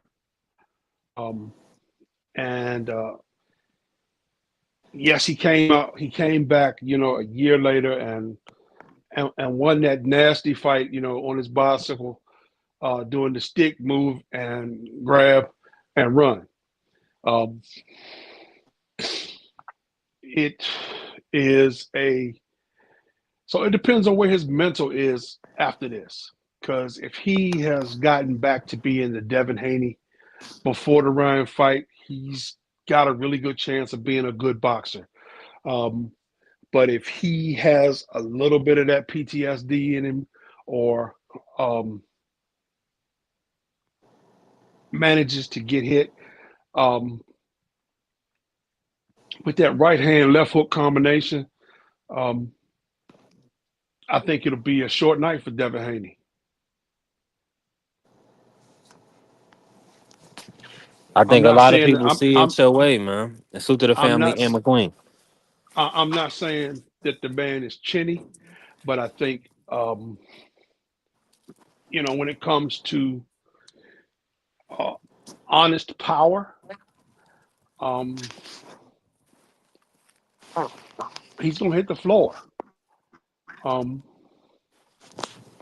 He's got a lot of heart, and he got up all 7 or 8 of them times. They only counted 3 of them, but Devin was on the ground or his knee That's touched the wild. So ground now I or went was from 3 knockdowns to an additional Hey, 4. There's 4. he got 4. We got 4 or 5 more times oh uncounted. Shout out to man, this Harvey is Doc. amazing. These niggas is crazy. come on, man. Devin had both knees on the ground. Harvey Doc did not count a Triple. Is knockdown. there any way you could pull up all the knockdowns Haney took, so we could see all the 8 or 9 knockdowns that we missed? We're not gonna find 7 or 8, Dank. But I mean, we seen shout him. out to Big Drop Dre. We seen him tie up and him fall on the floor, but those don't count as knockdowns. Yeah. Nah, that's But not I don't know. It's only a knockdown when He got hit. His hand touched the floor. His hand touched the floor. It should be counted as a knockdown. They didn't count that. Harvey Doc did not count that as a knockdown. Hey, Big Dre, have you seen a referee wave off a knockdown if a fighter get punched in the back of the head? Have you seen that before? They say, nah, I ain't gonna call that a knockdown. You punched him in the back. Have you seen that before? Yes, I have seen it before. It's not something that you see very often because most times the speed of the fight, the referee, depending on the position of the referee, depending on where he is standing and what he can see. I have seen a fighter get hit in the back of the head and go down, and the referee counts it as a knockdown. I've also seen a fighter where the referee was standing there and thought it was a clear violation and said he wasn't going to count that as a knockdown. Yep. That's why I need you, Big Dre, because you're gonna keep it 1,000. It's I've watched a lot of boxing over the years. My memory ain't that great. It's long as my fingernails. Um, hell, I can't remember the name of Devin Haney's last opponent. Jose. Jose Ramirez. Yeah, that's who it was. Big doctor. That's a fact, though. I'm with you. But it's he is a good boxer. Like I said, he has benefited from being in the right place at the right time and willing to accept, the terms because of the possibility. Oh man, if I go fight Kambosos and I beat Kambosos, I'll have all 4 belts. That puts me as undisputed. That is a very rare opportunity in one fight to pick up all the belts, to make sure that you be named undisputed champion by fighting one fight. And he took the risk of taking the low ball offer and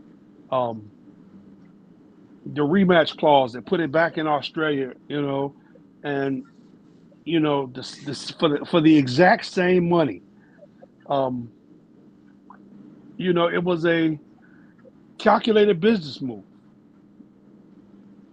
If you come out, if you win and come out on top, it was a great decision. Now, all you got to do is go back and do it again, because the odds are is not stacked in your favor. And like I said, it's a great business move. And it was a great up to opportunity. 47 is going to help Devin Haney?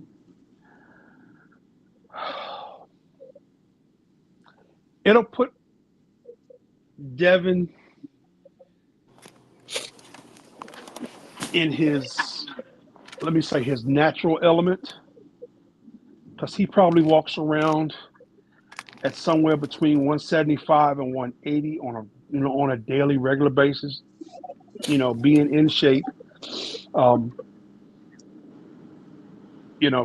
Going back to say like the Regis fight,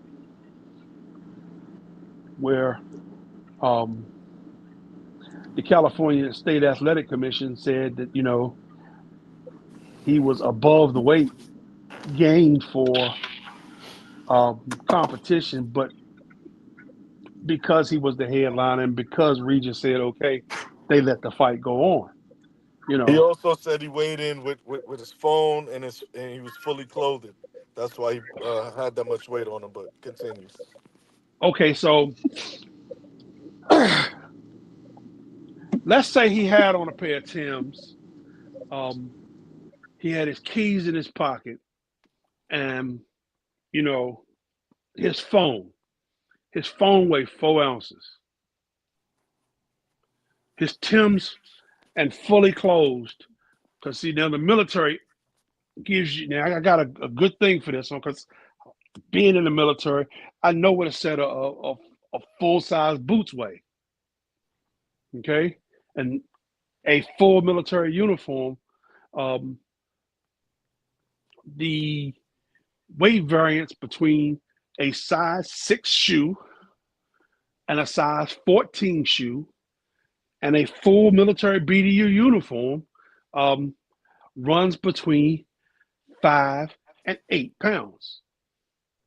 So they give you the max allowable of 8 pounds fully dressed in your boots. So he got on the Timbs, he got his phone in his pocket, and he got a set of car keys.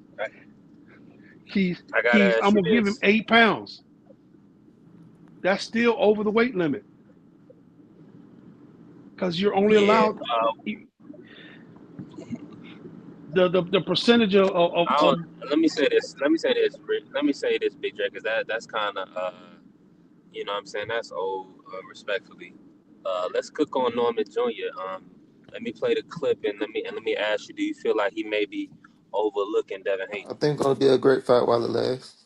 While it lasts. No, So- and you know I'm somebody. You You so wouldn't you be are fighting me if I somebody. was So if I wasn't you somebody. somebody, brother. Okay. I give you your credit. Okay. Boy, you the best of the best. Boy, you out here doing your little Yes, sir. thug with Yes, something. You know sir. what I'm saying? Yes, So after I sir. knock Yes, your sir. block off, Thank you very can't much. nobody else say nothing else. That's how I feel about that. David Haney is my introduction to a legendary career. All of that's cool, but this is where the real fans come in at. After Saturday, when I come put this boy in the dirt, there is no such thing as if. I am going to do that. But he's saying, like, what does this put me after this? I mean, the world is mine.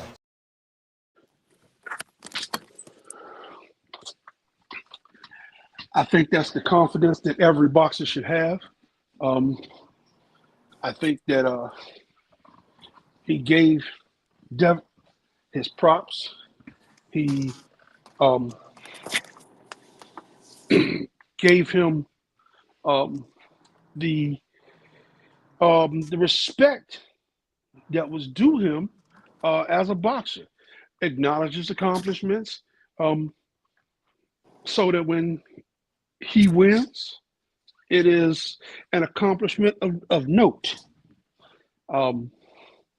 He didn't trash his opponent. He said, I'm gonna give you your props. You the best thing coming. So you can't. So there's no way to diminish the win. Whereas Devin, on the other hand, has done the opposite. I'm levels above you. You ain't nobody. You can't beat me. He has done.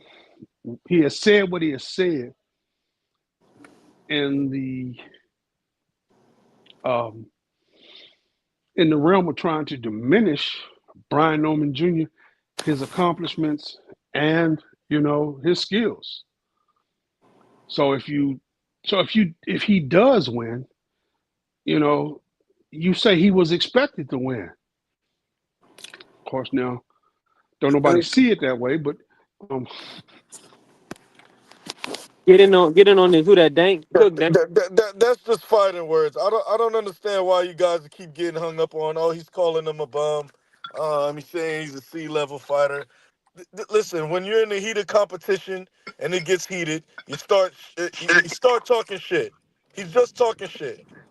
He just said at the open workout that he's a good fighter. He's a really good fighter. This and that. This and that. These are just fighting words. Earl told Bud, "You're too light in the ass." And how did that turn out for him? It's just words in the heat of competition. I don't know why you guys keep hanging your hat on this. Oh, he's calling him a bum and diminishes the win. It's just shit talking. Because I'm canceling the order. That's all if it I is. was I fighting, don't know why everybody keeps getting hung up on. Oh, he's calling if him a I'm bum. fighting you, I'm sorry. I want to blow your head up. I want to make you think that you're the best thing since sliced bread. No, because if I talk shit on you and say, "Yo, nigga, you trash," that could possibly potentially be me playing mind games on you, trying to get into your head and throw you off your game. It's just words. We shouldn't be hanging our hat on him saying he's a bum or he's trash or this and that. It's just words in the heat of the moment. Wisdom. Now, That if means Haney wise words loses, being spoken. Be your like mic he and did watch the against mic start Ryan, it smoking. backfires on you. But these are Hey, things niggas salute to saying heated Hold on, everybody on Mark. the You just competition. got panel. here. We trying to My bully the bad, panel. Triple. What's going on, Mark? You No, said but I gotta go. I'm going and leaving. I just wanted to agree with Dank quickly. Like, bro, what are you talking to the other guy? What are you talking about? Like, shit talking has been a part of the sport of boxing since the beginning of time. Like, Muhammad Ali used to talk about his opponents like they were the most worst Sambo coons that should be strung up from a tree. Like that's just how it's been. So I don't see no Wait a minute problem now. with Bud Now, Crawford Muhammad Ali, saying that this nigga Earl Spence is trash or that he's whatever or that he's not a Hall of Famer. He got the rights to say that. He put hands on that dude. Exactly. again, It only works We for the guys who we don't really like. We're May gonna I hold say them this to a real different quick? May I standard. say this real quick Go in Big ahead, Ant. Dre's defense? Let me be get his it. attorney real quick. Get in it. Big Dre's response is to the question that B3 asked. Is Brian Norman overlooking Devin Haney? So if what we have to go by is what both guys are saying, if one guy is saying this guy is this, that, and the third. He's good. They say I don't got feet. I don't got jab defense. He got a good jab. He got good feet. He's supposed to be my kryptonite.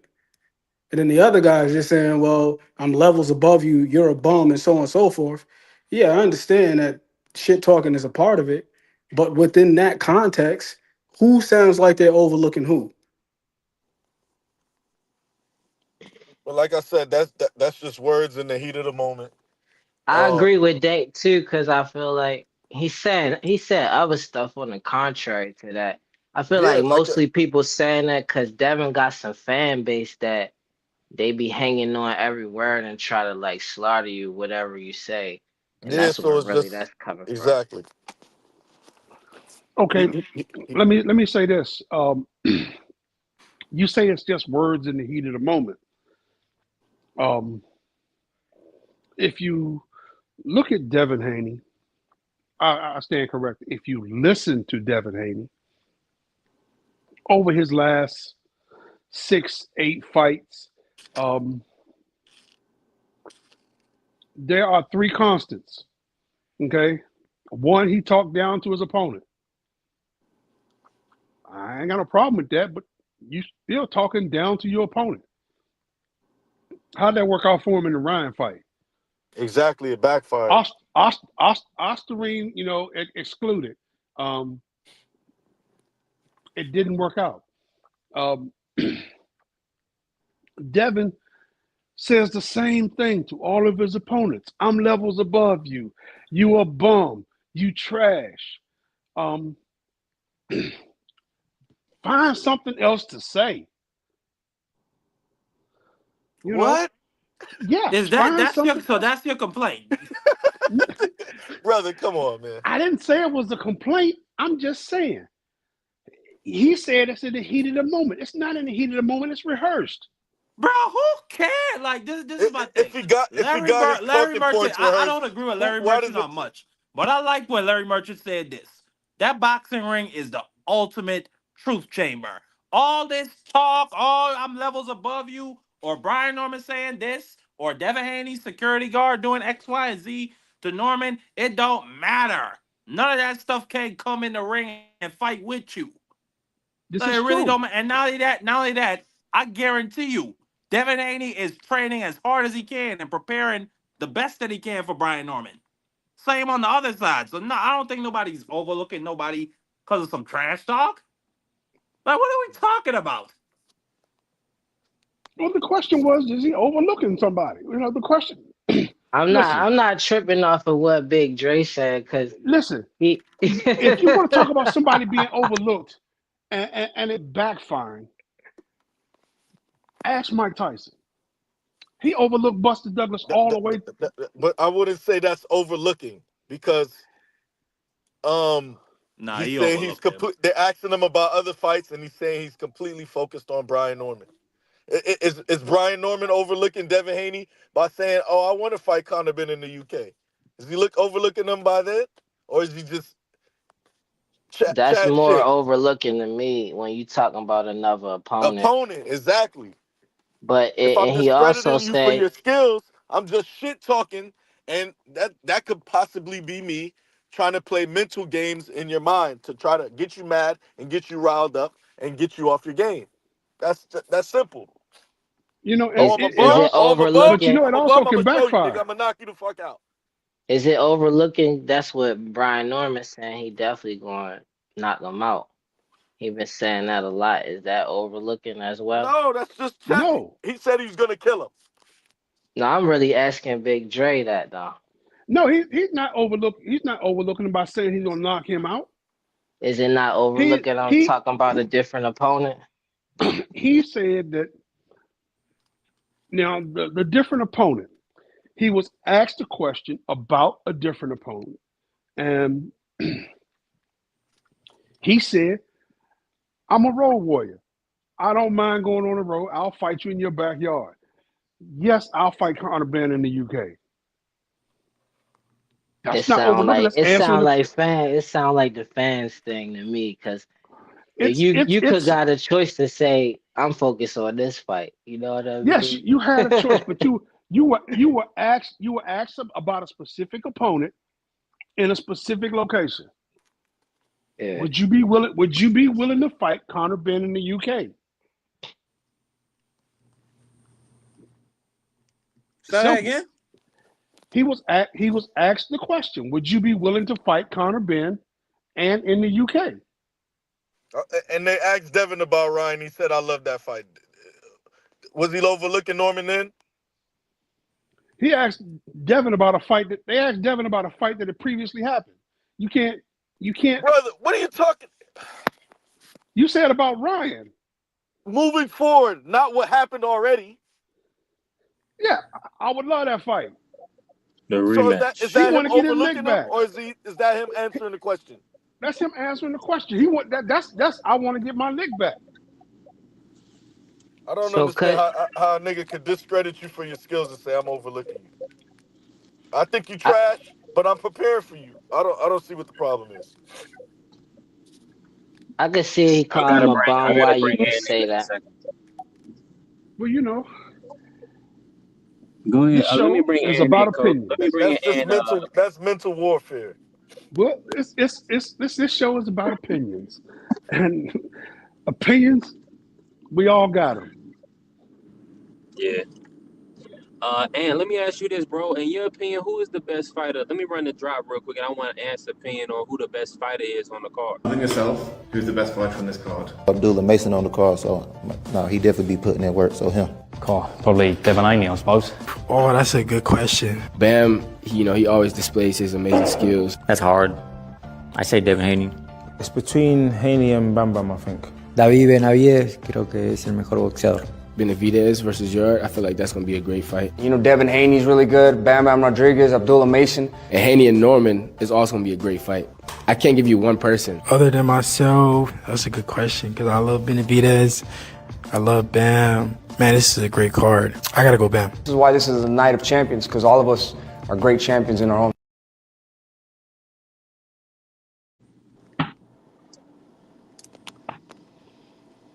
And McQueen, who you feel like is the best fighter on the card right now? You break down Shorty.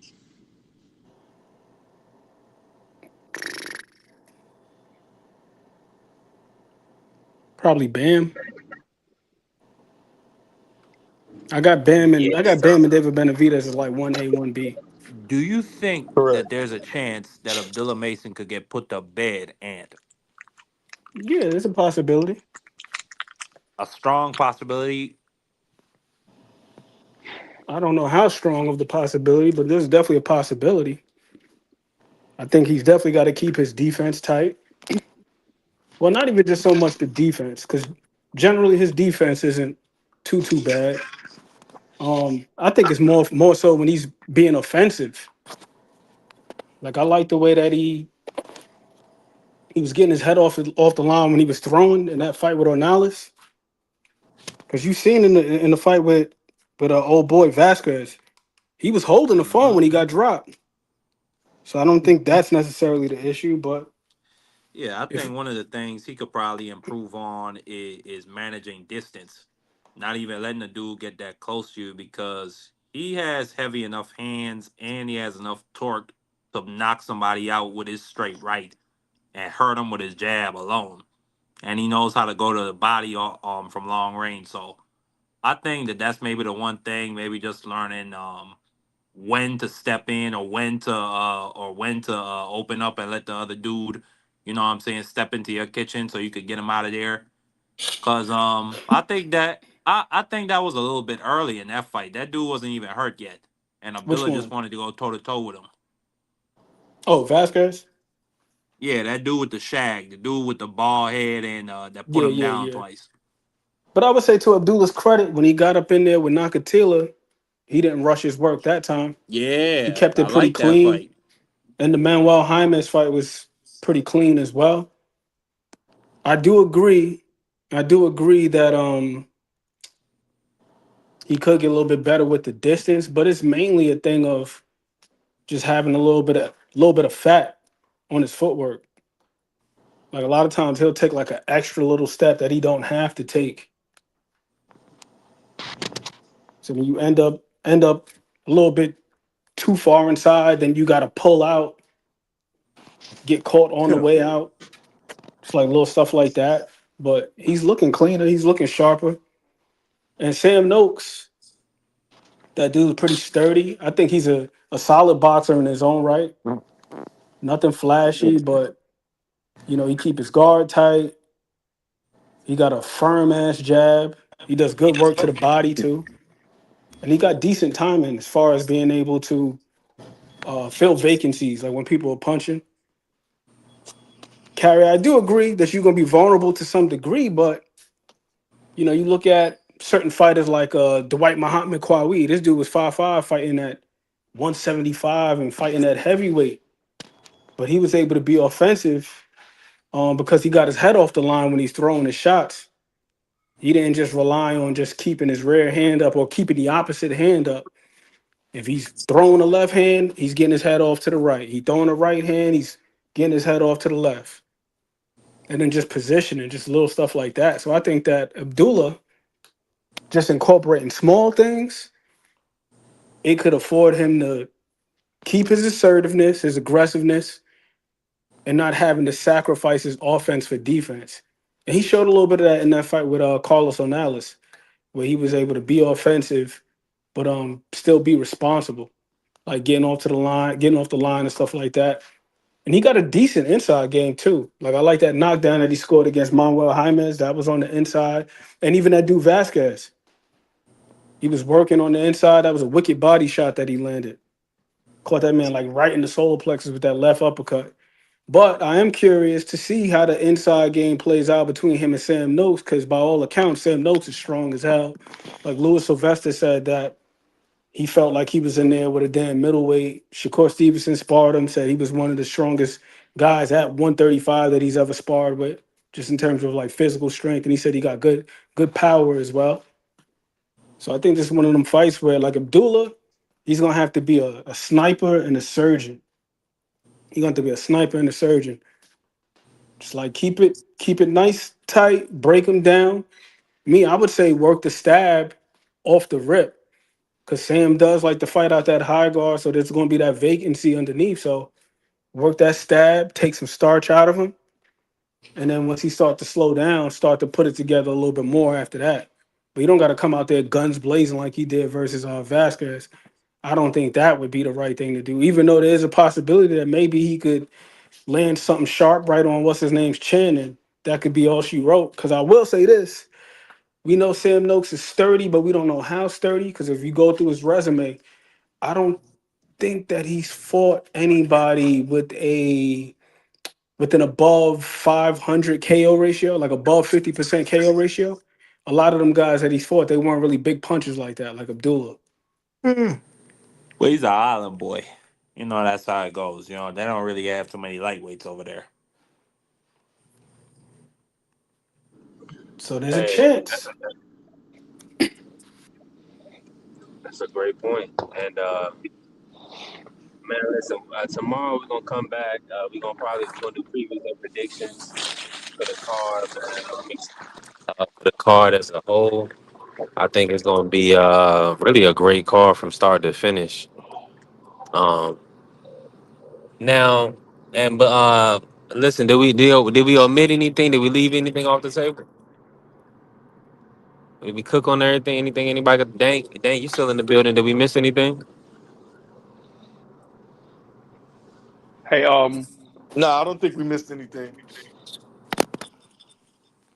Okay, good. Before we get out of here, Big Dre, you asked me about the card Saturday night up at Live Hotel and Casino. They will not be streaming it.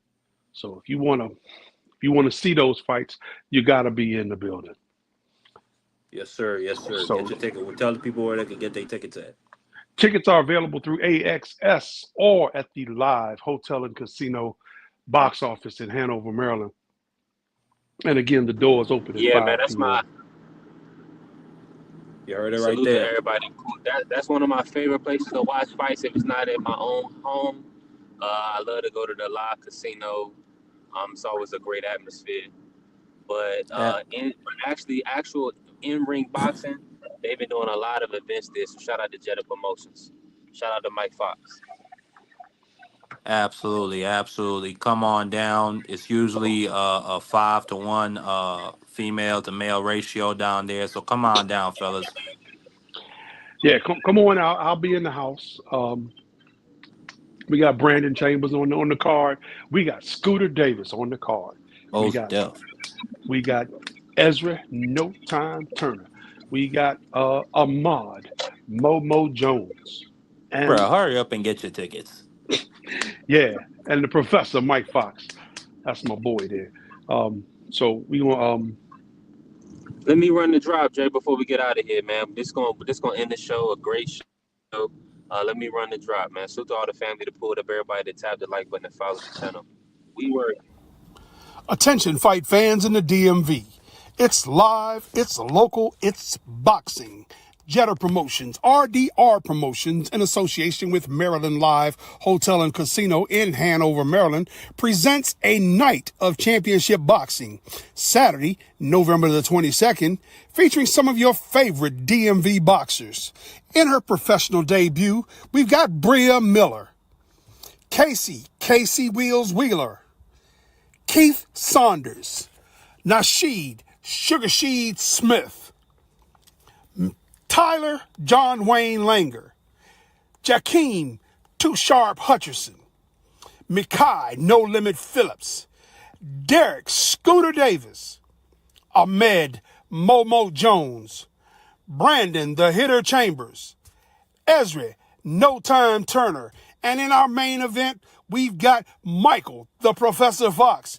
Tickets are available through AXS or at the Live Hotel and Casino box office. November the 22nd, doors open at 5 p.m.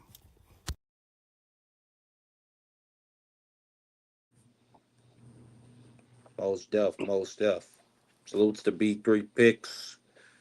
Shout out to my brother, the whole STN. I just dropped the link to both my channels, Democracy 101. I'm gonna see if I'm gonna go live maybe tomorrow to react, or maybe Friday to react to the Epstein news, as well as just other things going on in the world. And I also dropped a link to my motorsport channel, Full Throttle Frequency. I just dropped a video today. It's just my intro vid. Go check it out if you get a chance. And I'm gonna be going live this Saturday night, literally after the fights for the Formula One Las Vegas Grand Prix. Should be an exciting event and race. I encourage everybody to watch and just listen to the live coverage I put down. But that's all. Like I said, salute to B3 Picks. Everybody that came through, please smash the like button for my brother. And I'll catch B3 on his next show. you guys have a good one. I'm out. Appreciate you, Big Trey. Appreciate everybody. Free Still Cooking with us, probably moving around. Hey, listen, we working. Shout out to the Sports Talk Network, the People's Network. Let's go green. All right, is you motherfuckers finished? Y'all finished? You silly motherfuckers. You got to be soldiers, all right? Soldiers. Not clowns, goddammit. Drive, and you shut the fuck up.